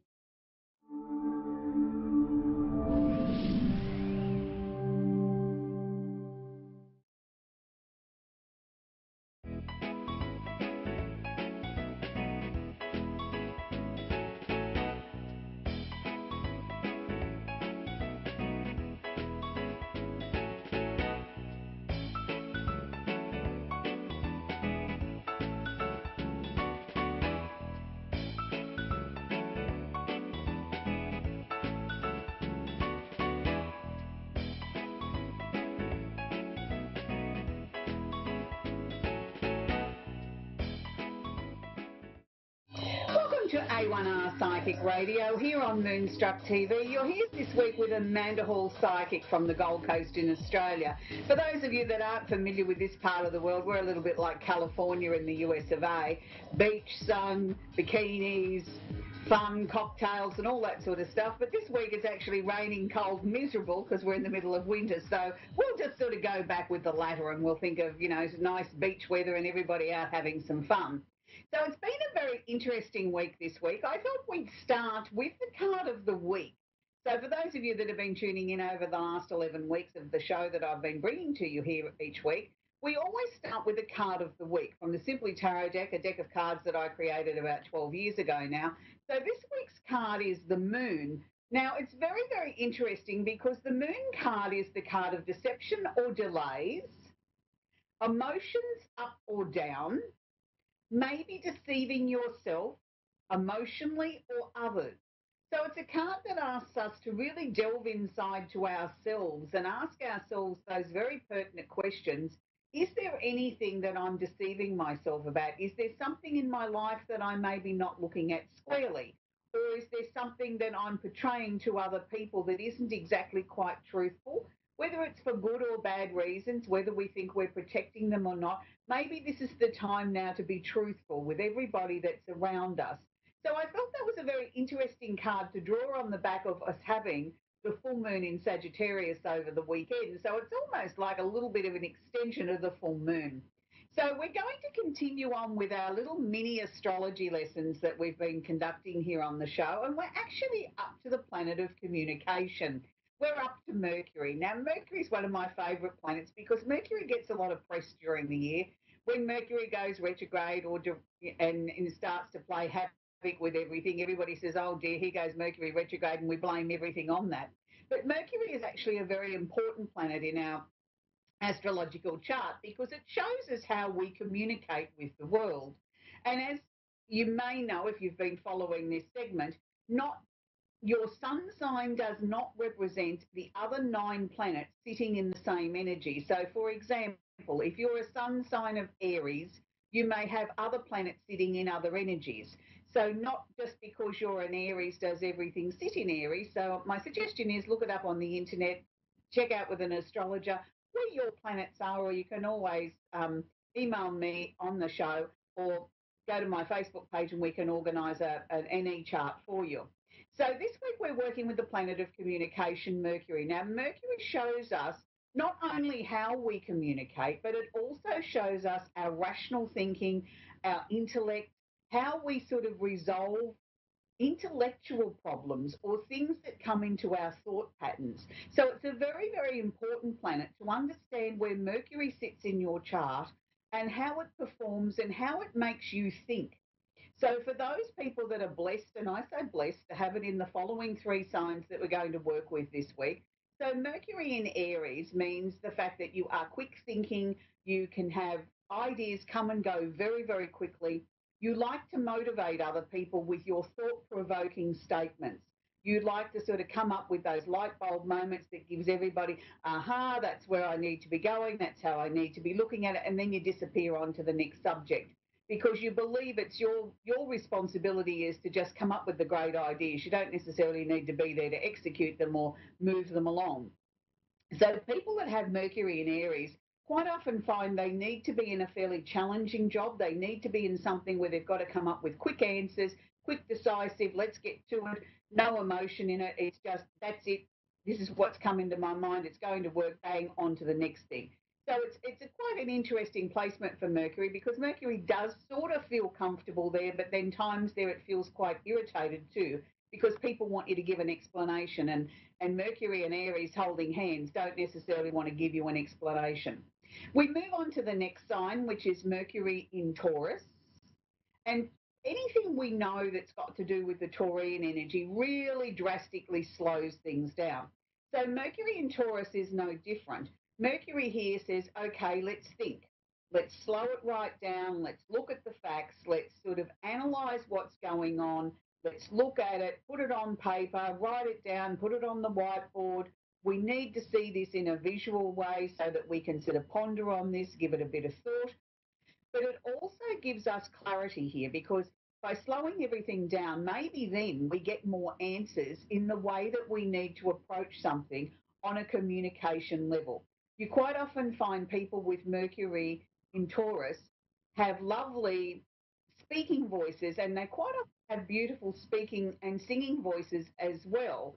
So it's really, really interesting when you work with someone that has Mercury in Taurus, you quite often say, I could listen to them recite anything. Their beautiful voice is just so amazing. So it's a nice placement to have Mercury in Taurus. If you're lucky enough to have that, you probably have a beautiful singing voice hidden there somewhere.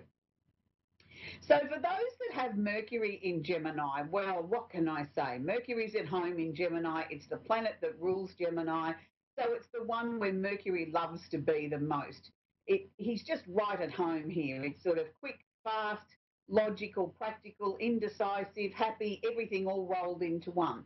So anybody that has Mercury in Gemini, you quite often find that they go into a communications industry. A lot of people in the media, particularly, have Mercury in Gemini because they have that ability to think quickly, to rationalize information almost at the speed of lightning. It's almost like a computer brain that they have. They can quite often have photographic memories, but it's only when something really interests them. It's in, it's out, it's here, it's gone. They don't necessarily always retain that information unless it means something to them or is important to them. So please don't be too hard on our fellow Geminis that have Mercury in Gemini because they process so much information. It's like the speed of lightning, that things come, things go, and they can't retain it all. Otherwise, their brains would explode. But they do make great journalists. They do come up with some very thought-provoking questions and ideas and give us different ways of looking at things and sort of innovation. And I think we all need that, and particularly in today's world, where we're surrounded by so much communication in all the forms of social media. Sometimes we get a little bit overwhelmed in how that we should process all this stuff. You know, once upon a time, not that long ago, we used to send a letter by the snail mail. Now, if it's not there instantly, there's something wrong. So look at how life has changed in the last 20 or 30 years, and just makes you realise how quickly communication can change. So for the final little part before we take some calls here, I always like to try and bring in something that might be happening around this amazing universe of ours on an astrological front. Last week we spoke about the full moon in Sagittarius. This week I'd like to change the pace a little bit and talk about one of my other favourite planets that's just gone direct. Now, Mercury, I beg your pardon, Jupiter has been retrograde now for a number of months this year and has just gone direct on the 10th of this month. So what this means in layman's terms, if you've been feeling a little bit stuck, if you've been trying to get new ideas off the ground, if you've been trying to reinvent yourself or reorganize your life or wanting to step out and do something new and you felt like you've had two concrete boots on, well, you probably have with Mercury going retrograde. Well, the good news is, I beg your pardon, I keep saying Mercury, it's Jupiter. With Jupiter going retrograde, Jupiter has now just gone direct on the 10th of June, and it's in Libra, so it's in an energy where Jupiter does feel reasonably okay because the Librian energy is about balance, is about finding the truth, is about the nicer times of life, you know, bringing the prettier side of things in. It wants everything to be happy, joy, joy. You know, we want everything to be beautiful and perfect as much as possible. So Jupiter feels right at home there because it's asking you to try and bring some perfection into your life. And it's also asking you, what is it that maybe you need to let go of? What is it that you're trying to bring into your life to improve it? And I think it's interesting now that Jupiter's gone direct, fingers crossed, that we may just see a little bit of a breather here with this terrorism that's been going on around the world, that maybe we might have just diffused a little bit of that. We can only hope, so that people can start to sort of try and put their lives back together and see some positive things. Let's try and move the second half of this year along in a very positive, dynamic way and looking at just maybe doing one tiny little thing for ourselves, something that we can all manage. That's your homework for the week. Try and think of something that you can do, one small step you can take that will improve your life, that will bring you some joy. And if we all did that around this amazing globe of ours, imagine the positive energy that we would all start to amass.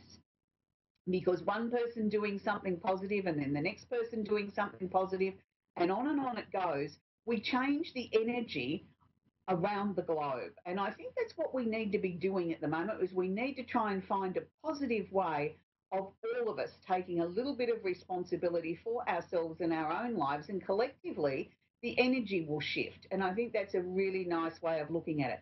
So in the jigsaw of you of how you're made up, that's what we've been doing as we work through these planets and we work through a little bit of what's happening in the universe every week.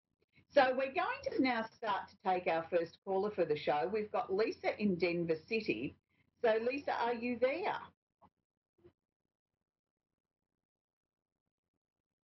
Texas? Lisa? Lisa, are you there? Yes, I'm here. I'm here. Can I help you? How can we help you tonight, sweetie? Do you have a particular question you'd like me to answer, Lisa? I was just really looking for some general insight. I am also a light worker, and I do some psychic medium work, and I'm just looking at maybe like some guidance or some insight maybe of what you're getting drawn to tell me of where I can take my business a step further or what I can do, just some general guidance. Okay. Lisa, do you mind sharing with me your date of birth, please, sweetie? Just the day and the month will be fine. May 4th. Okay. So you're Taurus, Lisa. Okay. So because the first thing I was getting psychic was that you were at a crossroads. It's like a number of things have come to a close or are coming to a conclusion. And it's like, it's what next? The question marks are there. Where do I go from here? It's not that I necessarily want to walk away from things. You feel it's now a time of expansion, a time of growth. Now, it's interesting because I do feel it is a time of growth. But I think also what you need to ask yourself is what is it that you want to achieve from this work? It's all well and fine saying, yes, I'm a light worker, I'm in spiritual work and all these sort of things. And yes, we all need an income to survive on. That's part of what makes the world go round. But I always wonder what it is that drives you to do this sort of work. I know for me personally, it's never been about finances. It's never been about money. It's always been about trying to help someone else to make their life better. And this is where I think you've been a little bit stuck. It's sort of like you've been wrestling with yourself at why you're doing this work. The first thing that they're showing me is I think you need to review your pricing structure. I actually think that you're undervaluing yourself. And I think this is part of where the questioning is coming in. It's like, oh, how do I price my time? How do I price my knowledge? And that's always a difficult one because so many people sort of believe that we should give this away freely. I don't agree with that. There has to be a transfer of energy, whether that's money or loaves of bread or a sheep or a cow or whatever. There has to be a transfer of energy of some sort of thing. In this day and age, it's currency. That's the transfer that has to happen. So I think you need to sit down and look at your pricing structure. I think there needs to be you need to treat this like a business. And I think that's part of the problem. You've never actually put your work into the third person. We need to put it into this is the third person, this is the business.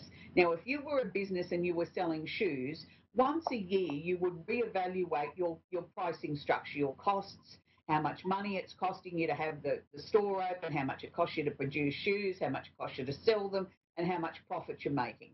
So I want to see you put your business into that way and look at sort of, set a date on the calendar. The first of every August 1 every year is when I look at how I'm going business-wise. Am I happy with the pricing structure that I've got? Is it time to have a little price increase? And I think if you can put it in that way, I think you'll start to feel that you're more in control of this, which is good, which is what needs to happen. Have you just taken up the study of another tool to put in the toolkit, Lisa? Have I done what? What did you say with the tool? Have you taken up some study in another area like astrology or numerology or something like that? Oh, no, right now I'm working as a certified psychic medium, and that's what I do. I have my own business I've opened. It's called Magnet Motivation, me and my husband.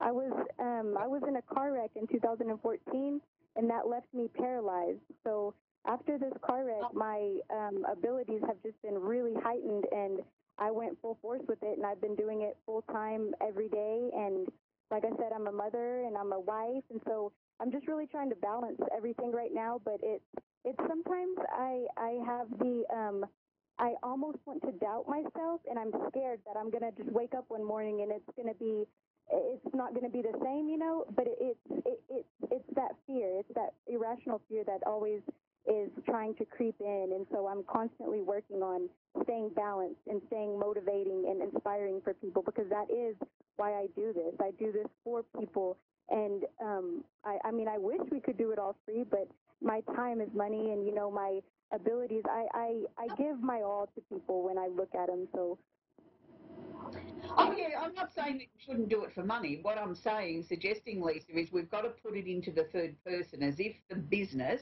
entity is separate from you and your husband and separate from family life.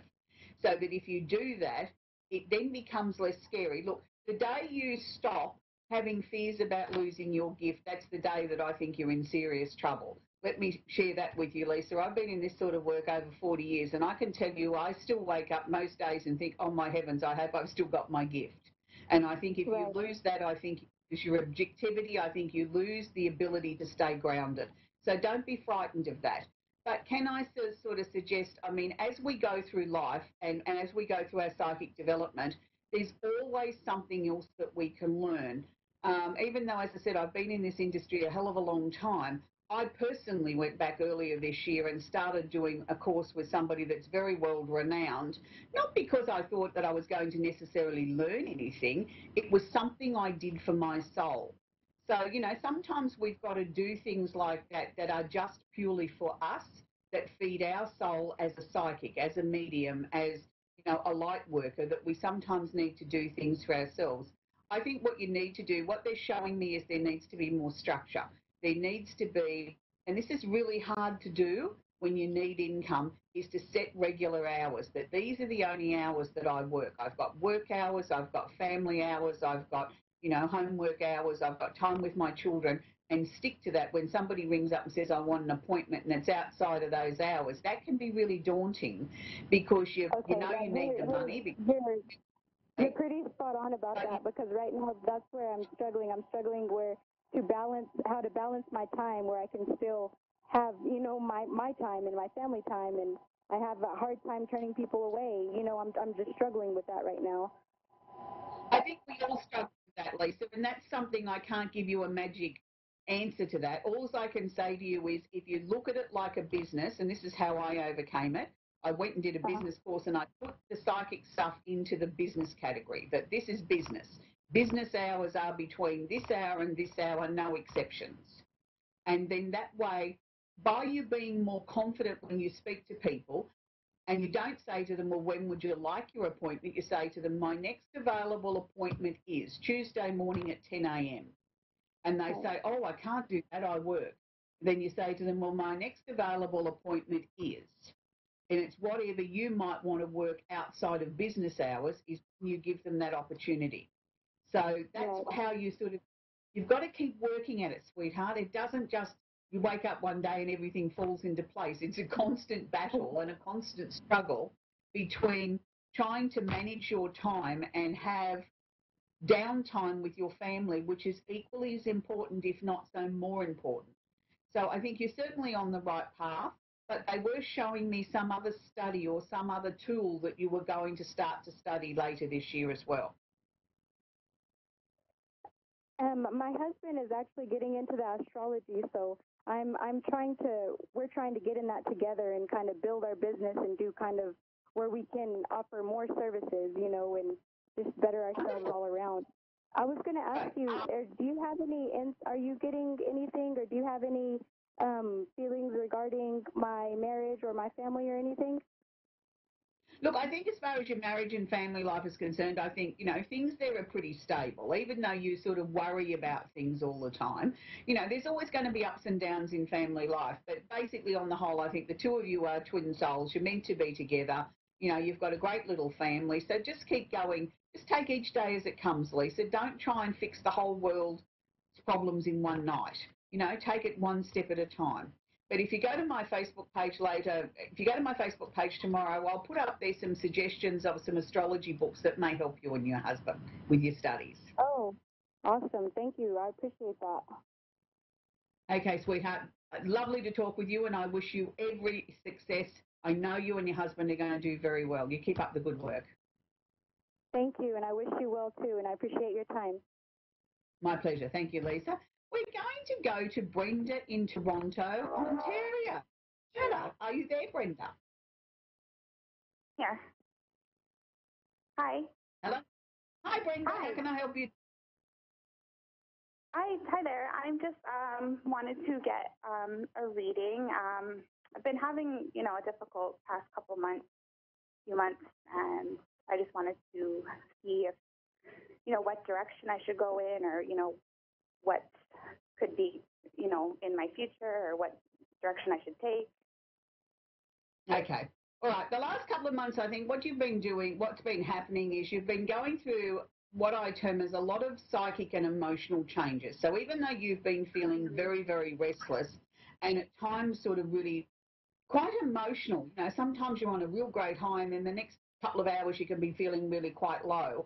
Don't be too hard on yourself, because this just means that you're tuning into things a lot more than what you used to do. So this is a good thing. This is not a bad thing. And this always happens just prior to a major emotional shift in our lives, or us moving into some very different areas of our life. So as we start to open ourselves up on a psychic sort of level or on an intuition level, we start to be more aware of our emotions, of how we feel, becoming super sensitive to things. Some people say, oh, noises are starting to annoy me. Some people say I can't stand light. Other people say I'm having food allergies, or things that never bothered me once upon a time are now bothering me. And these are all part of the changes that are happening. What they are showing me is from August this year, I do feel that it's going to take a very different direction to where it is now. Have you been contemplating changing your day job? Yes. They're showing me a new job, but it's not coming before about August. And they're showing me it's still in the same type of work, but it's got a different energy about it. It's sort of like, it's still familiar type of work, but it's like the company themselves might handle their business a different way. So it's going to give a new sort of feel to you. It's giving you excitement. I'm going to say it's going to be a fairly reasonable sized company that you'll be going to work for. It won't be super small, but it's not a big multinational either. It's sort of like a medium sized company. We have the opportunity, I feel, to grow within the company itself. There's opportunities there for advancement. They particularly don't sort of stand in the way of women getting ahead in the business. They are very equal in that way. They don't care whether you're male or female. If you work hard, the opportunities will be there for you. I also feel that there's going to be some changes to where you're living. I'm not saying necessarily a move of residence, but I'm saying you're going to be changing things around or moving the furniture around or something like that. That's also part of the changes that are happening. Has there been some changes in your personal relationship with your matters of the heart? Has there been some difficult patches there with your partner? Yes. I'm not necessarily seeing an end to the relationship, but what I am seeing is we've still got some tricky patches here to manoeuvre. And the most important thing I can say to you is stand your ground and be open and honest. You don't have to turn around and change your mind or back down on what is important to you just because your partner doesn't understand, can't understand, or doesn't want it to be that way. If they're really the right person for you, then they will work at trying to find a solution with you. And by the same token, I'm not asking the other person to back down on what they believe is important either. It's a time of negotiation for the two of you, and I believe we can take this relationship into a much, much deeper level once we overcome these issues that have been coming up. It's because you're growing at a fast rate of knots and the other person hasn't been matching you the step. That's the major problem here. So they've either got to allow you to continue to grow and be happy to sit on the sidelines and just support you, or step up to the plate and grow with you. It's their choice. We don't always have to grow at the same rate. We just have to be accepting of our partner's changes. We don't all stay the same. If life would be boring, we'd all be back at babyhood still sitting in diapers. So that's not where we want to be. That's what life is about. It's about evolving, growing, changing, moving forward. I think the remainder of this year we'll see some surprises in a positive way, not necessarily in a negative way. So just stand your ground, take day by day. Don't be in a hurry to try and sort everything out in one go. Just take it one step at a time. And I know that you will find that when you look back on 2017, it's going to be one of the most major, exciting years of your life where a lot of change has happened. So I wish you well on your journey. I know that you will have some amazing stories to tell at the end of the year, and have a great week. So unfortunately, we've come to the end of another show. So next week on the show, we'll be obviously doing the Simply Tarot card of the week. We'll be continuing on with our series of Mercury. Mercury will be moving into Cancer, Leo and Virgo next week, and we'll also have a little glimpse at what's happening in the universe around for you. So enjoy your week, be kind to each other, and I look forward to working with you all again next Wednesday. Have a great night.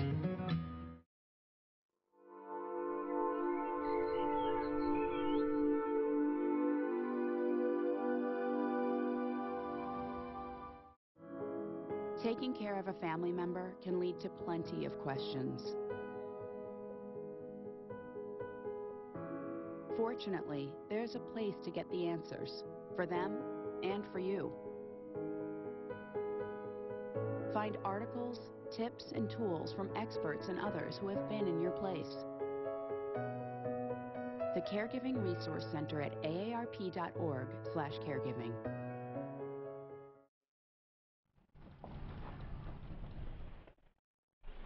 Got a quarter?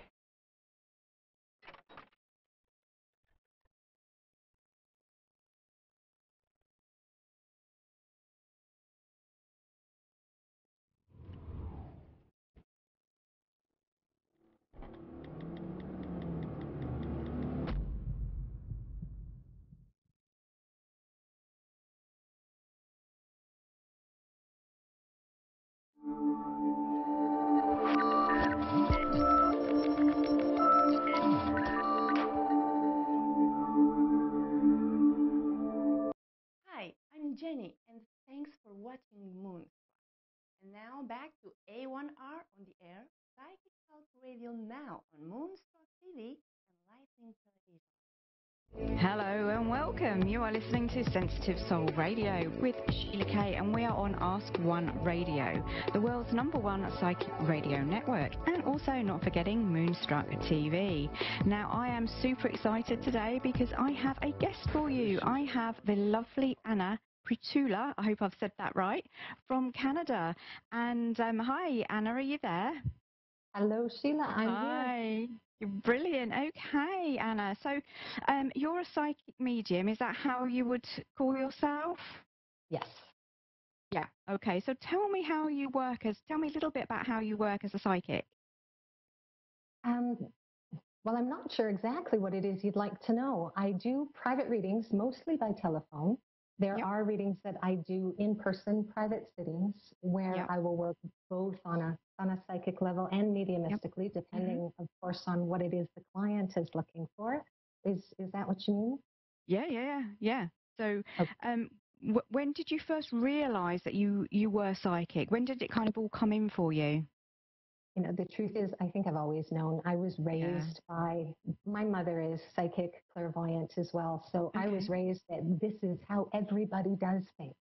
It wasn't until I actually hit grade school and I found out not everybody does this that I realized this wasn't quite the norm. So it's really always been a part of my life, but not always something I've been open to or practiced.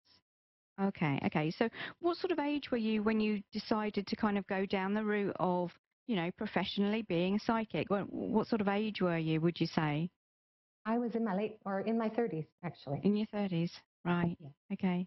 And did you kind of have a normal job before that? Did you do normal things? What's a normal job exactly? I did. In fact, I was a systems administrator, so I was one of those nerds locked in a back room in a closet with computer systems and things, and I would program office systems, and when the computer at work crashes, and I'm the one on the other end of that phone that they would call to say, oh my gosh, the computers are down, could you please come and fix it? So that used to be my real job. Okay. Yeah.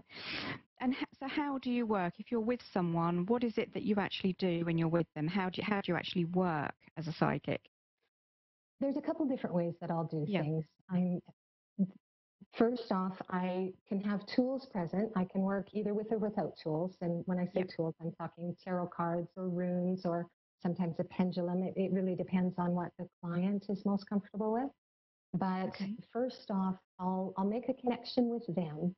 And if they'd like, they can let me know what it is they're looking for in the reading. You know how that goes. Most often they'll say they want to talk on the subject of their romantic life or their professional life.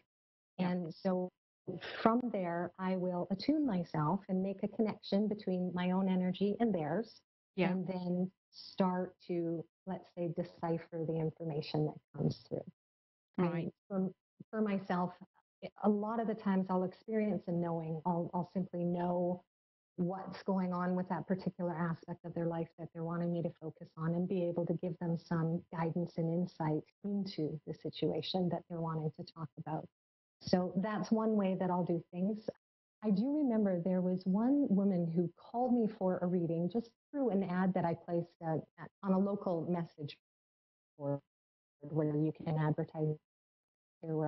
This woman had given me a call saying that a friend had encouraged her to have a psychic reading, but she didn't believe in this kind of thing. She didn't see how any of this could actually work. So she was one of those true skeptics that really wanted proof and evidence and wasn't going to move forward until we had kind of established that for her. So we spoke, and she definitely did not want to give me any information up front. So I made that connection and started talking about her as an individual and providing that evidence. And then suddenly I felt the presence of spirit, and it was her mother. And I said to her, I don't mean to touch on sensitive subjects. I know this is challenging for you, but your mother has recently passed away. Is that correct? And she kind of paused and said, well, yes, how could you know that? Well, your mother is letting me know that you were with her in the hospital in her last few moments, and the family had just stepped out of the room. Everybody was going to get coffee and a bite to eat, and you had volunteered to stay behind and sit with your mother so that she wouldn't be alone.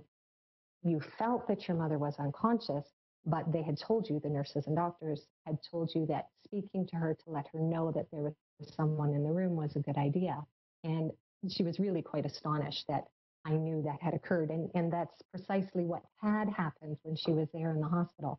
So I was able to give her enough evidence that she was able to accept that it is possible for mediums to connect with individuals that have passed away and have a communication and pass on information.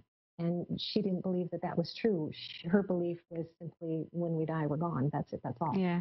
Yeah. So to be able to provide that kind of evidence, to be able to give this woman the assurance that her mom's body may have died, but her soul did not. Yeah. And her soul is now present and has knowledge of things that have occurred since her death. So, really evidential from that perspective. I think it changed some things for that gal. And the fact is, she still calls me today. We talk every few months to do a bit of a reading, and every once in a while she'll be able to have another visit with her mom. So, I've made, I guess, what we could call just a lifelong client. So yeah, amazing. Yeah. Perfect. Right. So we do have a caller for you if you are ready, Anna. Perfect. We've got the lovely Marsha in Avon, Indiana. Are you there, Marsha? Yes, I am. Okay, I'll hand you over to Anna. Okay. Hello there, Marsha. Hello. Can you hear me all right? Yes. Okay. There might be a bit of a delay, so bear with things as the calls get routed. But what is it that you'd like your reading to deal with today, Marsha? Well, I just wondered about my health and if there's a possibility of a relationship with someone, because I'm also lonely. And if there's anybody trying to talk to me from the other side. Okay. Now, Marsha, I'm just going to say right up front, please understand, my dear, that I am not a doctor, so you absolutely must consult the appropriate medical professionals where your health is concerned. I do. All right? Yeah. Okay. I do. Okay. So that being said, let's just feel into things a little bit here. Oh, my goodness. All right. So what I'm picking up on here, Marsha, is what I want to say, a tightness in my chest and a shortness of breath, and there's definitely an ache in the lower back. So you've been experiencing some pain, and you have some trouble when you're eating as well? There has been, yeah, a little bit. Okay. And oh my goodness, it would seem to me that you've tried it's as though you've tried a few different things to get this resolved, and nothing really seems to quite hit the nail on the head. You've been struggling with this for some time. Does that make sense for you? Yes, I'll just go ahead and tell you I've had a kidney transplant, and it's not taken totally well, and I just don't know what's going to happen to me. I see. Okay. Well, Marcia, I'm so sorry to hear about the things that you've struggled with. And now I do believe it's been proposed that you may just have to go for another transplant. Is that correct? Someday, maybe. Nobody's saying right now. They keep having hope, holding out hope that this will get me through for a while. Well, my sense of the situation here, Marcia, is you definitely have some time to work with things. This isn't a situation that is going to go down the tubes, okay? So I don't feel like you're going to have to get yourself rushed to the hospital and have another transplant right off the bat, but it may be something you're going to have to take a look at a little further down the road. But it's I knew that probably would. Okay. Okay, so with that, you'll be able to muddle through, I think, for a little bit. But and I have to say, the way it's looked for the past couple of months is probably what it's going to look like for the next little while, a few months at least. I'm so sorry, but that's what's coming through at this point. Okay. That sounds about right. Well, thank you for saying so, my dear. I sure appreciate that. Now, you were wanting to also take a look at the possibility of a relationship down the road. Yes. What had come through for you was that you've been on your own for some time now, and that the last time you were involved in a serious relationship, there would have been something that happened that made you really struggle to open up and trust since then. Would that make sense for you? Yes. Okay. And you know what, hon, I'm not going to get into that because here we are in public radio and you just kind of don't need to have that aired out there. But I am really sorry for what you went through because I know that was a difficult struggle to heal from. And since then, even if you do meet someone, it's like you guard yourself very carefully because you just don't want to go through that kind of pain and difficulty again. Does that make sense for you? Yes, that's correct. Okay. Well, thank you for acknowledging that, Marcia. I appreciate that. Now, I can tell you, I am feeling that you are going to meet somebody that is worth getting to know. It's at least 2 months. I would have to put that at 2 months down the road now. But this gentleman, I'm feeling he's very close to your age. He'd be within 4 years of your age on the older side. And to me, he feels like he's a divorced individual. He would have 2 female children that are adults now. They're not older, but one is in their, I'm going to have to say late teens. The other is in their early 20s, no older than 25, kind of 23, 24. I want to put the older one. So you're going to meet a gentleman like that. Now he's going to be, well, you're not terribly tall, are you, my dear? You're close to my height. I'm 5'4". Would you be close to that height? Yes. Okay. All right. Now, this gentleman that's coming through for me, he's going to be taller than you. He's going to be close to that 6-foot mark. Not a basketball kind of guy, but he's going to be a little taller. And I'm seeing a gentleman with what I want to call sandy blonde hair. He's clean shaven. He's got a bit of a rectangular face. So you don't like the beards and the mustaches, do you? No. Yeah. Well, it's a good thing he's a clean shaven man then. Okay. So he's going to be a larger individual, broader in the shoulders and just kind of a little bit, he's not a slender man, let's put it that way, okay? So that's a bit of a description for you to pay attention to. And I'm also going to be able to give you the name of Russ, okay? So I can't say for certain if that's going to be a first name or a middle name, my dear, but you can keep that in mind. And when you come across... What did you call him? What did you say his name could be? Russ. Short for Russell? Russ? Yeah. Oh, okay, I got you. Okay. Okay, perfect.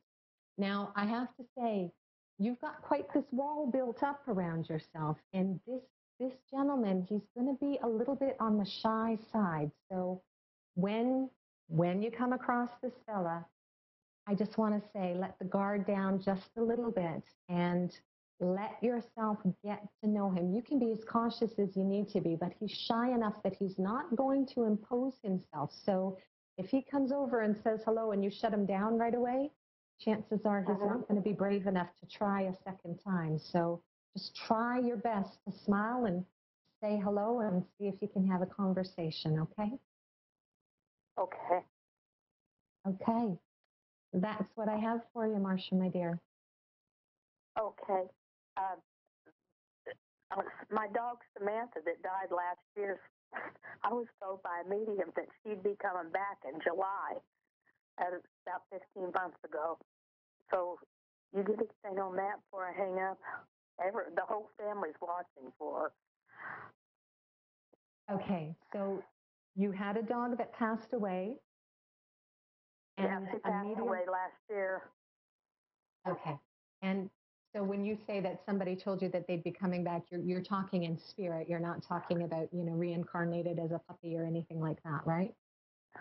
They said that she'd be reincarnated in some kind of furry animal, and they didn't know what, and would be here in July of this year.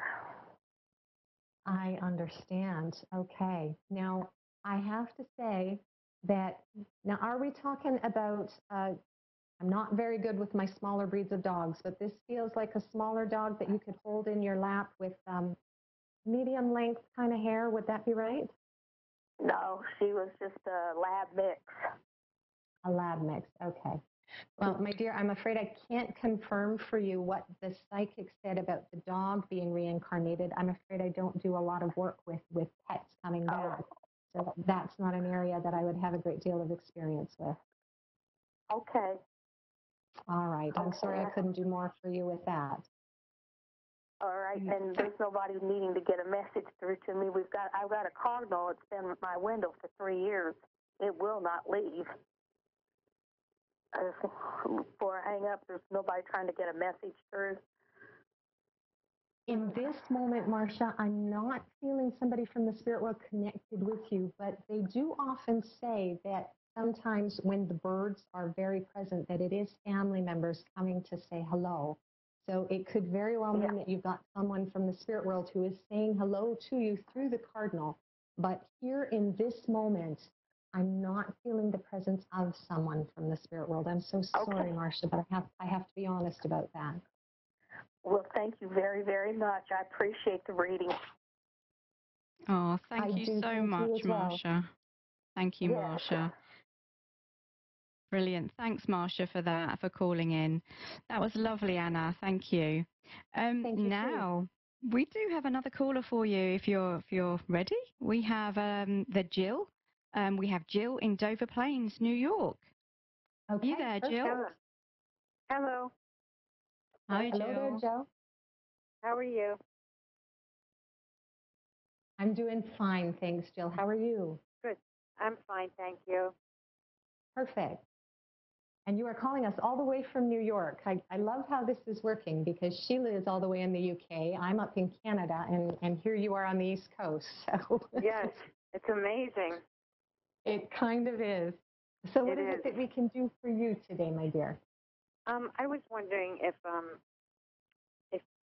you can get a message from my son for me. Okay. Do you mind telling me your son's name? Peter. All right. Okay. Now just feeling into that energy. Now, it hasn't been terribly long since Peter passed. No. Okay. And honey, just let me say that I am so terribly sorry for your loss. This was a difficult one that took you quite by surprise, it feels. Yes. Yes. Okay. Now, Peter's coming through for me as, oh my goodness, he was quite the stubborn little handful, this young gentleman, isn't he? Yes. Does that make sense for you? Him having a bit of a stubborn aspect to his personality? Yes. I feel, Peter's definitely someone that had the need to go his own way if everybody was following a particular path. Just on principle alone, I think sometimes he would just need to do things his own way and not necessarily do what everybody else was doing. He was definitely a free thinker that way. Would that make sense for you? Yes, very much so. And, even as a very young individual, exceptionally curious, needing to, I know a lot of kids do this, take things apart, but he had this way of, not only would he take things apart, but he would figure out how they worked again and then figure out a new way for it to be better. He definitely had oh, thank you so much for that confirmation. It comes through for me that he was always thinking. In fact, thinking so much, sometimes he would even, it's like he would get lost in thought to the extent that he would forget to sleep and eat. Does that make sense for me? Yes, yes. And the two of you would have had an exceptionally close bond.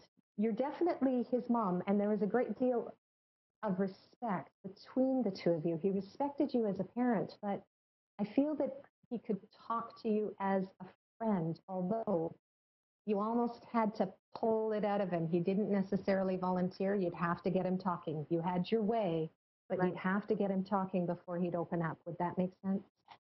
Yes. Okay. Your son is definitely spending time with you. And it feels to me that now, I want to say there's something that you hold in your hand. And when you're holding whatever this is, you have a dialogue with him sometimes. It's like you still talk to him today. Right. It's like you have a sense of him being around you. Is that correct? Sometimes you can feel when he's with you? Yes, I do. Okay. Yeah, you've got, some people would describe it as that sense of the chills or the hair standing up on the back of the neck. But for you, it's like you can feel a bit of a pressure where almost like the air around you gets a little heavy and you can sense that his energy is close? Right. Okay, perfect. You've got some intuitive abilities of your own there, my dear, but when you are talking to him, he is hearing you. He's not, you're not hearing him back. And you've asked, you've asked for him to show you something to let you know that he's close and that he can hear you. Is that right? Yes, exactly. Okay. I have to tell you, he hasn't quite figured out how to do. Are you asking him to turn a light on and off? Is that it? Yes, things like that. Because I don't trust my. Okay. Okay. I understand and he understands, but I'm going to say this. Sometimes people in the spirit world, they have to teach themselves how to communicate and work with us the same way we have to develop the ability to do that with them. And your son would like you to know he doesn't quite have the know-how yet to turn the light on and off, but that feeling that you get when there's that pressure on your shoulders, and there was that you felt something where he touched you, you felt like there was a touch on your cheek? Yes. Okay. So he's letting you know he can do that. So that touch, that wasn't, you weren't making that up. That wasn't your imagination. He's letting you know that he can be present that way and that he can let you sense him in that way. But right now, turning the lights on and off is a little bit much to ask of him. So he's going to make his presence known that way. And you would have woken not very long ago. Would you recall having a dream where you felt that you were with him and you woke up so startled to find yourself at home because you thought you had been talking to him? Yes. Yeah. Okay. So I feel like I was just with him too. Yes. That dream that's him. You know what I can say is you actually did have the visit with him. So that's another way that he's in touch. It's apparently easier for the two of you to talk and connect when you're sleeping. So again, that wasn't a typical dream. That was indeed you connecting with your son that day. And he will continue to do that. And as well that, you know, that where you feel like someone's brushing your arm and touching your cheek. And a couple of times, I do believe you feel that you heard him call your name, where you heard that word, hey, Mom? The other day, I heard somebody call Mom like 3 times the whole day. Yes. So those are the ways that he's giving you that sign to let you know that he's there, as opposed to playing with the lights and turning some other things on and off. He's not quite sorted the electrical stuff round, but he can definitely be connected with you in those other ways. Oh, Anna, that was absolutely amazing. Thank you so much for that. We're almost out of time now, so thank you so much for calling in as well. It's been absolutely lovely to hear the callers tonight, and also Anna as well. So thank you so much for being with us tonight, Anna. And that is almost it now. So if you want to get hold of myself, it's SheilaK-psychic.com or www.sensitivesoulwisdomcards.com as well, because I have the 2 websites now. So that's it for this week. It's been an absolute pleasure and lovely to have the Anna here, Anna as well. And that's it. So bye-bye for now, my beautiful sensitive souls. Bye.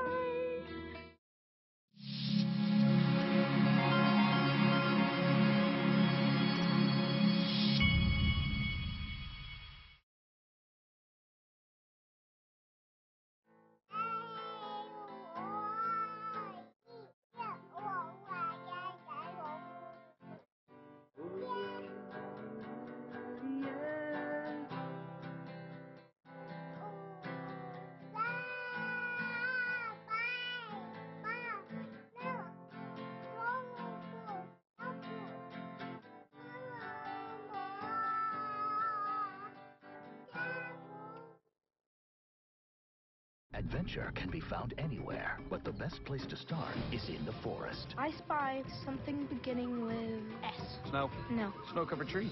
Nothing to do with snow. Head outside to discover incredible animals and beautiful plants that come together to create an unforgettable adventure. Wow. So grab your loved ones. Don't even. And explore a world of possibilities. Come on, this way. Visit discovertheforest.org to find the closest forest or park to you.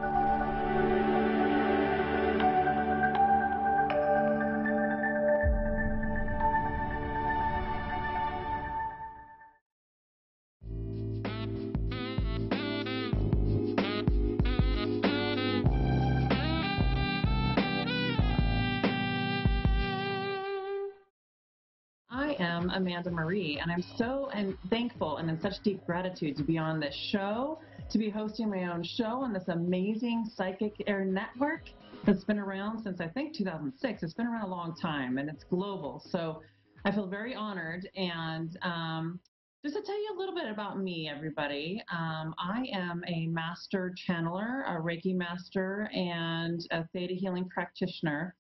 I'm a mother of 3 beautiful children, 13, 10, and 8, and I'm very busy on all fronts, but I really am passionate about my spiritual work, and it's through my obsessiveness with my spiritual work that I have become what I call a master channeler. So let me give you a little history about me so that you guys can know more of where I come from and how this all happened.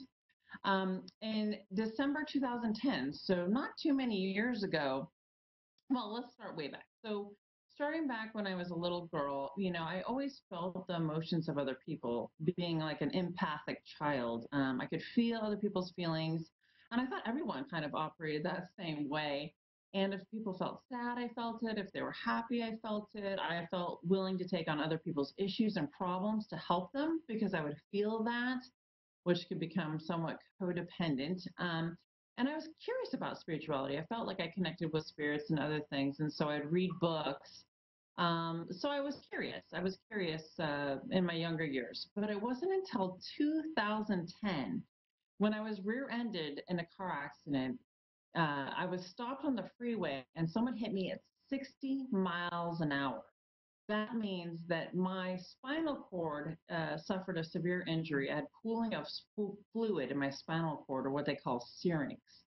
And because of that, the doctors, the neurosurgeons were saying, we don't know what to do with you. We might need to drain your cerebral fluid.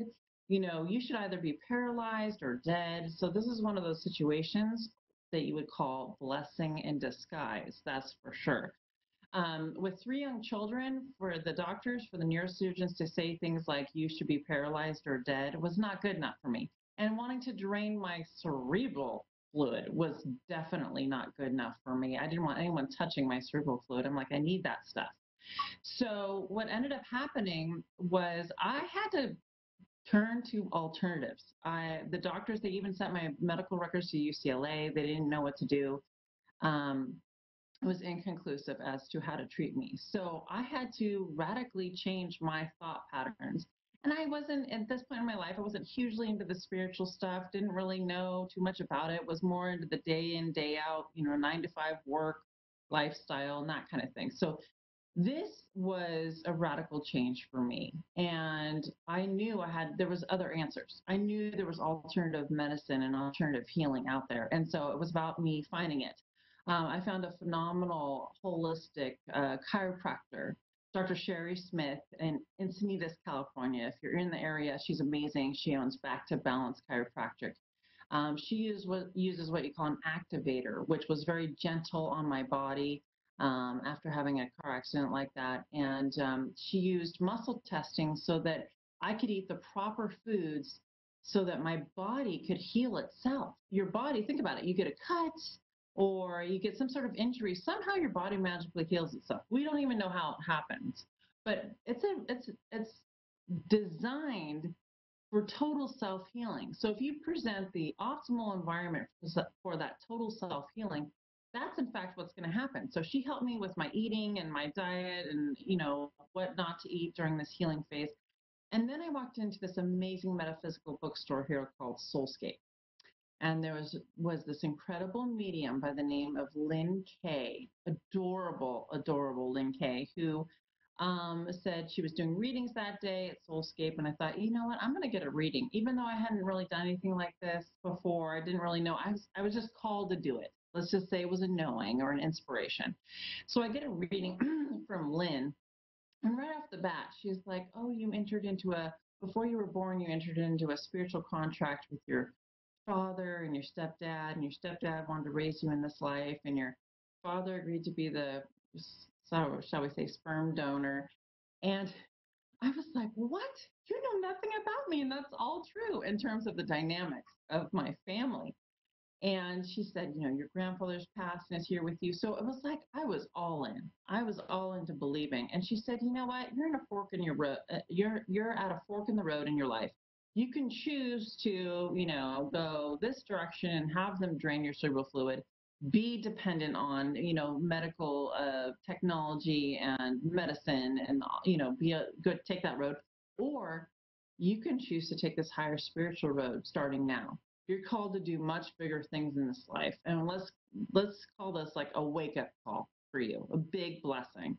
And so I thought, wow, maybe so. I'm really resonating. So I started doing obsessive research, everything spiritual. And I started working with a remote energy healer that's helped start healing my body energetically. You could see my energetic body told me what happened in the car accident. And while he was working with me, because he was actually in New York City, I'm in San Diego, while he was working with me on the phone, he was actually having me do exercises to release emotional trauma from my childhood. Emotional trauma from my childhood, draining the cerebral fluid, getting it moving.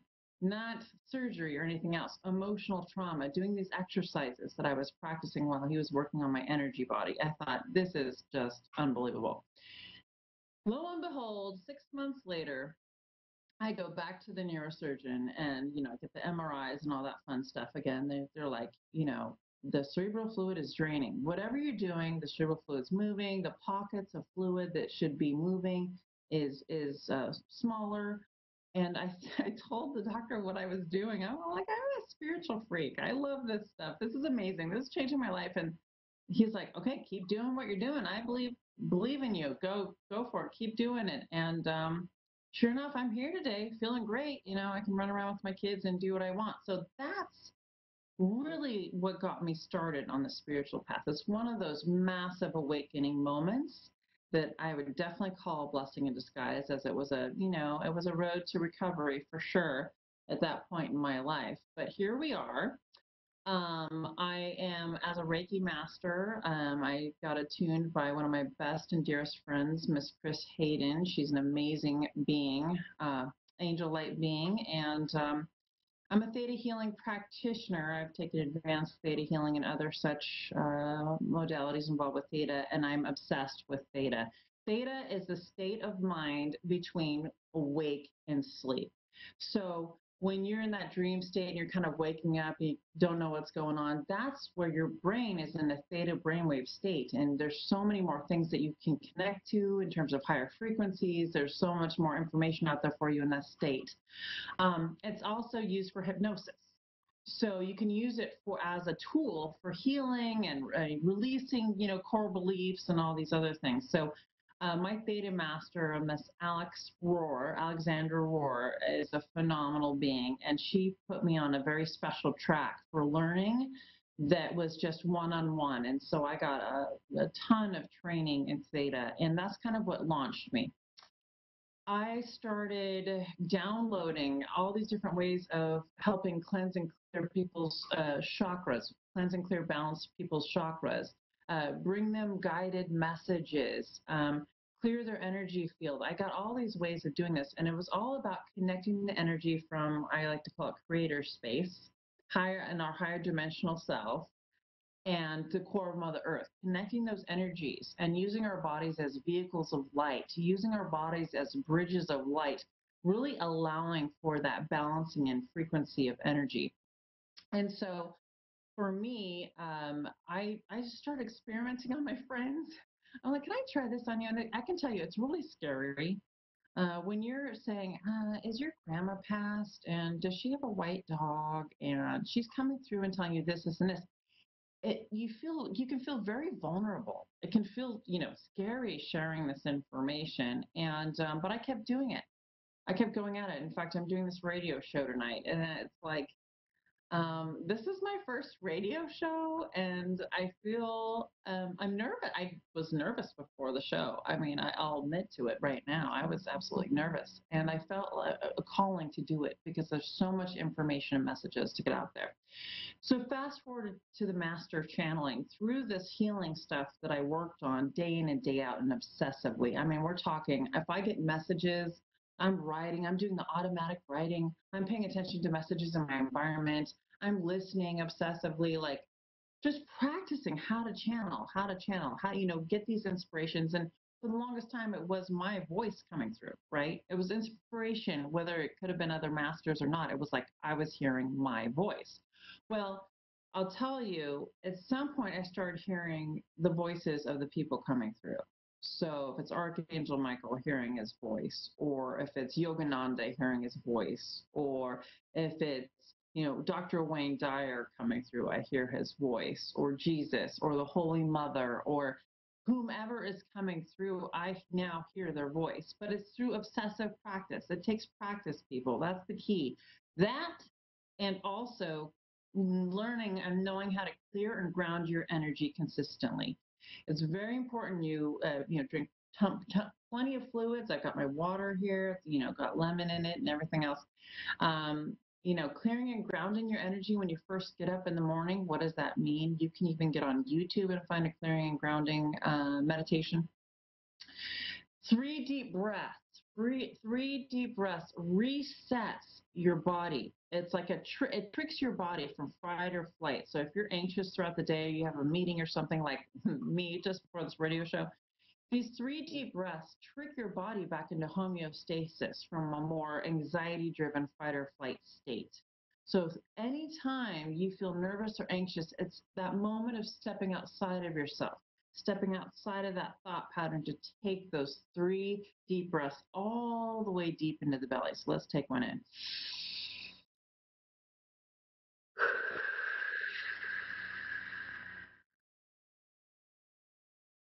Take another deep breath in.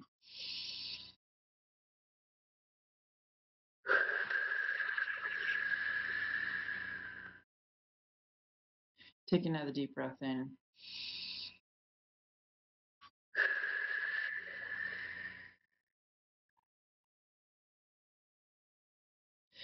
Feel how much your body and energy has dropped now. If you participated, just really feel how the energy is shifted and dropped. So anytime during the day when you're in this anxious state of mind, you can even go in the bathroom for a couple minutes and take these deep breaths, or go to your car or whatever, a quiet space, and do this. It really can help. Also clearing and grounding your energy at night before going to bed. And then you can start listening to inspiration. On these radio shows, I'll start teaching you more how to channel and how to tune in and those things as we go on. I did want to mention these magnificent pieces of art behind me here. These incredible pieces of art. This is Angels of the Universe here. This is the birthing of Venus. I mean, just incredible. This is Neptune up here on the higher, you can see part of it. This is done by Janice Mann. Her artwork is phenomenal, and I want to give her a shout out because she is just an incredible human, and she is somebody who actually died and came back to life. I think it was about a year ago now. She had some sort of disease kind of take her over. It was a weird disease, and she ended up dying and coming back. But she has always been an artist. She studied astronomy. She studied physics. She studied all the different master art forms. And so this is her work. And if you want to check it out, shanemann.com. It's ShaneMann.com. She's an incredible, incredible woman. So she really is, her story is incredible. I'm going to bring her on for an interview, maybe next episode or the following. But this is her artwork back here. Highly recommend you check it out.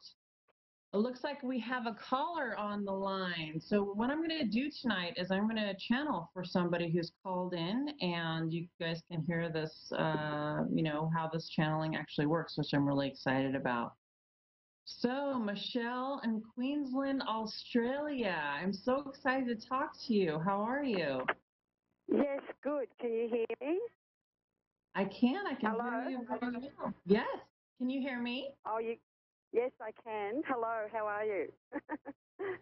I am wonderful and very excited. You're my very first channeling guest on my show, so I'm excited to. Oh my gosh. Yeah.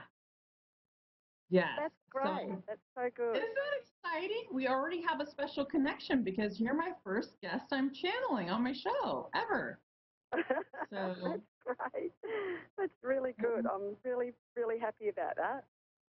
Oh, wonderful. So what's your question, Michelle? What would you like to find out about?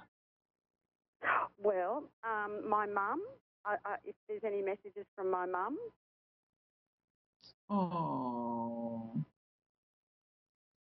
Let me tune in. If you could take a deep breath for me.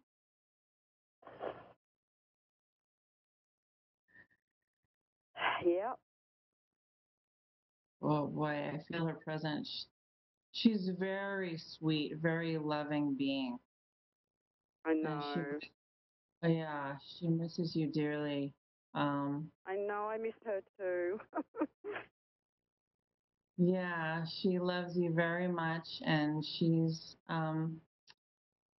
wanting you to really do a lot of gardening and Just Wanting be to out in say sorry? nature and remember what it feels like to stay connected. And she knows that you miss her very much. And anytime you see anything like butterflies or, birds out flying out in the garden that you notice, that's her.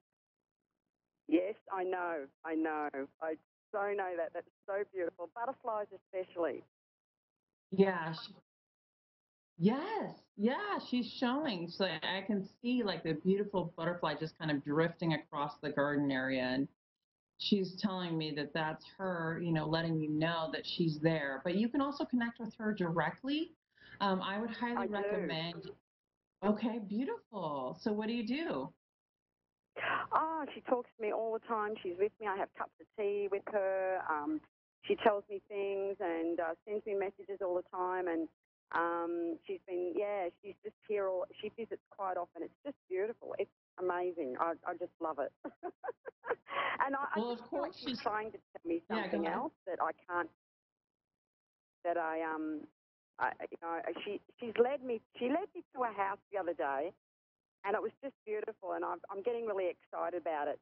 Is there anything you can pick up on that? Let me see. Let me tune in. It's so funny. I have Archangel Michael coming through that really wants to do an energy clearing on you. So he's chiming, and I'm like, shh.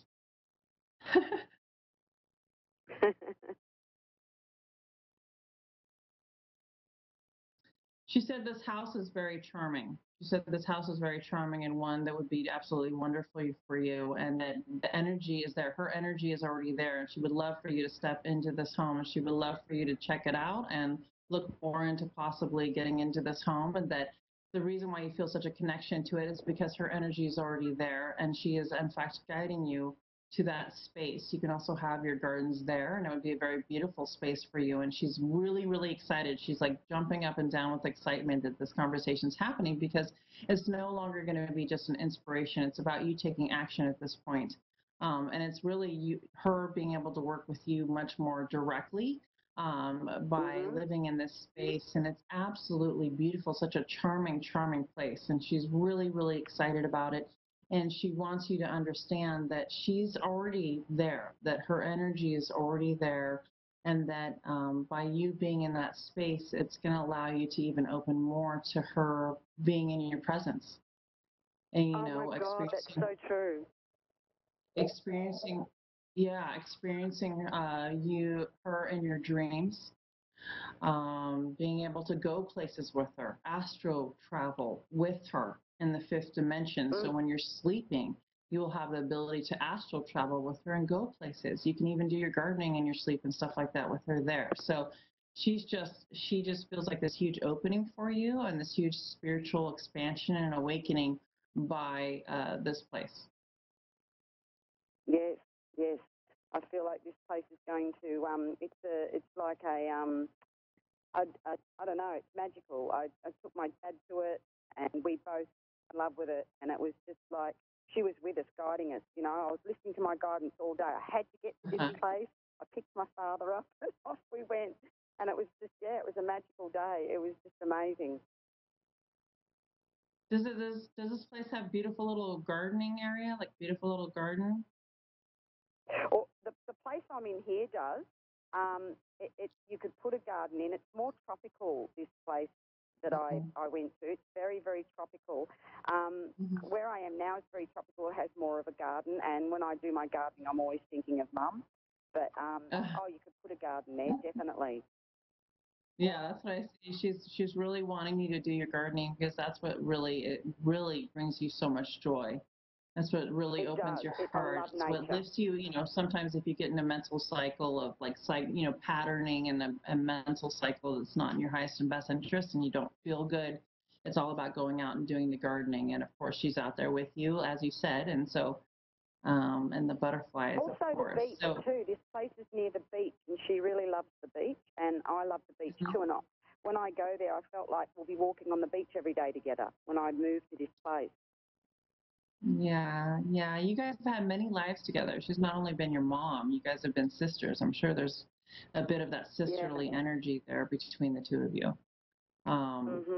Yeah, you guys have had many lives together historically in different ways. You know, you've actually been her mother before as well. So it's just a very loving energy. And thank you so much for allowing me to connect to her. It was really magnificent and beautiful. I appreciate Thank you, that. Amanda.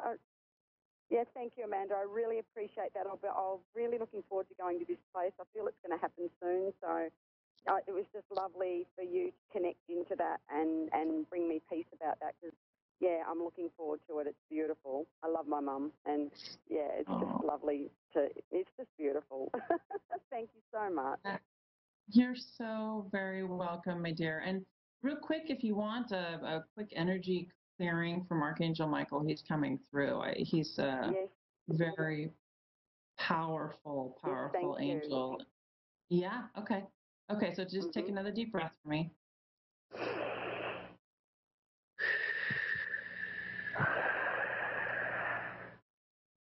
I am Archangel Michael, and I'm coming through now to clear your energy, cleanse and clear and ground your energy now. I want you to feel this magnificent light coming down in through your crown chakra, third eye, throat chakra, heart chakra, solar plexus, sacral chakra, root chakra, upper legs, knees, lower legs, feet, down into the core of Mother Earth as I connect you as a bridge of light between heaven and the core of Mother Earth. I am now clearing your energy field. I am now removing from your energy field what no longer serves you. You are an empath by nature. You take on other people's energy. You don't even intend to. So I'm now removing those energies from your energy field. I'm clearing and cleansing all your chakras now and bringing them together as one through the Kundalini energy rising from the base of your pelvis all the way up through your chakras. I am now removing any other energy that is not in your highest and best interest.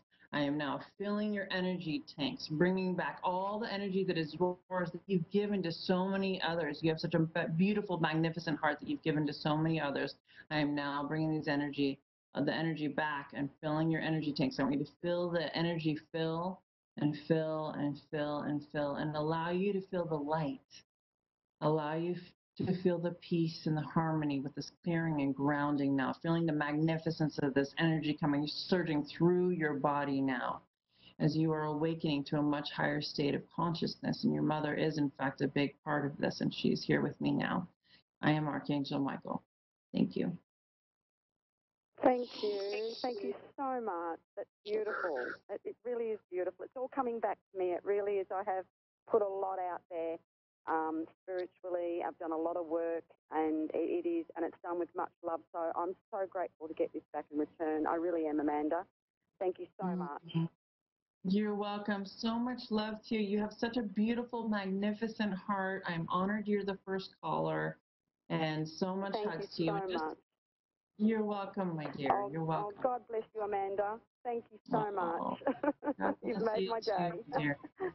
God bless you too, Michelle. And you can always listen to this episode again on the archive shows. So if you miss anything or want to hear anything, you can always go to the archive shows, go look for Messages from the Masters, and you'll find my show there.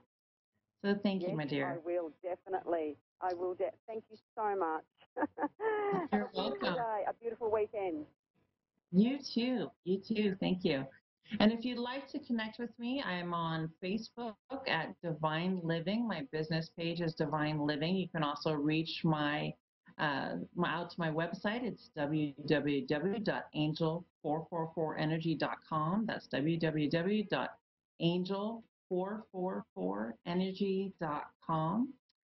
Loved working with all of you tonight. That was very exciting. I can't thank Michelle enough for that call. It was beautiful. Hopefully I got in enough information in this episode. And join me next Thursday night, every Thursday night, 8:30 p.m. Pacific, 11:30 p.m. Eastern Time. Call in. I would love to channel for you. I've got all sorts of beings that want to come through. I look forward to talking to you all next episode and on Messages with the Masters. And I'm Miss Amanda Marie. Love you all. Take care, and God bless.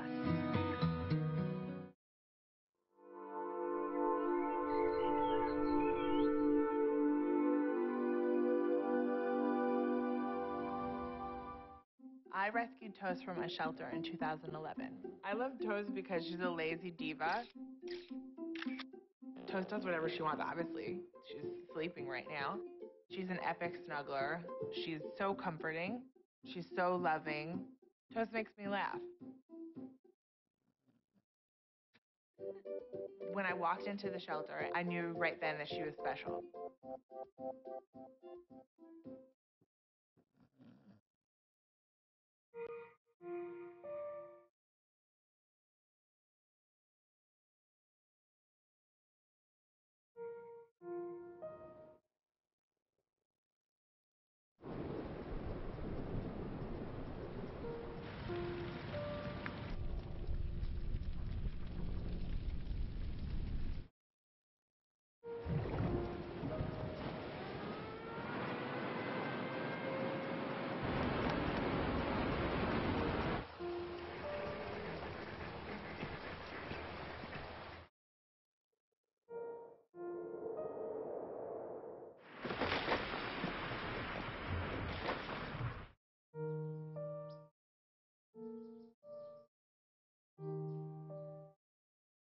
Don't wait.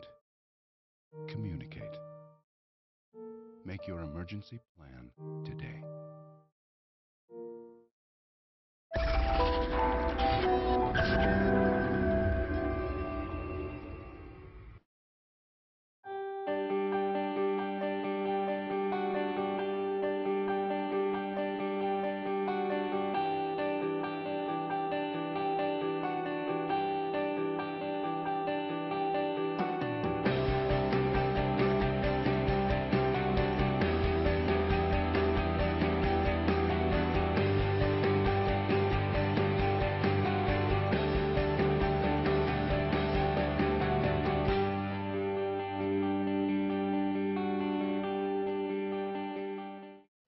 Hi, everyone. Welcome back to the Ask Rebecca radio show. Thank you for joining me.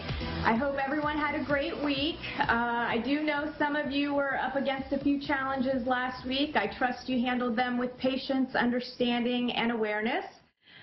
We are in the process of purging all that no longer serves us, and we're on a mission to create harmony within. It's not an easy mission, but it's an imperative one.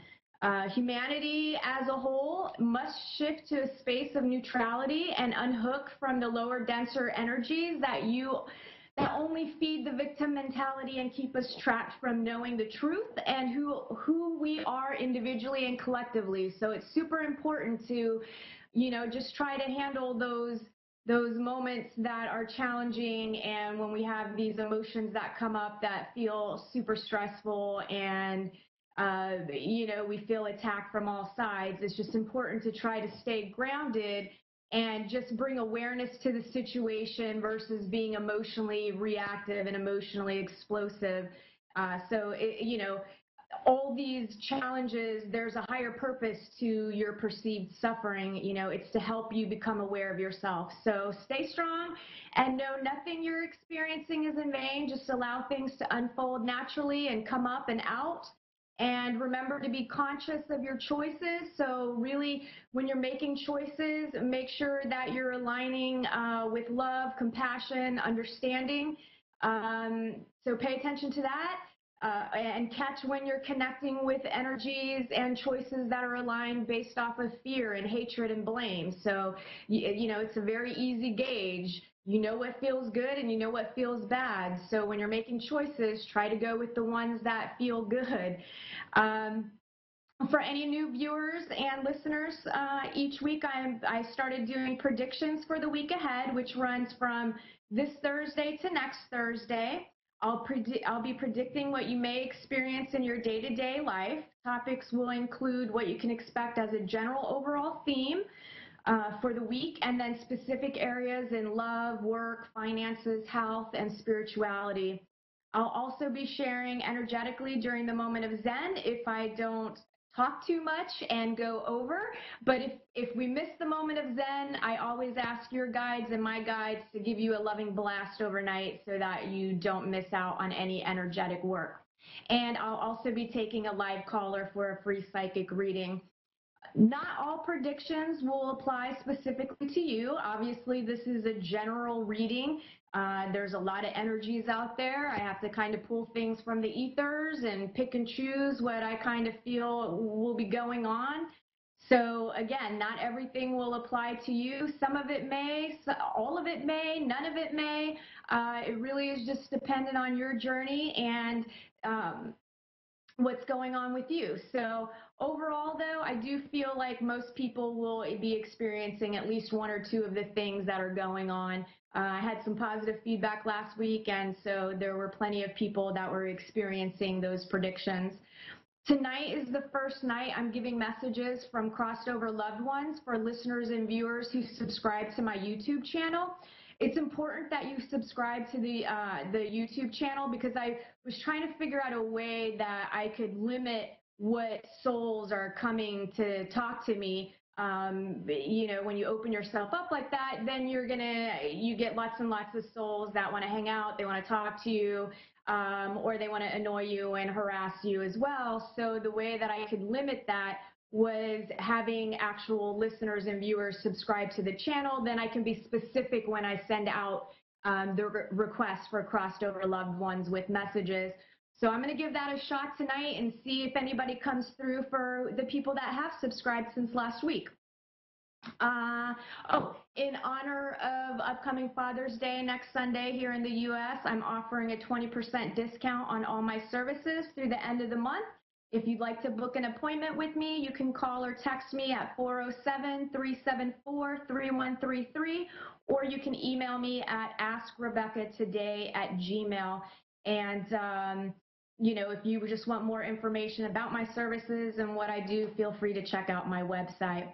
All right, so on to what we can expect for the week ahead. So the general theme this week points to happiness, success, and things in general will be going and or getting better. It's going to be like an encouraging and uplifting week for most of you. And really all of you, it just will manifest itself in different ways. So you'll have feelings of hope and pride, and some of you will have to experience this with some challenges, but nothing that you can't handle. And in order to get to happiness and success, you have to recognize and become aware of your unhappiness and failures. So expect that to come to light for some of you. When it does, try not to dwell. It really is just about you recognizing that you're unhappy and you've had some failures in life, but that doesn't mean anything bad or negative about you. It just, you know, it's not meant for you to beat yourself up. It's just meant for you to acknowledge it, be aware of it, and then you can start making different choices to align more with what it is that you want out of life. Those of you that have already realized your unhappiness and your failures and you've been working through things, you'll be in a position where I think you'll find yourself helping those that are less fortunate than yourselves. I also feel like you can expect the best to happen, you know, and I mean, best could be, it's all relative, you know, it's all a matter of perception, but overall, I feel like you can expect really good things coming. And all of you pay attention to your spiritual abundance, too, not just your material abundance. The key this week and overall in life in general is really about balance and neutrality. It's really about being neutral. So you're not having extreme highs of pleasure and, you know, the physical like hunger of trying to fulfill like these joys, and then you don't want to be all the way down at the bottom experiencing pain and sadness and suffering. So it's really about finding the balance between the emotions. The other overall theme this week is about doing the right thing. Some of you will be confused about what exactly the right thing is to do. The answer lies within you. So a lot of you this week will be digging deeper inside of yourselves than you ever have in order to try to figure out what exactly, you know, the right thing to do is for you. So again, this is about you, not what's right for others, but what's right for you. Some of you will be dealing with people in your lives that don't understand you. They don't get your motivations. They don't understand your way of thinking. and they might project their things, things onto you to make you question what it is that is right for you. So if that happens, try to stay grounded within yourself and really choose what's best for you. Don't let them stress you out, your life, your choices, and worry about what's right for you. On to work. For those of you that are employed and have a job, some of you will be or have been receiving advice from mentors that you value. So people at work that you look up to, whether it's bosses, managers, or a coworker, but people in your life will really that have been giving you some solid advice and stuff. This week, you may find yourself agreeing to disagree with at least one of those people, if not all of them. But again, it's okay. You can agree to disagree in a respectful manner. And again, it's about finding what is right within you. And it's crucial that you do that. Some of you this week can expect a change for the better in pay and your circumstances at work. So some of you, may have been stuck doing like some crappy work that you're just done over with. And this upcoming week, that's going to lift and you'll be doing something that you enjoy a lot more. And a lot of you will also maybe see an increase in pay in some way. So I feel like in the work arena, there'll be lots to be grateful for some of you. Those of you that are looking for a job or looking for work, this week could be a really nice surprise for you. I feel like there's a better job coming your way than what you even could have thought of or hoped was possible. The key is really for you to stay open and stay positive and be in a space of receiving. I do feel like that will happen for a lot of you. Those of you that won't actually receive the job offer, I feel like you'll definitely have some sort of prospects, and so whether it's you're getting phone calls back or you're booking what do you call it, job interviews, things like that will come your way. So just stay open and don't give up. It's coming. You got this. All right, on to love. Those of you that are in committed relationships, so for all you lovers in love, you can expect the relationship to raise to a new level of intimacy and joy. Others of you will be getting weary of the same old within your relationships. Those of you that are having some struggles, I do feel like you may be daydreaming a lot this week about leaving, thinking about breaking up with your significant other, or switching up your routine in some way. I do feel like you may even stir up some trouble. Some of you, I kind of feel, may even decide that you're going to have an affair. And then there will be those of you that will just be pushing to just fight and argue, and it'll happen fast and quick.